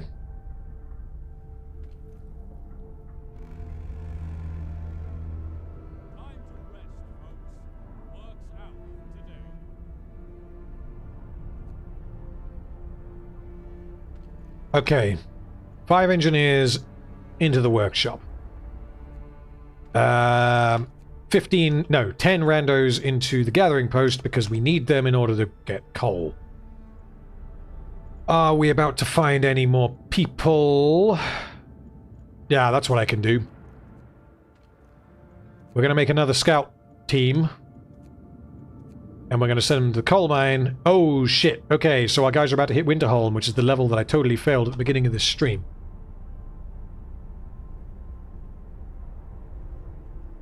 How is she rotting in these temperatures? Well, she might not be rotting, to be fair. She's somewhere, but I don't... You know, eventually she'll be here. When they bury her, I guess. I mean, I gave them a cemetery. Like, what? There's only so much I can do. So... The question that I have at this point, I'm not going to put a poll on screen because it's not that important. Jesus, there's still 2 people gathering coal from there. Let's get rid of them. The question I have at this point is, do you want me to continue playing Frostpunk for now? Or would you prefer that I move on to something else? I have no issue, but I plan to stream for maybe a couple more hours, as long as you guys are game. And I will happily stay on Frostpunk for another couple of hours. Or we can try something new. I don't mind. I'm more than happy doing what I'm currently doing. While you guys have a ponder and let me know. So scouts have returned with my Steam course. So we need more. Let's pause. Hold on. We need another coal mine, which we're going to build right there.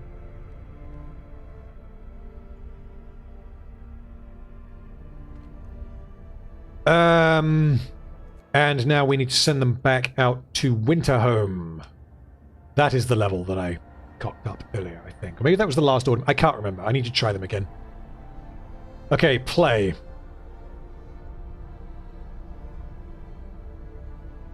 Are you enjoying splitting attention between game and chat? I am more than happy splitting my attention between game and chat. I kind of prefer this to playing... Like I said, I was considering playing...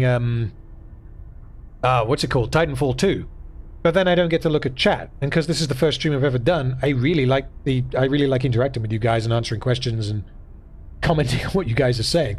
And naming my rando civilians after you guys. Speaking of, Ruben Markley. He is now... Who else is here? Caden... Wyatt. I don't think I've already done you. I think that's everyone that I can see for now. If I see anyone else, or if I have not done you, then stick your hands up.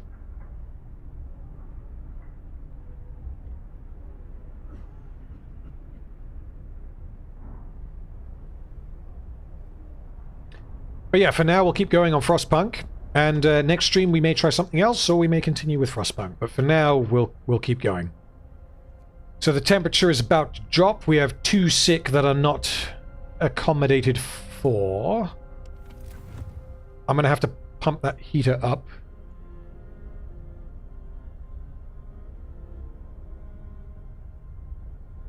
I'm so distracted that I missed the live stream joke.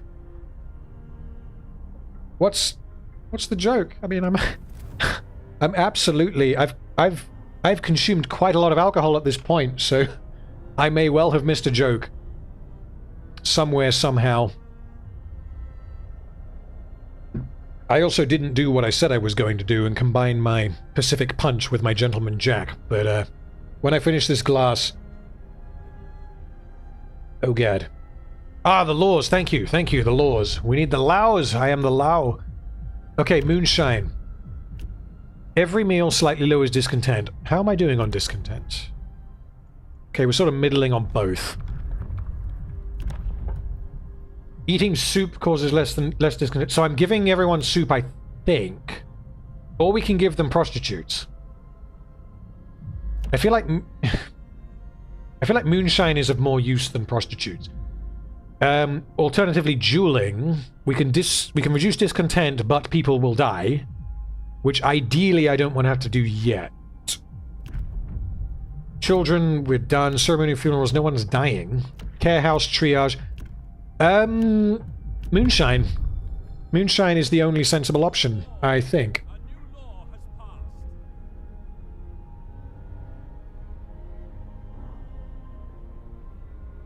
House of Pleasure is better. Yeah, House of Pleasure might be better, but yeah, we'll let this run and we'll see what happens, and if I have to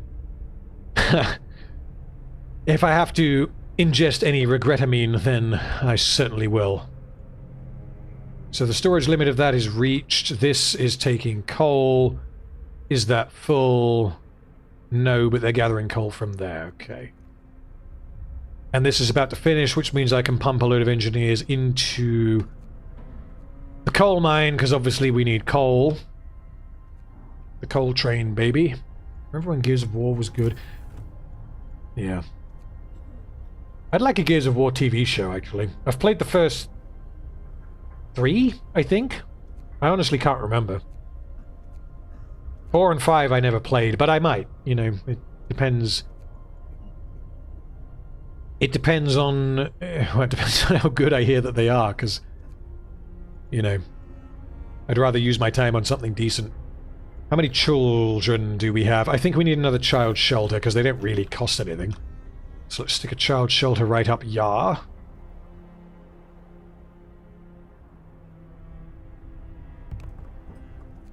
We're going to need another heater soon. I think it's coming up soon where you have to choose if you're religious or not, then it gets real weird. Yeah, so I distinctly remember that. I don't remember exactly when that happened. But essentially, you have to choose whether or not your Frostpunk city is going to be ruled by religious autocrats, is probably the right word, or if you're going to just become, I guess, fascists? I don't know if fascist is exactly the right word, but we'll see. And we'll be able to choose. I seem to remember being religious is better because it lowers your discontent massively. But we'll see. Anyway, so the temperature's fall, and let's see how we're doing. So everyone is chilly. We've researched the factories, so we're going to turn on that heater, which keeps them going good. Why is that still reached?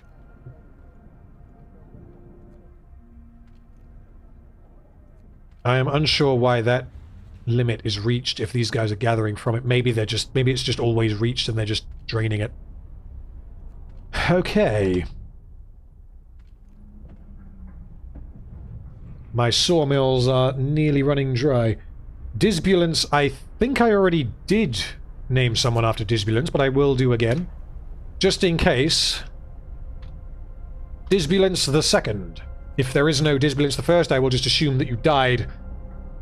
Can randos be the name of my fan base? Alright. Yeah, you guys are you guys are the randos now. Oh shit. Speaking of, we have a rando who's found my town. Oh no, he's died. Oh shit. Man from Winterhome. We found an exhausted man at the edge of our city. He said that he came from Winterhome, a settlement not far from here, and he was the last way. Winterhome is dead, everyone's dead, there is no hope, blah blah blah, you are doomed. Okay. Well, damn it, why have you got to fool my hope? What's happening now? Oh, I think this is where I choose if I'm going to be a fascist or a theocrat. Flags and the watchtowers are pretty fascist, but I think it makes the endgame easier. Yeah, maybe that's what I'm remembering. I remember one of the two definitely makes the endgame easier, because you just have a button that lowers discontent. I must give them purpose. Choose our path. So here we go. So we have the option of order and discipline. So, translation, are we going to be turbo-fascists? Or, faith and spiritual strength, are we going to be sheep? My presumption... I forgetting what even happens, because I don't know if I click one of these, does it just happen, or do I get to view them and then choose? I'm just going to pick faith and spiritual strength, because not wanting to go particularly deep here, I feel like in an actual post-apocalyptic Frostical type scenario such as this... Oh, I can go back. Yeah, so we can just choose. Oh wait, no we can't. Shit, okay. In an actual Frostical post-apocalypse scenario such as this, I think, basing this on no information whatsoever, that having a deeply religious society would be of more use than having a fascistic nanny state that enforces whatever it may be. Of course, a deeply religious state may well do the same thing. Burn the heretic and so forth.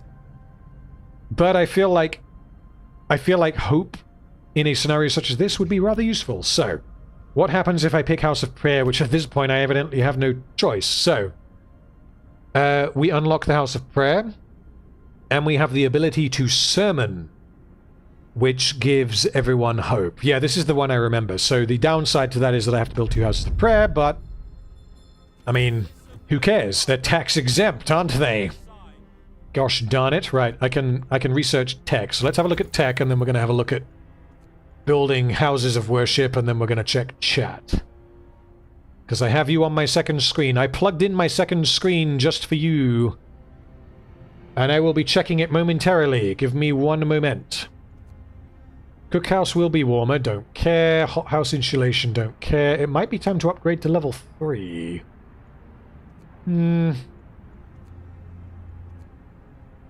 Gathering posts, don't care. Let's improve the heaters, because I think we're going to need to, and then we're going to go level 3. Okay. So, tech-wise... Ooh, the outpost... Ooh, whoa, hold on. I should have done this earlier. 20... Yeah, we can afford that. Why... Where can I put this? Okay. Let's stick you here. So this I upgraded earlier, and to my knowledge, the way this works is you staff this with people, randos, and you tell them to... They basically feed you resources from other depots that you find with your scouts. So it's essentially a means of gathering resources without actually having to gather resources, so it's pretty goddamn strong. The issue, the problem I found with it when I played this most recently, which was, like I say, over a year ago, is you end up overcapping on certain resources such as coal. However, I don't see that happening now.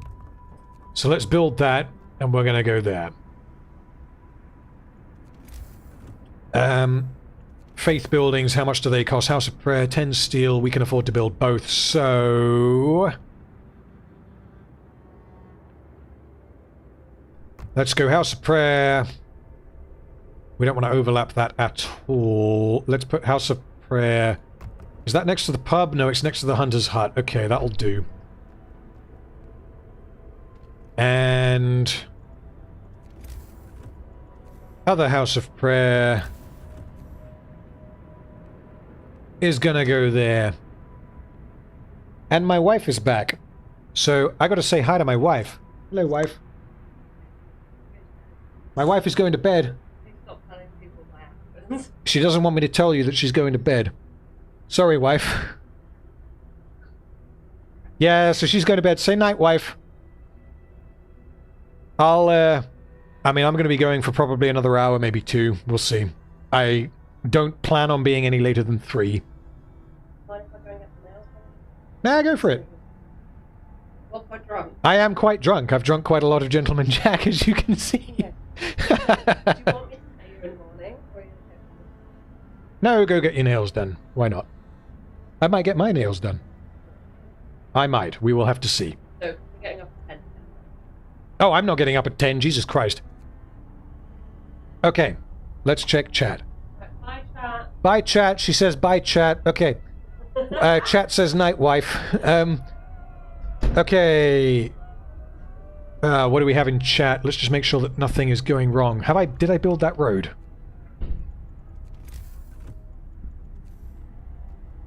No, I didn't. There we go. Right. Okay. Street is under yeah, okay, we're fine. Okay, so I can let that run for a little bit while I check chatty chat. So you guys seem to like being called randos. So, yeah, rando's a good word. I feel like rando is a good word. You have to pose laws to help your path. Yes, I do. Did I just do that? Or did I not? Yes, I did. House of Prayer. So, yeah, so basically the way this works is at this point in the game, because I chose the religious tree rather than the, well, the fascist tree, I have a separate tech tree to if I had chosen fascism. So, I can choose evening prayers, shrines, blah, blah, blah, as you can see on the screen. Whereas I believe if you choose the fascism tree, which is the order tree, or whatever, I forget what it's called, you have the option of having watchtowers to basically look out for your neighbors. And I say look out for your neighbors, that sounds like a good thing. To basically tell on your neighbors and inform me as the omnipotent overseer of my Frostpunk denizens that people are being naughty and they're graffitiing, so then we execute them, and that lowers discontent and raises hope. Yeah, it gets pretty nasty, which is what I meant by difficult decisions that you have to make. Sending children into the mines is the least of it.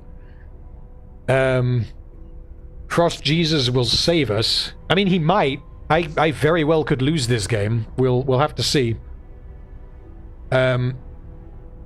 It's your birthday. Get up at 10 and have your my nails don't need doing. But yeah, I mean, I can do my own nails, I guess. Anyway,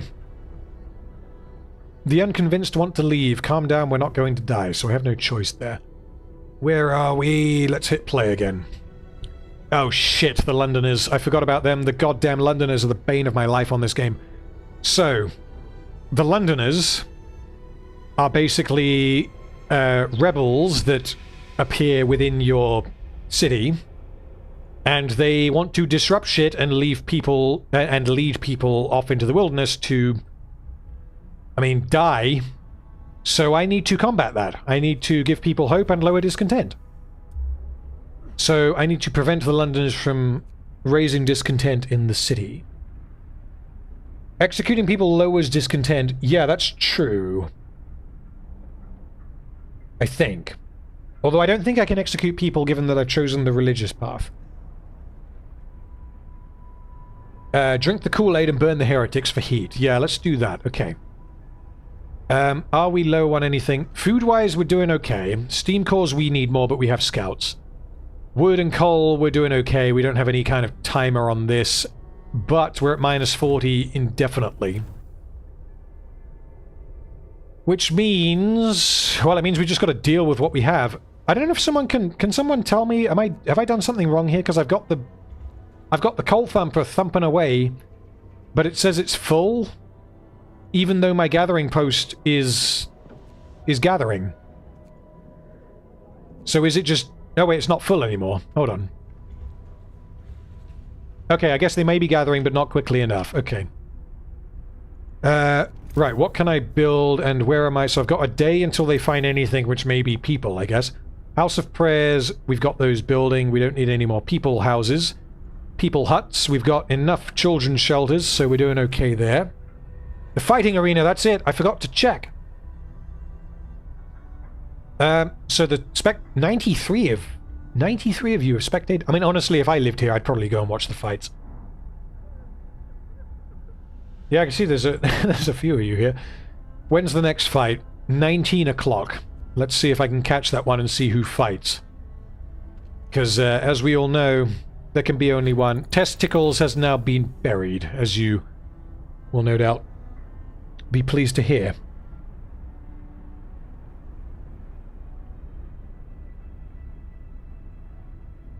So Trufflepup thinks I'm doing okay for now, but I need to find the Steam Core farm with the scouts or I may be feckered.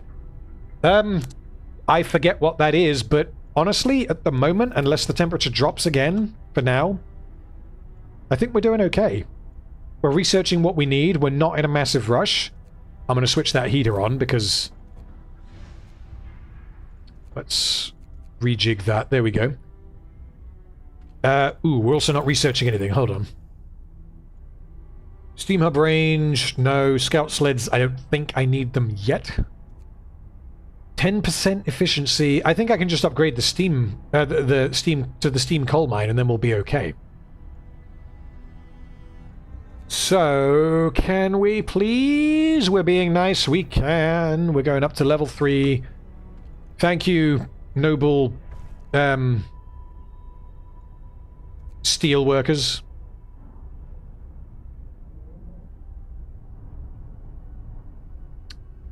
You are funding my coal mines, which are in turn keeping you healthy. Okay, we need a way to raise hope, so... The fight's about to start. I think the fight's starting... Yeah, the fight's starting at 7 o'clock. So who's watching? Apologies if I miss any. Vinturus is watching. Carl Hines. I've forgotten to do the bloody bracket thing. Lutch Troll Slight Return is watching. Ryan is watching. Fury is watching. Big Fish is watching. Disbulence the second, in case there's no Disbulence the first. Curious. A lot of you are watching, so who's going to fight? Arnold Webb and Hester Lacey. Can I turn any of you into a chatling? Oh, we just got a super chat. So you, Hester Lacey, are now Pixel. No, that's not at all what that says. Pixel Pit. Hopefully you don't die right now, because if you do, I will feel bad. Because if Arnold Webb kills you... Wait, what did I do wrong? Pixel Pit. Save. Okay. Arnold Webb is fighting Pixel Pit. So, Pixel Pit, Super Chat. Jesus! Okay, I don't know what currency that is. SEK. Hey man, congrats on the growth. Happy birthday. Thanks for making Rings of Power interesting. Best of luck. Well, thank you so much for the Super Chat. I am incredibly grateful, and thank you. Yeah, thank you again. I'm glad that you found my videos entertaining. Best of luck. I'm gonna... I'm gonna take that to mean in Frostpunk and also with my next videos, which are gonna be on The Hobbit. Which, at this rate, what are we in? End of February, of course, because it's my birthday. Now, I'm a 31-year-old man. The first Hobbit video should be out sometime in March.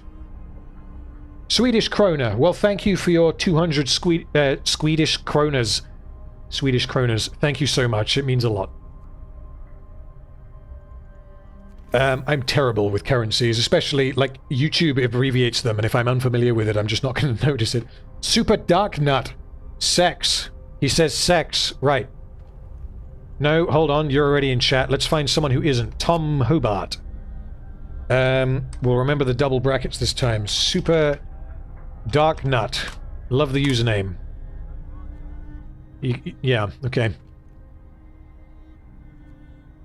What can we do next? What can we do next? We need more hope. Can we do anything about hope? Health we're doing okay on. Accommodation we're doing okay on. We've got the fighting arena. Food we're doing good. All I can really think is that we... Yeah, let's upgrade the steelworks. We'll upgrade both of the steelworks. That's a reasonable investment, but it's going to replenish. It's going to pay itself off. We hope. So we'll wait for those to build, which I believe will build overnight. We still have 25 unemployed engineers. Can we build a workshop? We need 5 steel. Okay, so we got to wait for those to finish until we have enough steel. Okay. Chugga chugga necky neck. So, I think it's safe to say, given that this has been a huge amount of fun and that you guys seem to be enjoying Frostpunk, I'm going to finish this this run of Frostpunk in whatever my next stream is. Don't worry, I'm not stopping yet, but I'm not going to jump into another game until I finish this run. And if I fail, I fail, but what the hell. Well, after that, or probably in the meantime, I will put up a poll just asking for suggestions on what I should do next, because I would like to do... Again, there are specific games that I would like to do. Alien Isolation is 1, Dead Space Remake is 2, Hogwarts Legacy is 3, and Fallout... What's it called? Fallout New Vegas is another. Because I have never played any of the above, although I have played Dead Space Original, and I have played Alien Isolation, although not until the end. So I feel like all of the above could be entertaining streams, and it would be good for me to stream them to you guys. I feel like I could do that. Alternatively, another option is Deep Rock Galactic. Potentially, we could do something like League of Legends, but I mean, I haven't played League in a little bit, and I may embarrass myself. Do any of you guys play League? Because I play it kind of on and off. I main jungler. Typically... God, who is it that I play? Volibear, Trundle, Sejuani, the kind of tanky bruiser, fuck shit up types. Which I find a lot of fun. I second main, I guess, support, but, you know, you never end up playing your second choice if you pick jungler, because I guess no one wants to play jungler. Civ 6. Yeah, Civ 6 is a huge amount of fun, and that would actually be a good one to stream. I feel like Civ 6 might be a better one to stream with other people as well, rather than just me on my own, because it's entirely turn-based, whereas like Frostpunk is... Obviously I can pause it, but it's real time. Anyway, right, I gotta check this. So the outpost team, I need 20 steel and 10 workers, but that is going to be well worth the effort. My discontent... Yeah... 24 hours on that. 24 hours on that. We need the steel. Civ 6 is on sale. Yeah, so I already own Civ 6. It is a fantastic game. Any of you guys who don't own it, pick it up. If it's $5.99 on Steam, Jesus Christ, pick it up. It's such a good deal for that. When it came out, as far as I'm aware, it was not as good as Civ 5, which I also played quite a bit. But with all the DLC and all the updates and all that, Civ 6 is an excellent game. I think I have more hours in that than in anything else, but I mean, it's not quite fair, because Civ you can play while doing other things. Stellaris. Have I played Stellaris? Let me check. No, I havenent. There's a couple of games like Stellaris that I've played, unless I'm totally wrong, in which case tell me. 4X strategy games. Endless Space 2 and Sins of a Solar Empire I've played a bit, although they didn't really click for me, and I never went back to them. Right, let me pick what I'm upgrading. So, what's the temperature doing? Temperature, we're just holding at 40, and we're functioning, which means we don't need to upgrade the range or the power. We don't need any of that. Prosthesis, we don't have any amputees yet.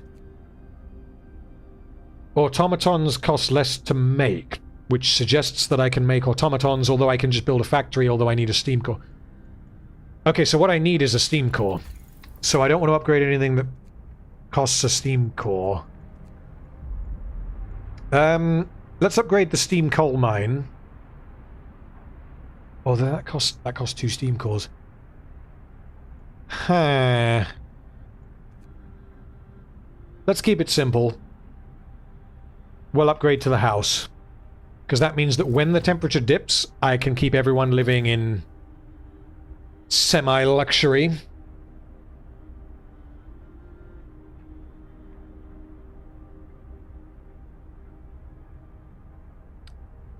Yeah, while this is going, let me minimize and check my Steam. So, just to, tell you what kinds of games I usually play. So, my most played games... we have XCOM 2, Civ 6, Witcher 3, Skyrim, Divinity Original Sin 2, Tabletop Sim, Age of Empires 2, Civ 5, Jackbox, World of Warships, Payday 2, Death Stranding, and then we get into the lowers. What I'm playing at the moment, kind of on and off, Frostpunk, obviously I'm playing for you guys, but, I mean, God damn it, it's a lot of fun, but I'll probably save it for streaming, because I feel like it's quite a good stream game. Total War Warhammer 3, I would like to stream, but bear in mind I am goddamn awful at that game. I am learning it. And I suck. Red Dead 2 is excellent so far, but I'm not sure that's the best game for me to stream, because it means I can't really look at chat. It's a heavily story-based game. Shit, 2 of our people died. Was it any of you? Edward Sparrow and Jacob Lyle? No, I don't think that's any of you. If it is, then I'm sorry. So we've lost 5 people by day 16. That's not too bad.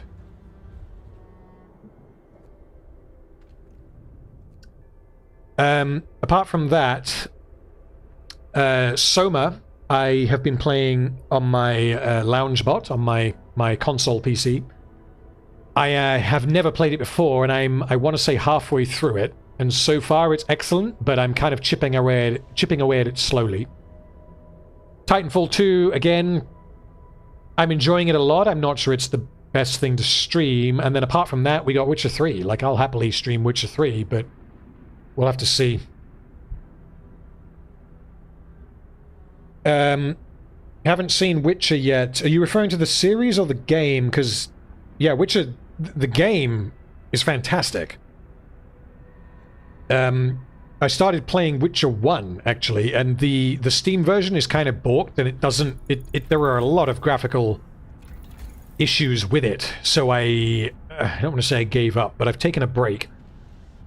Because, you know, during, like, in-game cinematics, the physics, like, people's beards will just clip across their face repeatedly, and I don't know if it's just a bad port or what. But it's very distracting to watch. However, I was quite enjoying it because a lot of the voice... or, as far as I'm aware, all of the voice actors are the same as Witcher 3, which I know inside and out. And I wanted to finish Witcher 1 before I jump into Witcher 2. But before I check my researches, tell me if I'm an idiot here or if you guys experience the same thing. So Witcher 3, I have completed on the hardest difficulty on New Game Plus. The exception to that statement is that the final boss, without spoilers, I'm not going to elaborate, but the final boss, I had to bump the difficulty down one level because he was a bullet sponge. It was, you know, we're talking fight him for 10 minutes, and if you make one mistake, you get one shot. So I had to bump the difficulty down because I thought, screw this, I don't care enough for the Steam achievement, I'm just going to bump him down and I'm going to kill him. Given that I have essentially completed The Witcher 3 on the hardest difficulty on New Game Plus, I found it very jarring that the first boss in Witcher 2 is harder than anything in Witcher 3. Am I alone here, or is Witcher 2 an infamously difficult game? Because, like, I'm... You know, if it was something like Dark Souls or whatever, I can totally buy that. Like, Dark Souls is a difficult game, and yes, you have to get good, and you have to be able to... You have to just trial and error something 20 times, and then you beat it, and then you feel good because you beat it. And I totally get that, because I played Dark Souls 3, and it was quite a lot of fun. Have yet to play Elden Ring, and I probably will at some point. But Witcher 2, to me, felt punishingly difficult. So... I have yet to go back and retry Witcher 2, but I gave up after I beat the first boss. I thought, if the first boss is this hard compared to Witcher 3, then I don't care enough to actually play the game. But, from what I hear, the story is excellent. So, you know, at some point I will play it, having never played it before. Right, let's check our upgrades. So we can bump up the industrial hothouse. We really need more steam cores. Is there anything I can upgrade that does not require steam cores? Gathering posts I want to eventually do away with, so no. Hothouse, yes. Heating... Heater efficiency, so they burn... Okay, yeah, we'll go for that because it burns less coal, which lets us stockpile a little bit more. Mass Effect, that's a good suggestion. So I've played Mass Effects 1 and 2. I've never played 3. Mass Effect 1, my take on it was that it was mechanically incredibly frustrating. It was very dated. However, the story I thought was excellent, and the reason why I persevered against those mechanics is because I was fully engaged by the story. Mass Effect 2... I thought the story was nowhere near as engaging, however, mechanically, it was so much better. So what I'm thinking is they did a remake soon. Good night, Disbalance, thank you for tuning in. What I'm thinking is maybe the remake, I might be wrong, tell me if I'm wrong, but they updated Mass Effect 1 to use the mechanics of Mass Effect 2, but to keep the core story. So if they did that, I will more than happily pick it up and stream it. But yeah, Mass Effect 3 I've never played. And if I pick up the Mass Effect remaster or re-release or whatever it is, then that's all 3 games in one. So I may well pick it up if you guys think it's worth me playing. Right, let's double check a little bit of admin, and then I will have another peek at chat. Ha! You're not working overtime? Lazy. Caden White, you're not working overtime.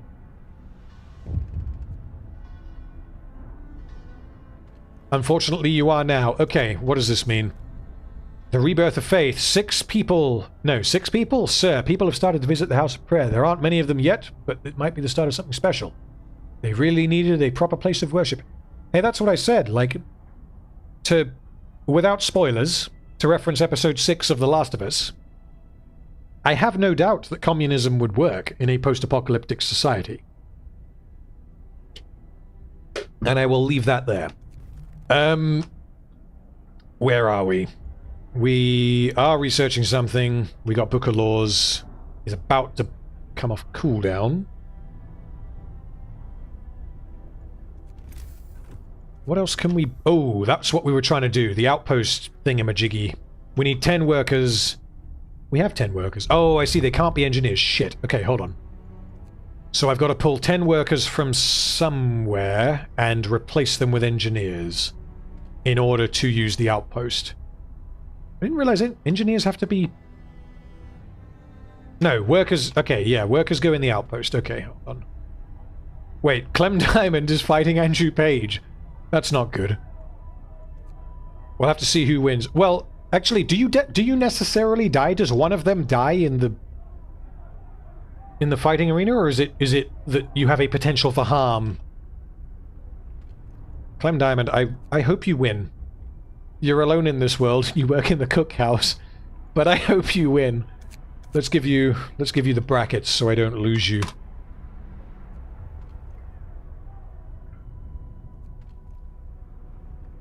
Yeah, who's actually dead? Oh god, okay. Testicles is the only person who has died that I care about. Okay. Right, Book of Laws. Okay. So we have the option of evening prayers or shrines. So evening prayers gives you an ability which raises hope and has a small chance of convincing a Londoner to stay. So the Londoners in apparently... What's this? 26 and 13, so... okay, no, I've got 13 days, but there are 26 Londoners remaining. Okay. So if I use the prayer button, it has a chance of convincing one of those Londoners to remain. Alternatively, shrines raise hope and increase efficiency. Well, I mean, I kind of have too many people at this point, so let's go with shrines. That was a ripper. Okay. Shrines. So we want to put these next to workplaces. Let's stick one there on the crossroads, and... I assume that includes the medical bays, because that is a workplace.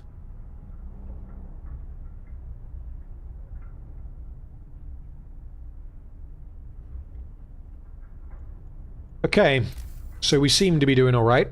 For now, I've researched house. We don't have any temperature change coming soon, so for now, I'm not going to bother upgrading the houses until I have to combat health issues, which is not happening yet. Let's hit play. And we're spending our wood, which would suggest that we're not acquiring enough of it. Okay, hold on. Right, that's what I was doing. That's the 3rd time I've been distracted by this. So, we need to pull out 10 workers and ideally replace them with engineers, because we have a bunch of engineers that are not currently working. So to counteract that, let's build us another workshop. And where are our engineers? Are any engineers doing anything engineerly that they do not need to be doing? Well, they're working in the coal mine. If we pull them... We then need 7 randos to work in the coal mine, but Ah, shit. I'm doing it wrong. We'll put the engineers back. It's randos that we need. Okay. So... let's put rando... okay, yeah, we'll fill that up with randos. The steelworks filled up with... not randos. We'll fill the steelworks up with engineers. None of you guys are in there. Oh, Disbulence, you're in there.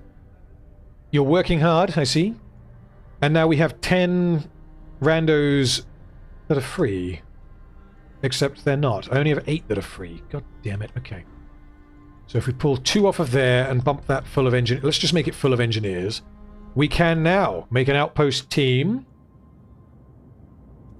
and send them to the coal mines. So the way this works, if I recall, is those 10 workers will now just work by grabbing me coal from the coal mine.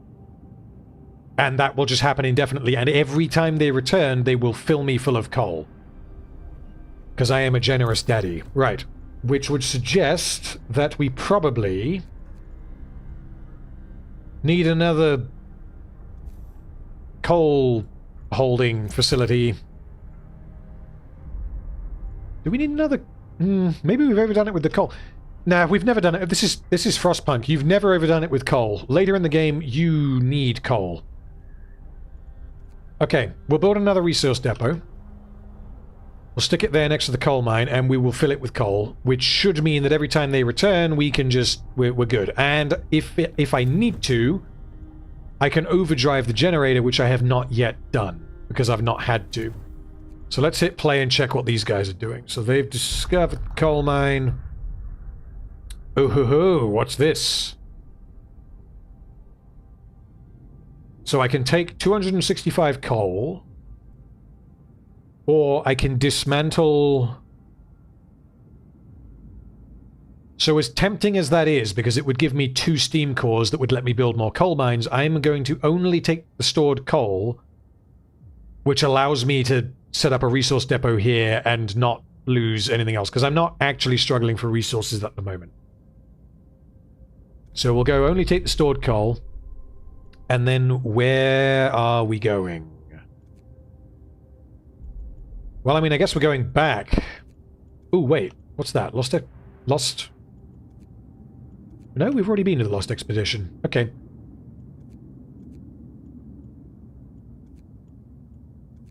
So we'll return to our city with the coal. Okay. You can't overdo coal, but you also shouldn't stop getting... yeah, that's one thing I remember from this game, is you spam the hell out of coal because you're gonna need it. Eventually, this 40 degrees is going to turn into minus 140, and then very bad things will happen. Things will get rather chilly. The thing... I'm still confused about this, the coal thumper. Is it doing anything? Because I feel like I'm wasting 10, 20 people, because I've got 10 people at the gathering post doing nothing else. Anyway, shrines built, hope rises. Good.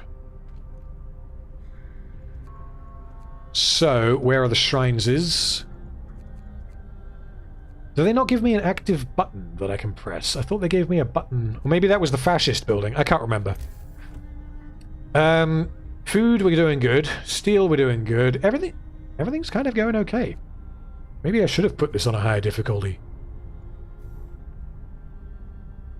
Yeah, hope is the only real problem we've got. And then only 7 people have died, so... what do we do next? Get the automaton on the thumper. Is that preferable to having it in the coal mine?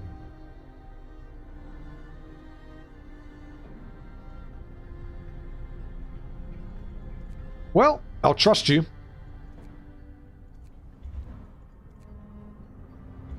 But the storage limit is reached, but then I did just build... yeah, okay, so if nothing else, building this resource depot and assigning it to coal will mean that this thumper is functioning as intended. Protect the pub! Where's the pub? That's a good point, Jesus. Where is the pub? Pubbity pub. Public house, where are you? There you are. Why do we have 5 engineers working in the pub? Yeah, let's Okay, yeah, we don't have enough randos. We've got to have engineers working in the pub because they got nowhere else to go. I guess they're pouring particularly good beer. Or typically cider is what I would usually be drinking. Yeah, hope is low, and we have 7 deaths. 7 deaths, from what I remember, is pretty good for this game. Ideally, we want a way to bump hope up, though, because, like, discontent doesn't matter unless it gets too high. And one way I could do that is by... Where's the foodery? We could change it to a standard meal, which produces less food per raw food, but I don't want to do that yet. Hope I need to raise in order to stop people leaving to join the Londoners. So how do I raise hope? Do the faith buildings give me hope?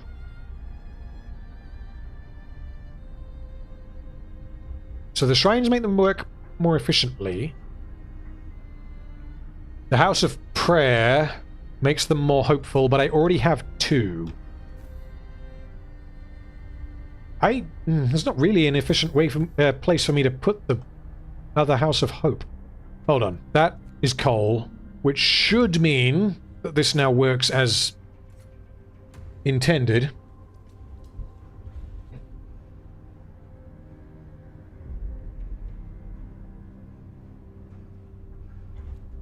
Oh god, apparently I'm very far behind schedule. I need heaters, I need steel and cores, apparently. Yeah, I have no doubt that this will end catastrophically. Yeah, there we go. So in, what, 4 days' time, it's going to drop down to minus 60. I have no doubt that this will go catastrophically wrong, but for now, I think we're doing okay. We got no ill. We got... Yeah, we just need to future-proof. And I've got a whole load of resources, so... If we fail, we fail together. I would like to volunteer for pub duty. Well, if I could tell you to work at the pub, then I would. Are you actually working at the pub? No, those are the patrons. No, you're not. Yeah, I don't think you can manually assign people. If I could... Retarded alter ego is one of the patrons. Good gad. Why does he need alcohol? Okay, so Winter Home gives me steam cores. Let us search. We got stew team cores. 2 steam cores. May they rest in peace. Okay. So I feel like we return now because the steam cores are very useful. Which will allow us to get more food. Let's top up my beverage while we're waiting.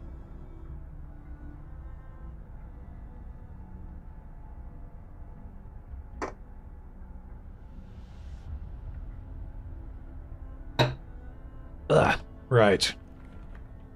Damn it, I topped it up with Coke instead of Pacific Punch Monster. Sorry guys, if I forget to do this time, you gotta remind me next time and I'll mix Gentleman Jack with Pacific Punch Monster. Okay, so the outpost team have reached the outpost. They will give me 800 coal every day. That is a lot. So building the outpost evidently costs nothing, which means why would you not do that? However, I seem to remember that there is a risk that they either die or, well, can't find me, which I guess means that they die.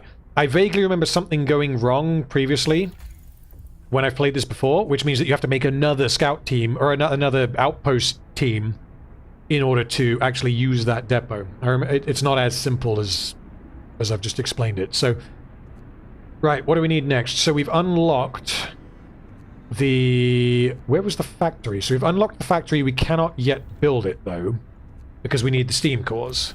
When we have the steam cores, we can build the automatons. Pixel Pit wants to volunteer as a pub patron. I mean, I will accept that. Whether you end up actually going there, I can't tell your character to go there. I could build another pub. What do pubs actually do? Do they raise hope? Because if they do... No, they reduce discontent, I think. Is that what that said? Yeah, see, my discontent's doing okay. My hope needs to come up. So let's work out what we can upgrade first.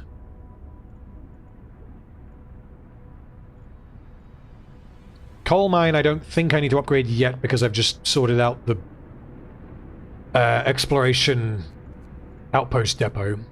Heating, I'm going to need.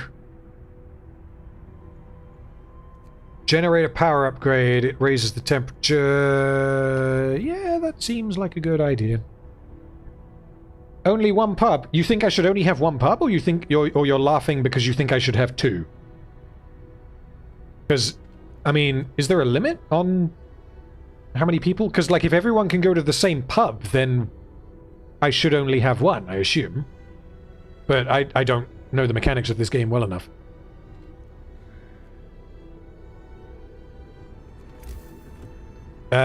Ooh, fighting arena, right. No one is fighting. 7 o'clock. When that gets to 7 o'clock, we gotta check who's playing fisticuffs.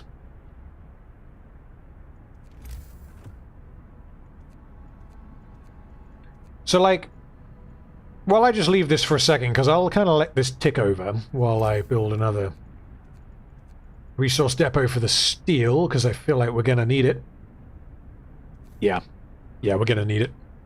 While I build that, after I do the Hobbit, do we have any preference on what you would want me to cover next? Because, like I explained previously, I've got to care about what it is that I'm doing, because I'm not interested in putting out work for the, putting out videos for the sake of having videos. Like, I want it to be of a consistent quality.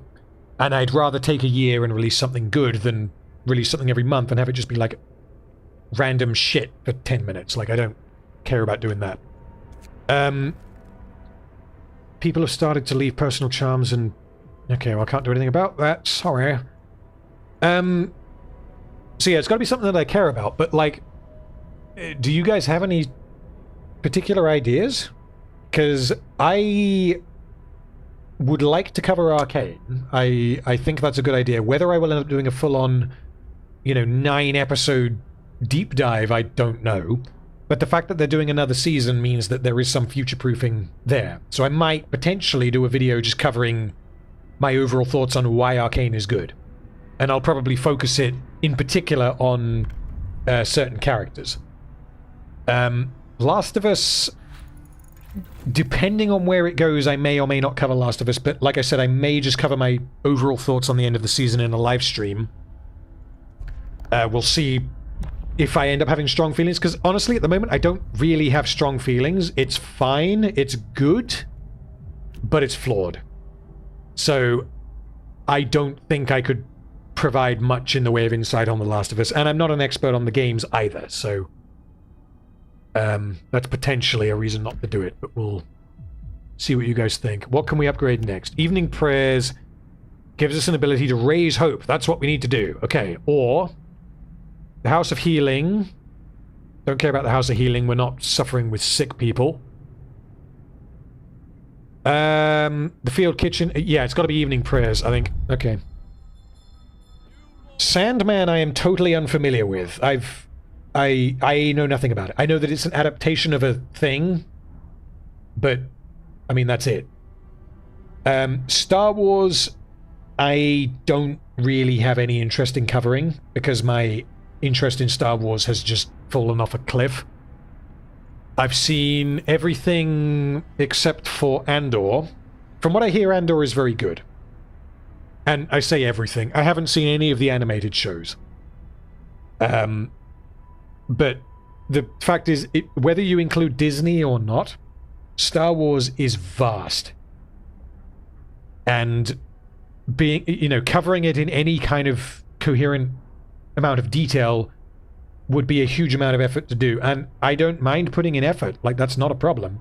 But I feel like my time could be better spent elsewhere because I don't particularly care about Star Wars right now. My opinion is the same with Marvel. Because I have things to say about certain Marvel films, but all of Phase 4, with the slim exception of Spooderman No Way Home, Spider-Man No Way Home was fine. It was good in places, it was bad in others, but it was head and shoulders above everything else in Phase 4. I don't really have anything to say about anything in Phase 4 that has not already been articulated better elsewhere. So given that I don't particularly care about anything in Phase 4, I see no point in covering Marvel at this point. And anything that I was going to say about Marvel would be covering the earlier Marvel films, and I feel like I'm a decade too late, so I'd rather spend my time elsewhere. Regarding Firefly, so yeah, a whole bunch of people wanted me to cover Firefly, and unfortunately it didn't make the polls, because like Arcane, Firefly is exceptionally good. As is Serenity, which is the film, because for those of you who don't know, Firefly was cancelled after one season. And then I believe there was a crowdsourced fundraiser, and then they were able to make Serenity, which tied up most of the loose ends from the TV show, meaning that there was some kind of coherent ending to it, whereas prior to that there was nothing. And as with Arcane, I feel like I do have things to say about it. I've seen I've seen Firefly twice, I've seen Serenity once. And it's really good. The question is, how much do I have to say about it beyond it's really good? You know, I could tackle it from a character perspective, like I've done with Rings of Power, and like I am doing with The Hobbit. But like, there's only so many times you can say it's really good. You got to break down why it's really good, and this is why I feel like you have there's more meat if something is bad or flawed, right? Because if it's really good, like, how much do I have to say about The Godfather? If I tackle The Godfather from a character perspective, it's like there's nothing really that I can say about it. It's like, yep, this was good because of XYZ, because I'm not American. Ad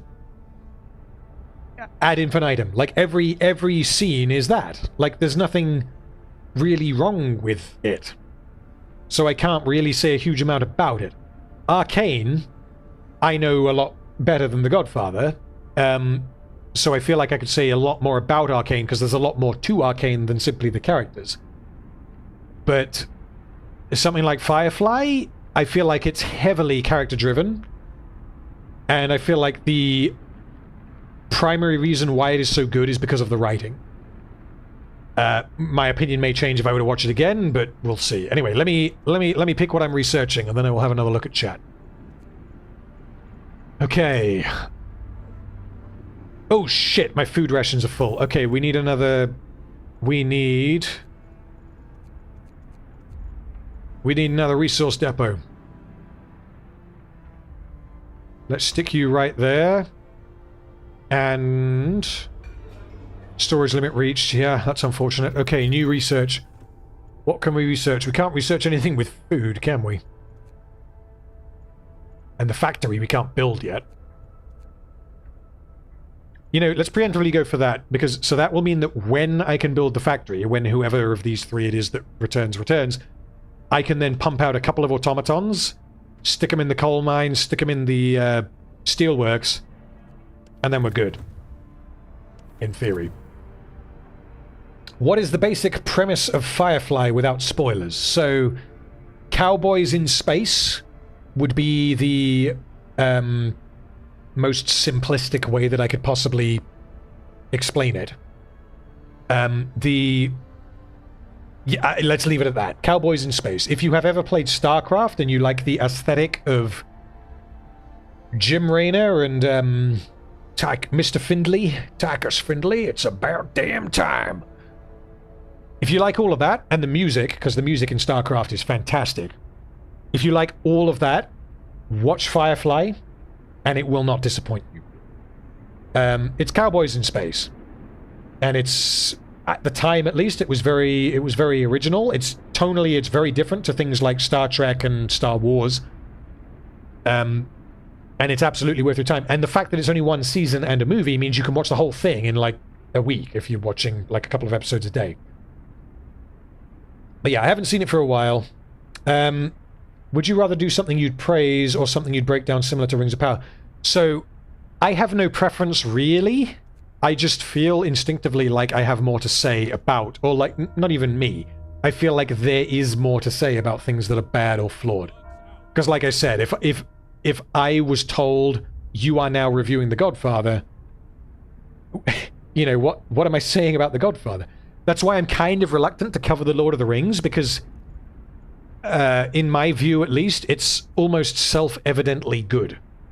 I can tell you why it's good, but I don't know how useful that actually is.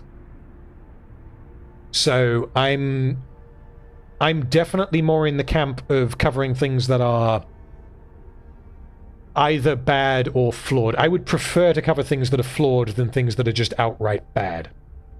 Because if it's bad, that's why, you know, I don't give a shit about Velma, and I'm glad that didn't win, because then I would have had to come out and be like, guys, I don't give a shit about Velma, like, what do you want me to do? Everyone has covered Velma, and everyone has pointed out the obvious. It's the same with She-Hulk, it's self-evidently bad. There is no analysis you can really do. You can just say, it's bad. Like, you know, what else can you do? Let me just check my city. And then I'll have another peep at chat, because there's a couple of comments there that I definitely want to respond to. So we're... What have we got? We're still full on food. Just because why not? Let's set up another resource depot. And we'll fill that with food.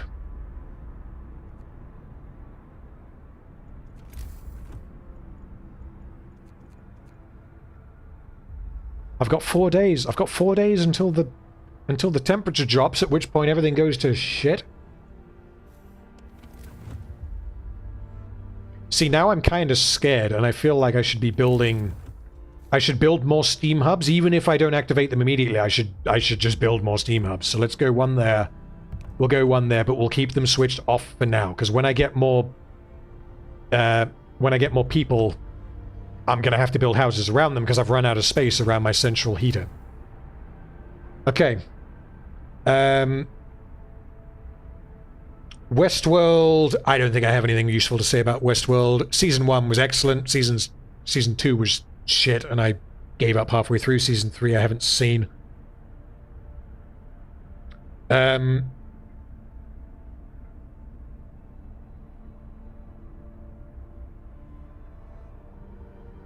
Yeah, so anime is an interesting point, because I do not like anime. I don't like the aesthetic of anime. Hold up, my scouts have returned. Where can they go? Let's go over here. So, yeah, the aesthetic of anime, just purely from a superficial standpoint, I don't like what it looks like. If it's good, it's good. But I don't feel like I have a huge amount to say about it. So, Grave of the Fireflies, which is a Studio Ghibli movie that came out in, I want to say 1992? It may have been earlier than that, I can't remember. Grave of the Fireflies was the first anime that I saw, anime film, not series, that I saw that was excellent. And I've seen it twice now. It's fantastic. And I don't really know how you do it in any other format that is not anime. Like, even if it was just regular animation, like, I don't really know how you do that. Let me check my depots, food rations, there we go, okay. So then, because I was so impressed by Grave of the Fireflies, I decided, okay, well maybe there's something to this Ghibli thing. And I thought, this was a couple of years ago now, I thought, well, okay, I'll watch all of the Ghibli films chronologically from start to finish, from the first one that came out to the whatever the newest one is, and just see what I think. And originally I was intending on doing a video covering it, and I ended up changing my mind because I thought that I really don't have anything to say about them. Like, let me leave Frostpunk for a second. Let's have a look at a list of Ghibli films, because we got to jog my memory, because like I said, this was a while ago. But I watched, I want to say, the first 6 or 7, and one of them, other than Grave of the Fireflies, I thought was good. Like, the rest of them I thought were artistically interesting, but narratively, they did nothing for me. So Castle in the Sky was the first one from 1986. And I thought that was excellent. Like, I could potentially do a video on that. Grave of the Fireflies, again, excellent. My Neighbor Totoro supposedly is one of the best Ghibli movies. And I thought it was trash. Maybe that's a hot take, I have no idea. But I don't know anyone else who dislikes My Neighbor Totoro. And whenever I tell anyone, they're like, how could you not like it? And I'm like, come on, this is like a baby's film. Like, there's nothing in it that's stimulating for an adult. Kiki's Delivery Service was heavily flawed, but I mildly enjoyed it. Only Yesterday nearly killed me. I couldn't sit through it. Like, I mean, I could sit through it, but you know what I mean. Ocean Waves, same thing. Porco Rosso was fine. And at that point, I stopped. Because I thought, yeah, Grave of the Fireflies is based on a true story. Yeah, I did know that, and that's what makes it that much more heartbreaking, I guess. Because, yeah, Grave of the Fire, even Castle in the Sky, although I thought that was great, Grave of the Fireflies is like head and shoulders above all of the others that I saw. So, Ghibli movies that are like supposedly top tier that I never watched: Princess Mononoke, Spirited Away, Howl's Moving Castle. I have not yet seen them. If you guys think it's worth my time, let me know. And I will absolutely check them out. Otherwise, happy birthday, you cynical schmuck. Thank you so much. And I'm going to name you Martin Rickworth. You are now... Otherwise, there we go. Try not to get sick and end in the infirmary. Why is this still saying storage room limit reached when I've got the bloody coal mine, the coal depot researched? Hold on. Okay. What else can I upgrade? Generator efficiency burns less coal, but I'm not struggling for coal, so who cares? Generator power raises the temperature. I think I need that because the temperature is going to go up very soon. You're doomed. Well, as far as I'm aware, you're not a child otherwise. I think that was an adult that I just named after you. But... oh, that's cool. So all of the children here are helping in medical facilities. Yeah, but some of the other less fortunate members, viewers in chat, are children because I didn't check who I was naming. So some of them are orphans. Pleasant Corby, that's quite a name. Love the music in Howl's Moving Castle, tried to learn it on piano. Yeah, well, again, haven't seen Howl's Moving Castle, but like generally speaking, the presentation of all of the Ghibli movies, including the ones that I did not like, it was very good. It's just that narratively, very few of them actually did anything for me. And some of that, like occasionally I get the impression that with foreign movies, meaning non-Western movies, whether they're animated or not, you get, or at least I get the impression that there is some cultural differences that make it difficult to actually necessarily understand exactly what's going on. One example of this I watched with Ryan, who was in chat earlier. I watched Old Boy with him for the first time. I had seen it before a couple of times. He had never seen it. And we had a pretty good discussion about it afterwards. There's a lot in that movie where the... because we watch... anytime I watch a foreign movie, I don't do dubs. I always do subs. Whether it's anime or live action, I don't care. I cannot deal with dubs. So I always do subs. And the nature of subs is that they may be mistranslated, or certain idioms in Korean may not have a one-to-one translation in English, which means that it might look like someone is saying something incredibly weird, and you just kind of have to go with the gist of what they're saying. And you can kind of look past that to a degree, but I think it's potentially an issue, but it's like I don't know what the fix for that is. It's more of an issue in some movies than in others. Anyway, this this kindly gentleman. Sir, our people are worn out. Some of them have been working on extended shift for days on end. The effort is taking its toll and they're becoming restless. They deserve a break. Good idea. You will have to keep regular shifts everywhere for 3 days. Our discontent's doing okay, but honestly, we're doing okay on extended shift. We'll keep that for 3 days.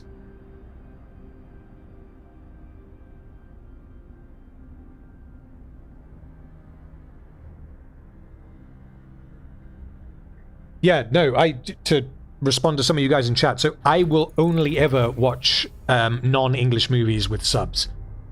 I can't be dealing with dubs because I feel like you lose some of the original performance in that.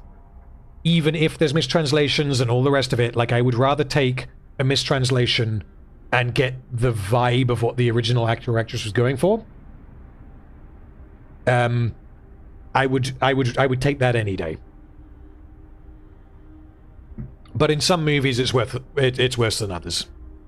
Anyway, right, we got 2 steam cores. What am we doing with that? Let's pause and have a look at the tech tree first. So I feel like we build a factory, and we preemptively buff the automaton's efficiency. Factory, where are you? There you are. We still don't have any cripples, so I don't actually need to build any prosthetics. This is base heating level 2 as well, so I don't need to build it that close. Let's stick it there.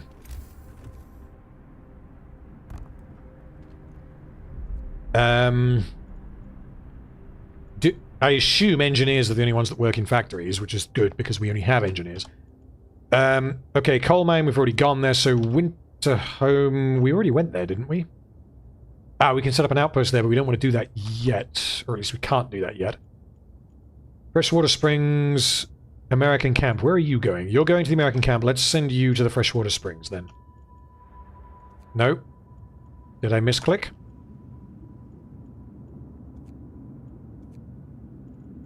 Maybe, maybe not. We will see.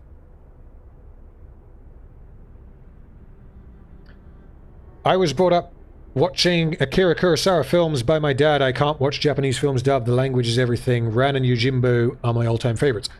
Ran and Yojimbo I've never actually seen. The Kurosawa films that I have seen are Rashomon and Seven Samurai. Ran and Yojimbo are both on my list, and they have been for a while. I've just never actually got round to watching them. But Rashomon is very good.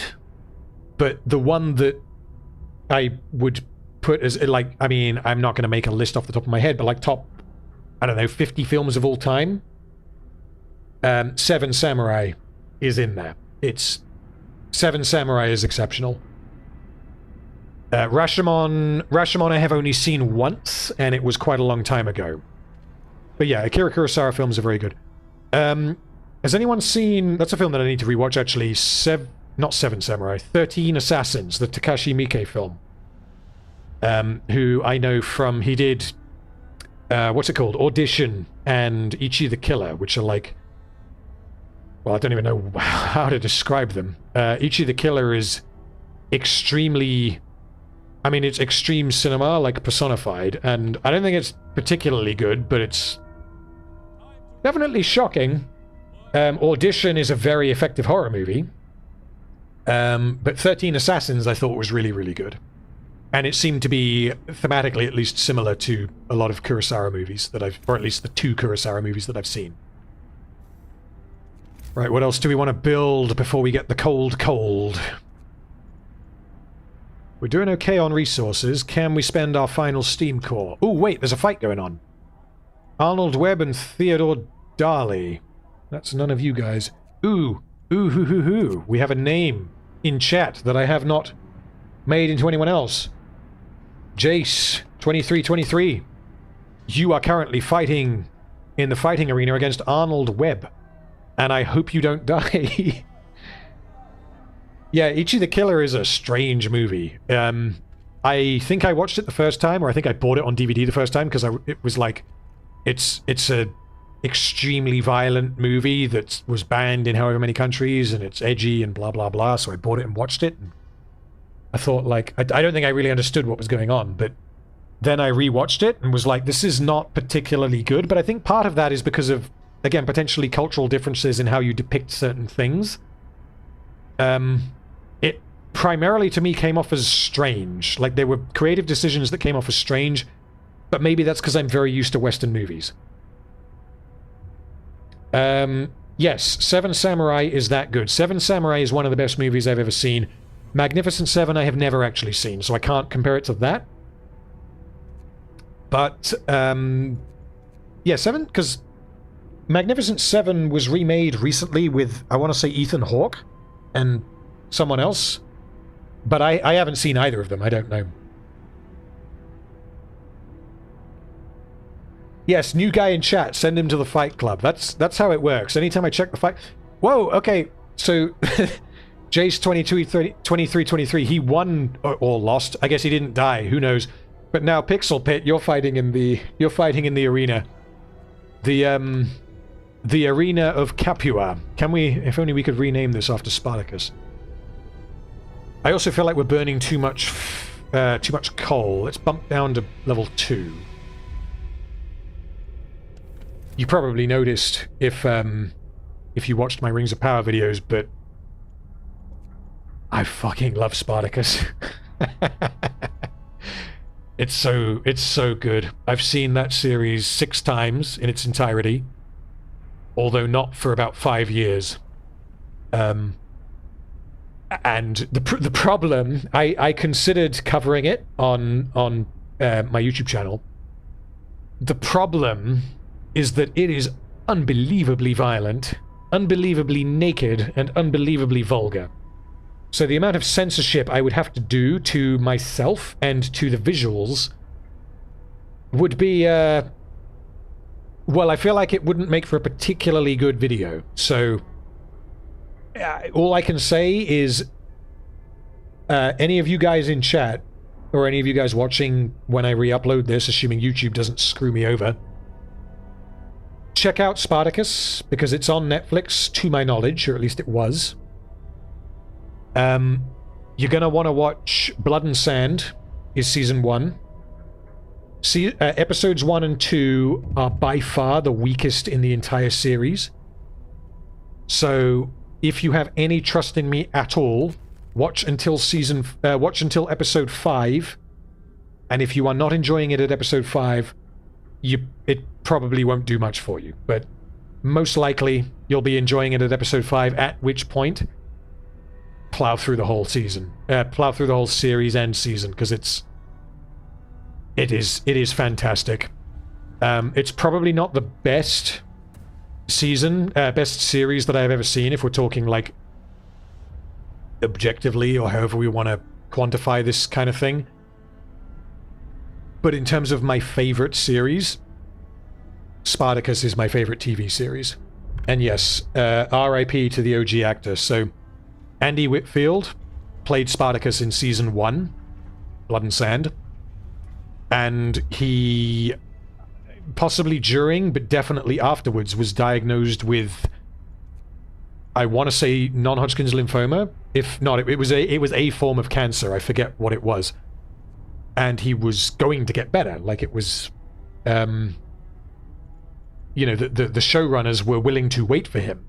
So what they did is they then decided to make a prequel series, a mini-series that was 6 episodes long instead of 10. It may have been 5, I can't remember. Which did not feature him because he was not present in the Ludus at that point. And they made the prequel series, which introduced a few new characters and some of the other characters that were present in the original series. And unfortunately, Andy Whitfield did not recover, even though he and they thought that he would, and he died. Which meant that they had to then recast the leading role. And they recast him with Liam McIntyre, I think his name is. I forget. I know I'm pretty good with actors' names, but not when I've drunk this amount of whiskey.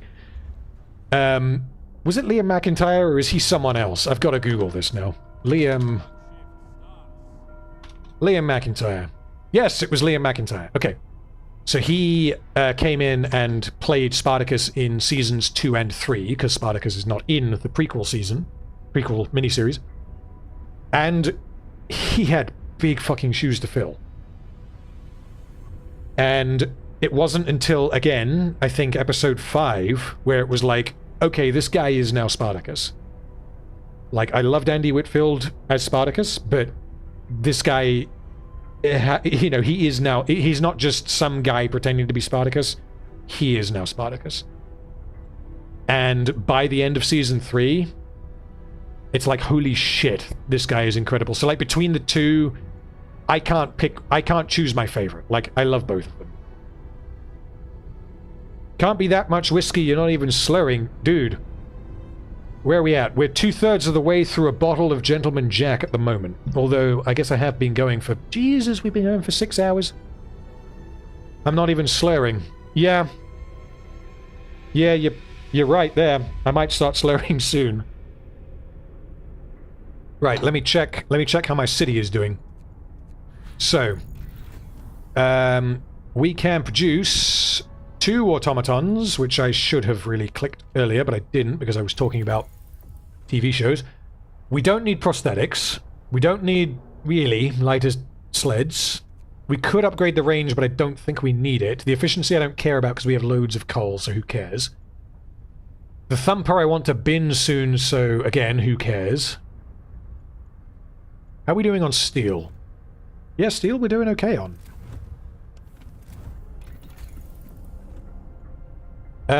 Food? Yeah, we got plenty of food.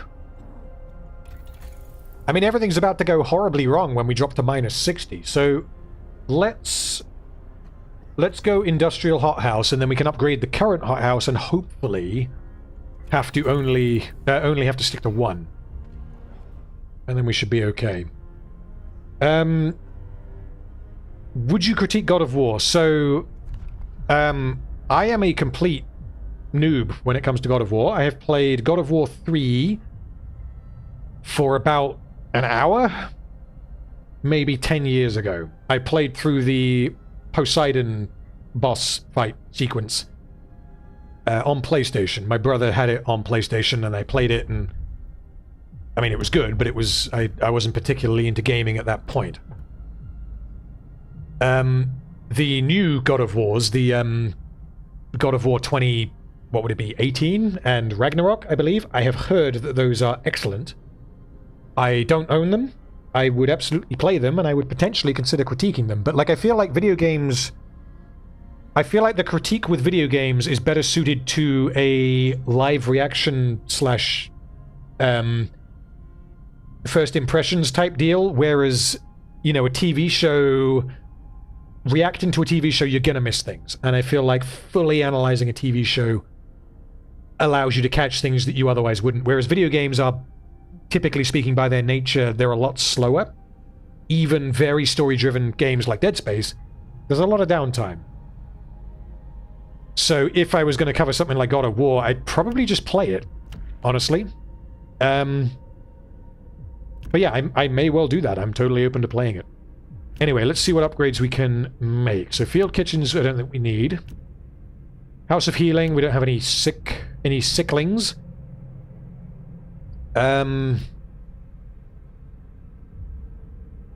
Reduces discontent. I don't think I need them yet. And I can build the temple, which gives me a new... Yeah, okay, we'll go for that. Alright. Did I hear they're making a TV show for God of War? First things first, you are a name that I do not recognize, so you are now a person in... You're replacing Nancy Codd, the fish woman. Okay. You are now a citizen of my Frostpunk city. Yeah, I heard that they're making a TV show for God of War. I'm a complete God of War noob, as I said, so what exactly that TV show is going to encompass, I couldn't even begin to guess. I have no idea. I don't know what the story of God of War is. Given how successful Arcane was, and given how successful Last of Us seems to be, it seems like TV shows are the way to go for video game adaptations, because, I mean, what's the Honest question, what's the best TV show... no, what's the best video game adaptation that was turned into a movie? Because I have an answer, although I may well be missing something obvious. I have an answer, but I'm going to hold off on telling you my answer. I just want to see what you guys say. Let's see what else we can build. Temple. We can only have one temple. Well, then... let's build a temple. Let's stick it there. Base heating level 3. That's always useful. How many... so we only have 3 unemployed. Can the 3 unemployed go anywhere? Wood crates. Yeah, let's yoink some crates. Oh shit, okay, we have an automaton available. Okay, that's important. Let's stick the automaton in the coal mine, and the other coal mine is run by engineers, not children, because I ruled that out at the beginning. We're not doing that kind of thing on this stream. This is a good, honest family stream. Let's stick the peasants collecting the wood crates out in the minus 40 degrees snow. Right. Yeah, Arcane is not really an adaptation, is it? Yeah, potentially I misspoke, because I did touch on that earlier. Arcane is not really... it's an adaptation by technicality. The story of Arcane is original, as far as I'm aware. Like, they may well have got pointers from Riot, but they wrote a story using the archetypal characters and the designs and all the rest of it from Riot. So, technically speaking, Arcane is a video game adaptation. But it's not a video game adaptation in the same way that Uncharted is a or Tomb Raider is a video game adaptation. Because quite obviously League of Legends does not have a story.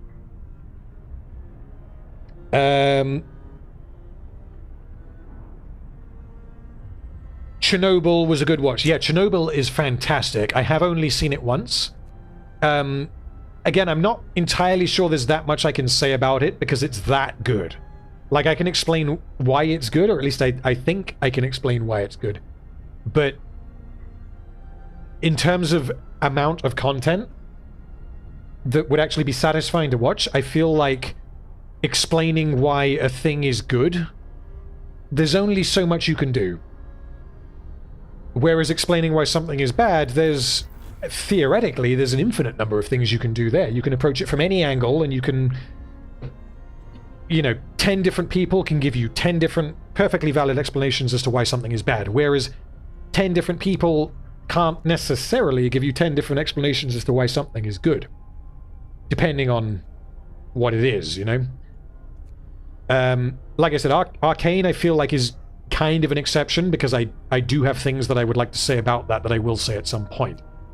But something like Chernobyl, it's almost like Breaking Bad, it's self-evidently of quality. It was made by people who know how to tell a story. What was the question again? So my question was, what do you guys think is the highest quality video game adaptation that was adapted into a movie?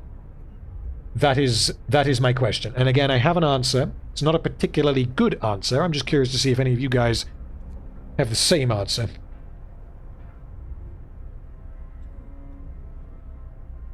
A sad answer, but honestly, it's never been done. The best, maybe, is the original Tomb Raider with J-Lo, and even that was pants. Are you talking about Angelina Jolie? That wasn't J-Lo. Yeah, I've never actually seen that version of Tomb Raider. I saw the Alicia Vikander one, and that was obviously very flawed, but it was watchable, I guess. I mean, it was fine. But no, the Angelina Jolie version I never actually saw. Anyway, hold on. We got things we need to research. So we've got our power upgrade. We still don't have any cripples, so we can't actually help them yet, so there's no point. Insulated gathering posts, who cares, because we're not using gathering posts. The sawmill, we can maybe upgrade. No. I feel like there's no point upgrading that. I think we go to level 4. Yeah, let's go to level 4. Okay. First Mortal Kombat movie. So I never, again, saw the first Mortal Kombat movie. I did, however, see the remake that came out last year, 2 years ago. And I thought that was definitely passable. I thought it was entertaining. It didn't take itself too seriously. I mean, it wasn't good. It's not high art or whatever. But yeah, I'd probably, if we were expanding what I said to like top 3 video game adaptations, then I mean, yeah, the Mortal Kombat remake I'd probably put on there. I thought it was functional. It was amusing, let's say. Hitman with Timothy Olyphant is a guilty pleasure. I did not like that movie, but I saw it, what? I don't know, when it came out 10, 15 years ago. I really can't comment beyond that. Resident Evil series. Well, okay, off the top of my head. So the first one is bad. The second one is worse. The third one I thought was probably the best. And then everything after that is like garbage tier awful. If I was going to pick one, I'd probably pick the third, but I've only seen each one once, I think. Okay, set up an outpost. I can't do that. Okay, where are we going? That's annoying. Okay, they can't do anything there, so we'll go back here. I'm still not allowed to use extended shifts because otherwise people will get pissy. Oh, that's good. Okay, so we've lowered our discontent to 0. That is certainly good. Shit's about to get cold, though, which is not good. Come on, lad, give us your answer. Alright, so my answer, and I may be biased, as designer, D3Zine3er, just said, Warcraft, 2016. Warcraft is not a good movie. However, without thinking too much about it, Warcraft is the best video game movie that exists, as far as I am aware right now. I could well be biased, because I do quite like Warcraft. And I've seen the film definitely twice, maybe 3 times, and obviously there are problems with it, but it's functional. Which is a hell of a lot more than you can say for most movies that come out these days. So, coal. Okay, so we need more coal.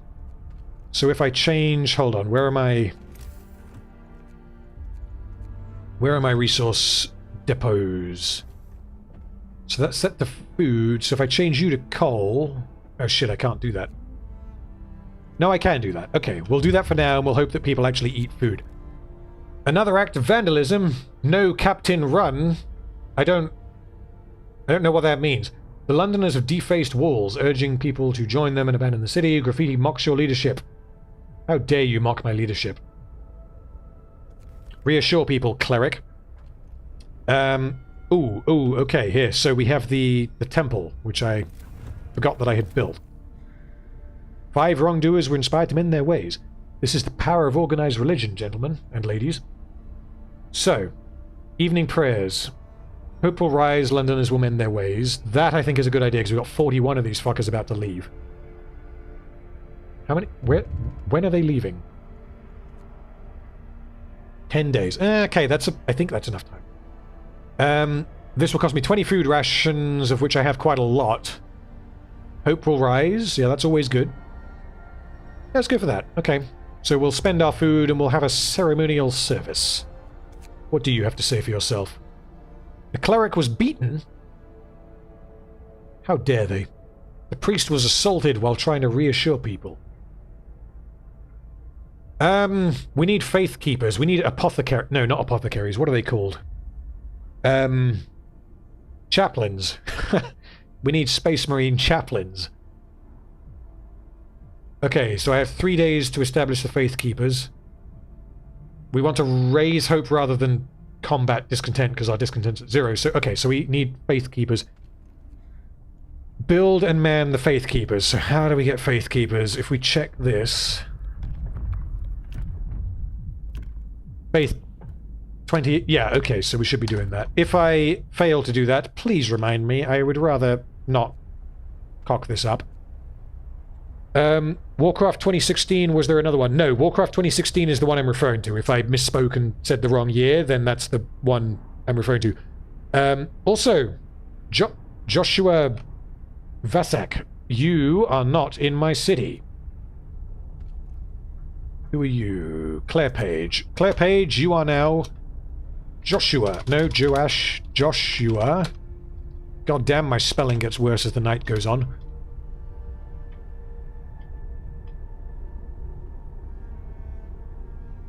I think I spelled that correctly. Yes, I did. Okay. Doom with the Rock included video game-like elements which I appreciated. But so, I will be honest with you. The 2004 Doom movie with the Rock is a guilty pleasure of mine. I adored that movie when it came out, when I was, what, 12? I actually own it on DVD. And, yeah, it's by no means a good movie, but it's cheesy as hell fun, and it's absolutely better than was it Doom Annihilation, the one that came out maybe a year or two ago? I can't remember. I also watched that. I suffer for you guys, or at least I mean at that point I was just suffering for no reason. I wasn't actually suffering for anyone. But yeah. Thank you, Wyland. Thank you for the happy birthdays, and I'm glad you enjoy the stream. Thank you. Ready Player One. So, yeah, Ready Player One...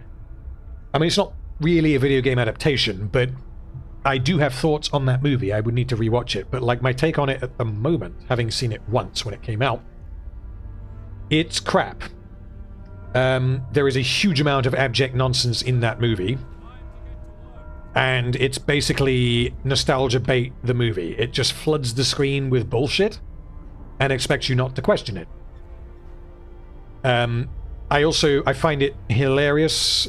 This is kind of an adaptation thing, but it's based on the book. The girl in the movie who from what I remember, is the romantic love interest of the protagonist, and she has a birthmark on her face. She has a bit of like splotchy skin around her eye or something. And her whole thing is like, oh god, I'm so unattractive, that's why I hid behind my video game avatar, so that you didn't see the real me, is that kind of thing. And then he eventually sees the real her, and then there's plot and blah blah blah, and no one gives a shit. In the book, apparently, so I am told, she was actually hideous, or at least, you know, borderline hideous. Whereas in the movie, they were like, no, we can't actually sell the movie if we have a hideous love interest. Like, what do we do? You know, what if she was like if she was an elephant? Like, what then? You know, you can't do that. But thematically, that would have made more sense, but you can't do that in a Hollywood movie, I guess. So I guess they just sidestepped the question, and she was like, oh, I'm so ugly. And it's like, no, you've just got, you look fine. You've just got a little bit of splotch on your face. Like, who cares? No gatherable resources in range. This is a sawmill. So, okay, so the sawmill is drained. What are we doing with it? Is this other sawmill still going? Yes, but barely, and we need more wood, which means we're gonna need... That's steel. Yeah, we need another sawmill for over here. Okay. That steel works. What are you doing? Sawmill!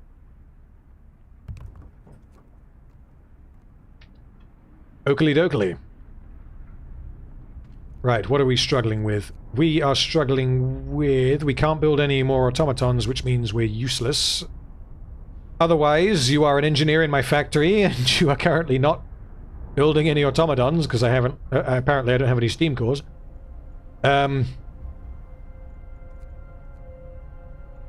hit play. What else can we do? We've got loads of coal. Got loads of food. I think we need to upgrade our storage facilities. Is there a... What is this building? It's a stockpile. I don't know if I can just build another stockpile. No, I can't, which means I need to micromanage it. Okay, so we'll go resource depot. We'll put one there, and we'll make that food.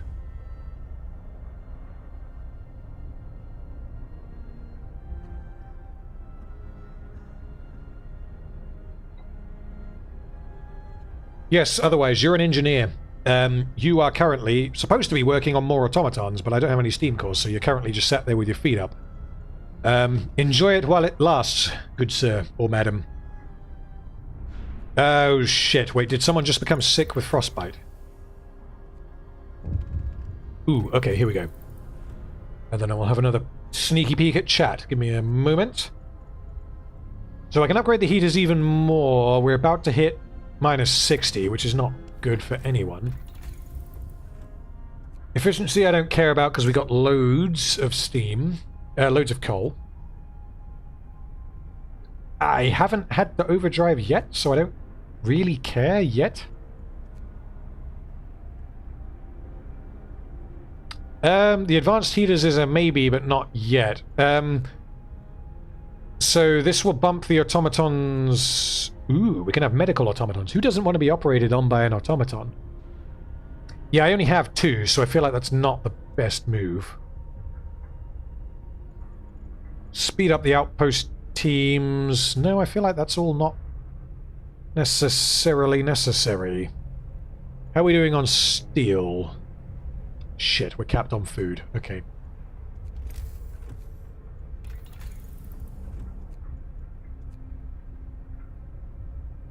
I don't think I need that until I have more immigrants. Industrial house we need to upgrade still, but again, we don't have any steam cores. I guess we'll upgrade our steam mine preemptively. What do you want? Lee of the Faithful. A priest here is gathering with a group of followers. They're asking you to cut the public... What?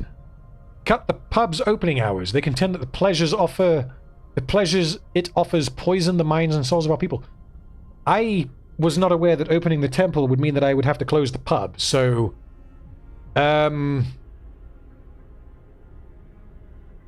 No, fuck it. We're keeping the pub. You need a pub.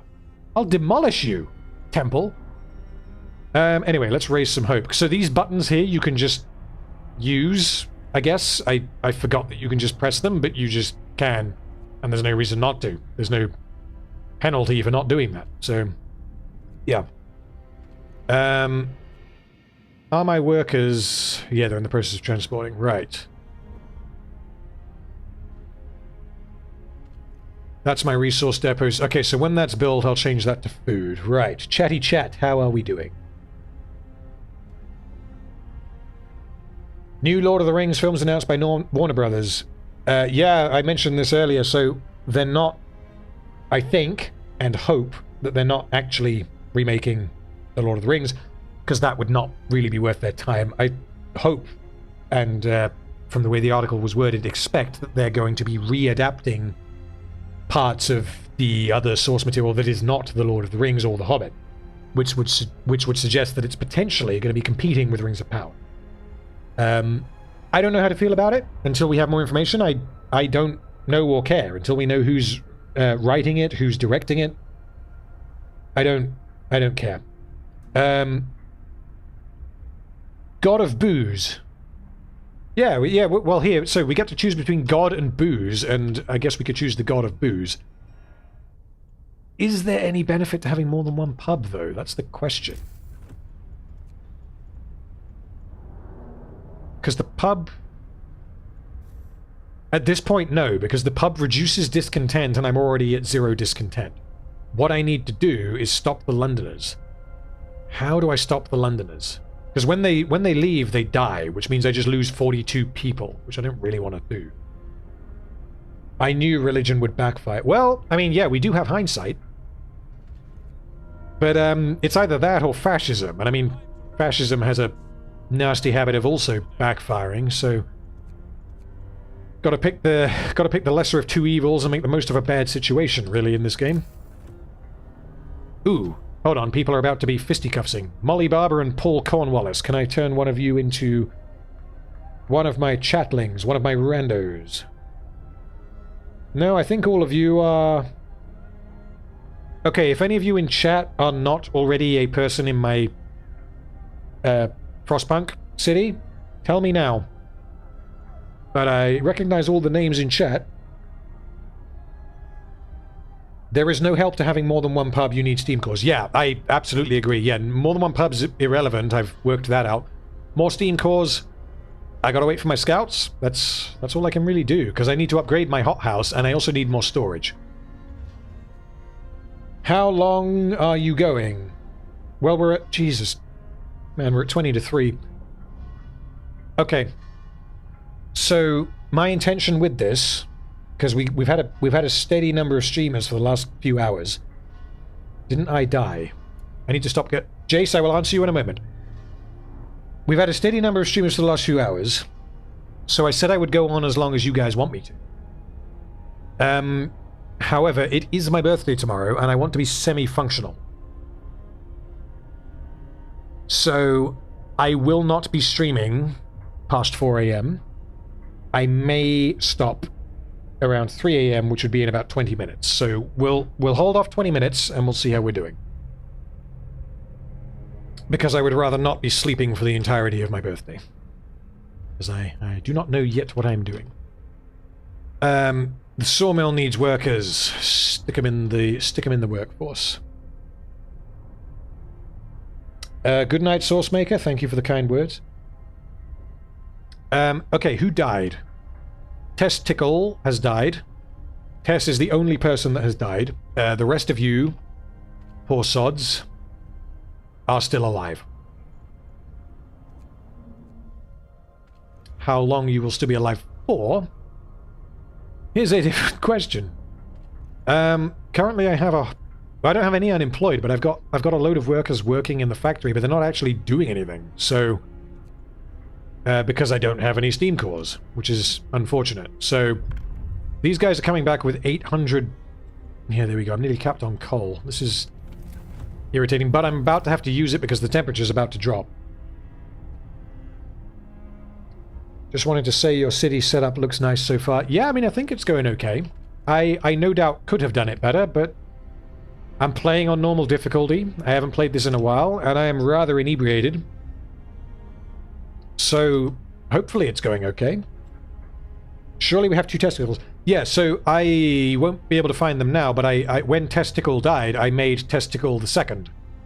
She's somewhere. I don't know where. But yes, we have 2 testicles, one of whom is dead. Right, is there anything else I can research? So dueling law will mean that some people will be killed, but that will reduce discontent. I don't care about discontent, though, because I'm doing okay. Alternatively, we open a whorehouse, which will lower hope, which I don't want to do. Ceremonial funerals... No one is dying. Gravely ill, we don't yet have anyone... I'm thinking I get out in front of this, because the temperature's about to drop. I'm going to build a care house, so that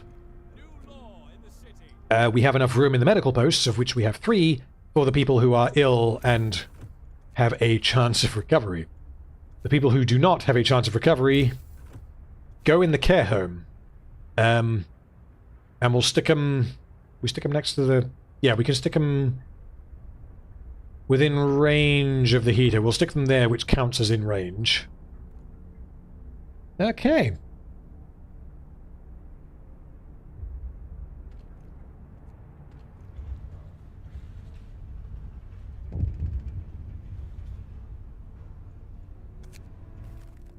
What do you have to say for yourself? Sir, people are no longer troubled by the Londoners' slogans. Group prayers have strengthened our community. Yeah, okay, so. Small candles keep appearing under the slogan. People leave them when they pray for the souls of the Londoners. So hopefully this number is dropping. It's still at 38. But we do have 9 days to dismantle their rebellion.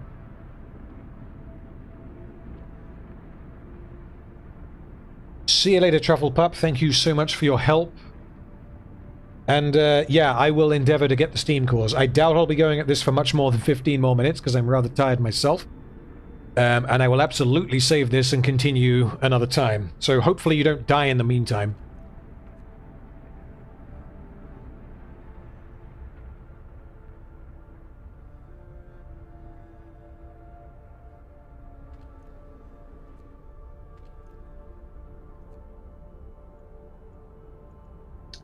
One sick. Who's sick? No, that's none of you, so we don't particularly care.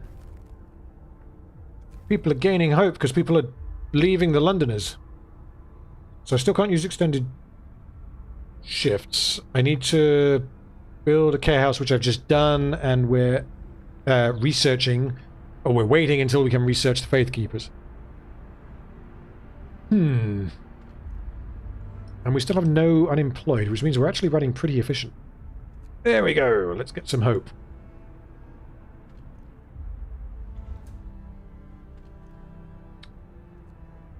Right. Now let's spend some of this coal, because the temperature's about to go down to minus 60, which we've been at minus 40 for a little while.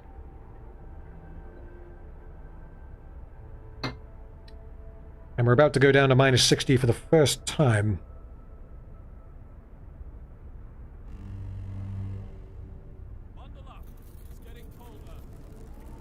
So Joshua Vasek doesn't know what movie he wants to watch tonight. Hit me with suggestions. Chat.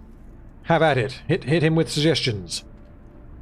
If you want my thoughts, I was gonna touch on the Oscars, I guess. Because that's happening. When even is that happening? A couple of weeks from now. But there's a handful of movies that are up for Oscars that are definitely worth your time if you haven't seen them.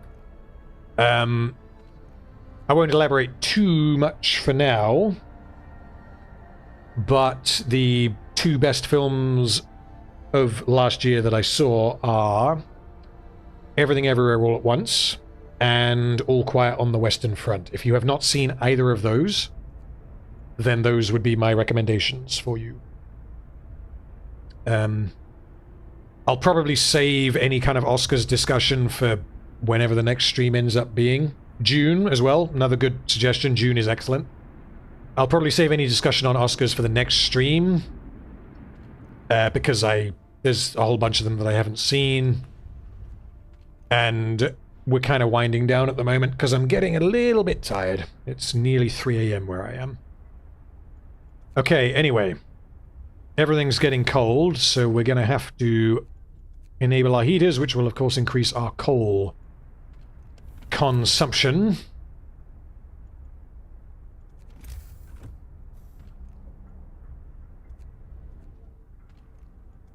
So let's switch these all on and hope that we're able to consume, that we're able to gather enough coal to support this.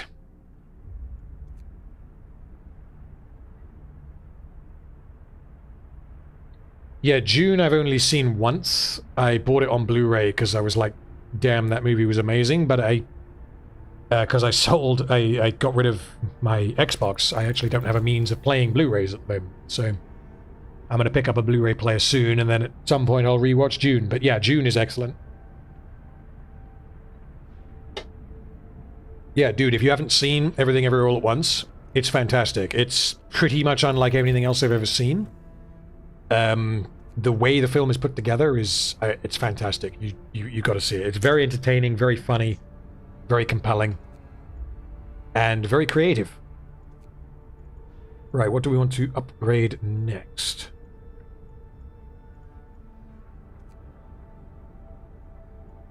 Well, we can upgrade our automatons, but I don't really see the point because we're not struggling for resources yet. I feel like we're about to start struggling for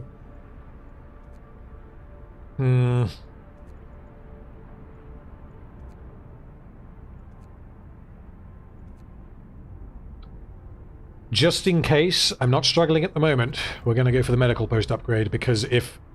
Yeah, very cold. Here we go. I need to build more heaters. Let's pause.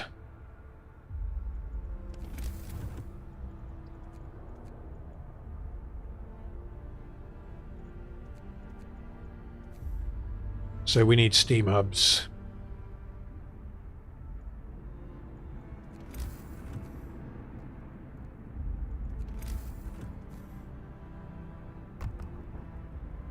Who else is chilly?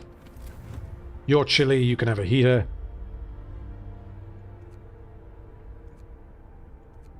Yep, you need a heater, you need a heater. Everyone gets a heater.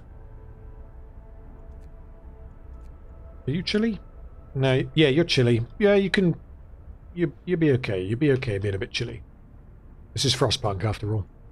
Is anyone working there? Yes.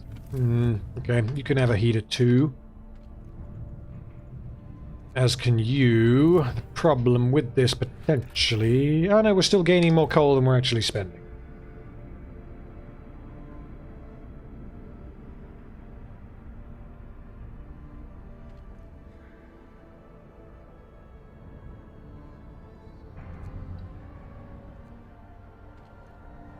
That is a bunkhouse that's getting cold.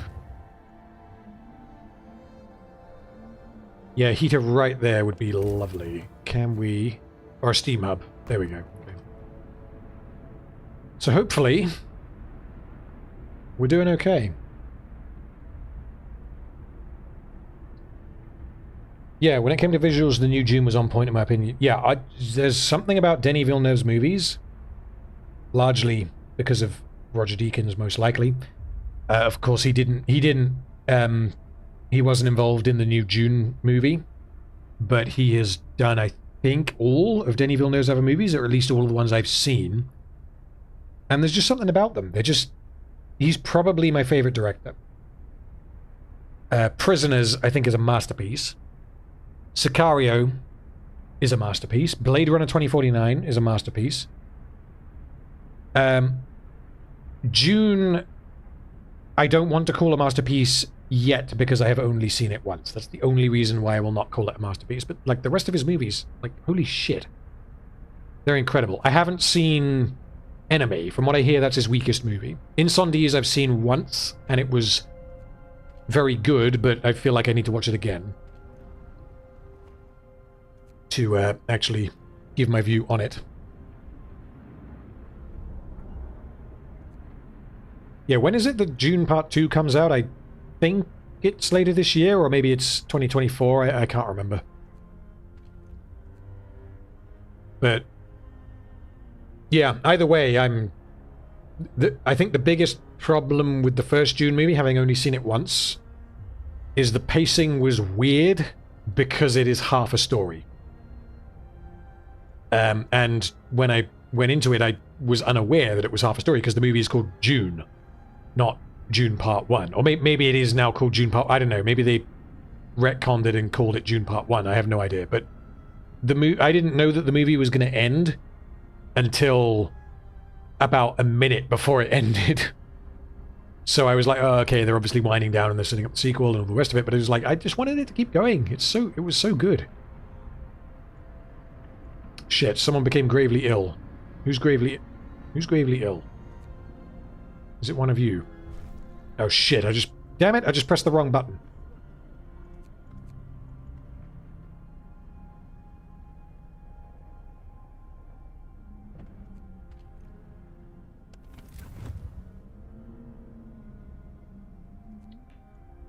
Okay, so that house is... what is very cold? So the workshop is very cold, so we can switch on the heaters, and then we're good. We have a bunkhouse and a bunkhouse that are very cold, which means if we upgrade the range of the heaters, then we should be okay.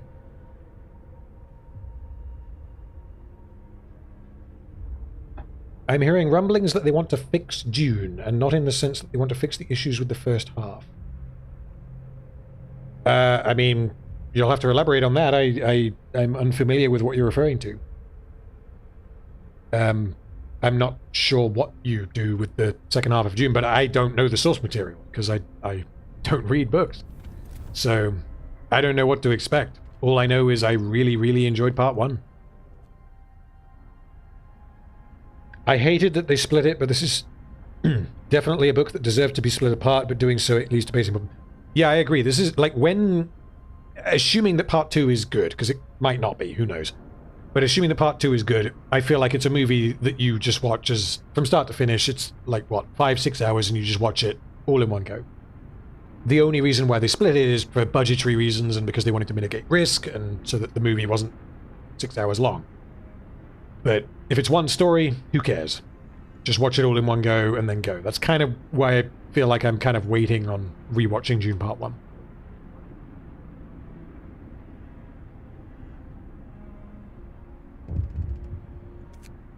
Oh god, what do we got here? Sir, a man was found crying silently in the temple. We approached him to ask if he needed help. He told us he wanted to see you.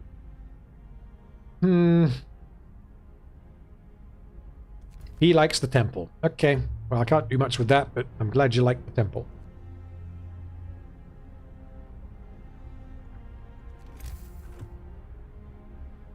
Okay. Well, I mean, at this point, guys... Oh, hold on. Frostpunk's throwing me more things. Hope rises. Promises kept. Build and man the Faith Keepers. We gotta wait on that. Medical post upgraded. Yeah, let's hold off on that. Okay. So we're gonna save the game.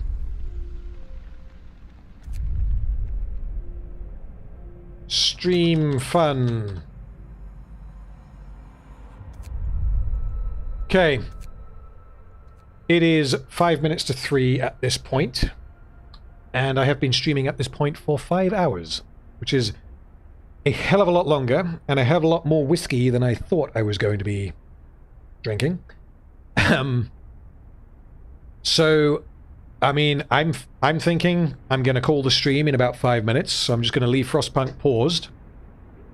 And, I'm going to end the stream in about 5 minutes' time. So if you guys have any further questions that you would like to ask me, then have at it. But this has been a huge amount of fun to do. It's been a lot more successful than I maybe feared that it would be, but possibly I was being too pessimistic. Because it's still unreal to me that I actually, you know, that people are watching my videos. Like, it's so strange. So, in terms of when I do this next, let me check my calendar. So, next Friday is the 3rd. And I do not believe that I am busy on the 3rd. So, what I may do, given that... You know what? Yeah, let's do that. I don't know yet when I'm going to end up doing a different game stream, but given that we've done this on a Friday evening at 8 o'clock, and it's been definitely successful, I will continue streaming Frostpunk on the 3rd of March at 8 PM, so same time next week. I forget exactly how far through Frostpunk I am, but we'll keep going Frostpunk, and if I'm going to play anything else, we'll save that until another time. So that is when I will next see you, because of course the Hobbit video is not going to be done before then. Time for bed, said Zebedee. Yes, indeed. Why Kronk with Yzma's face? Well, I mean, the short version is that The Emperor's New Groove is excellent, and Kronk with Yzma's face looks utterly hilarious to me. I saw that and was like, that's happening. That is my avatar now. So yeah, I'm not going to change that, and then it just turned into Emperor's New Groove memes, which, for anyone who's seen the film, knows that there are plenty of memes to be had within that movie.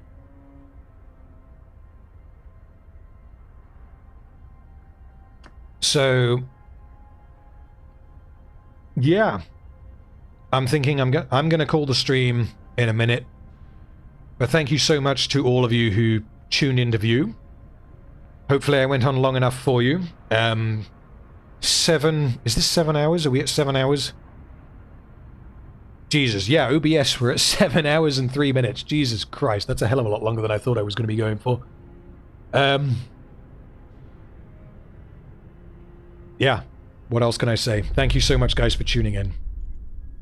At some point, by the way, I've already saved. What am I doing? At some point, by the way, I will probably do a video covering The Emperor's New Groove. Because, unironically, without memeing, with the exception, probably, of The Lion King, The Emperor's New Groove is my favorite Disney film. I actually probably prefer it to The Lion King, although The Lion King is obviously better. But, yeah, at some point I will probably cover... I mean, what is it? It's absurdist, subversive comedy. And yeah, covering that will definitely be a change of pace. So at some point I may well do that. So we're getting to 3 o'clock here. So yeah, thank you again, guys, for watching. Thank you for all the super chats. Thank you for all of the support. I will endeavor to continue this live stream on the 3rd of March at 8 o'clock. And yeah, we're going to leave it there. I need to go to bed. I will see you guys in a bit. Thank you so much for joining me.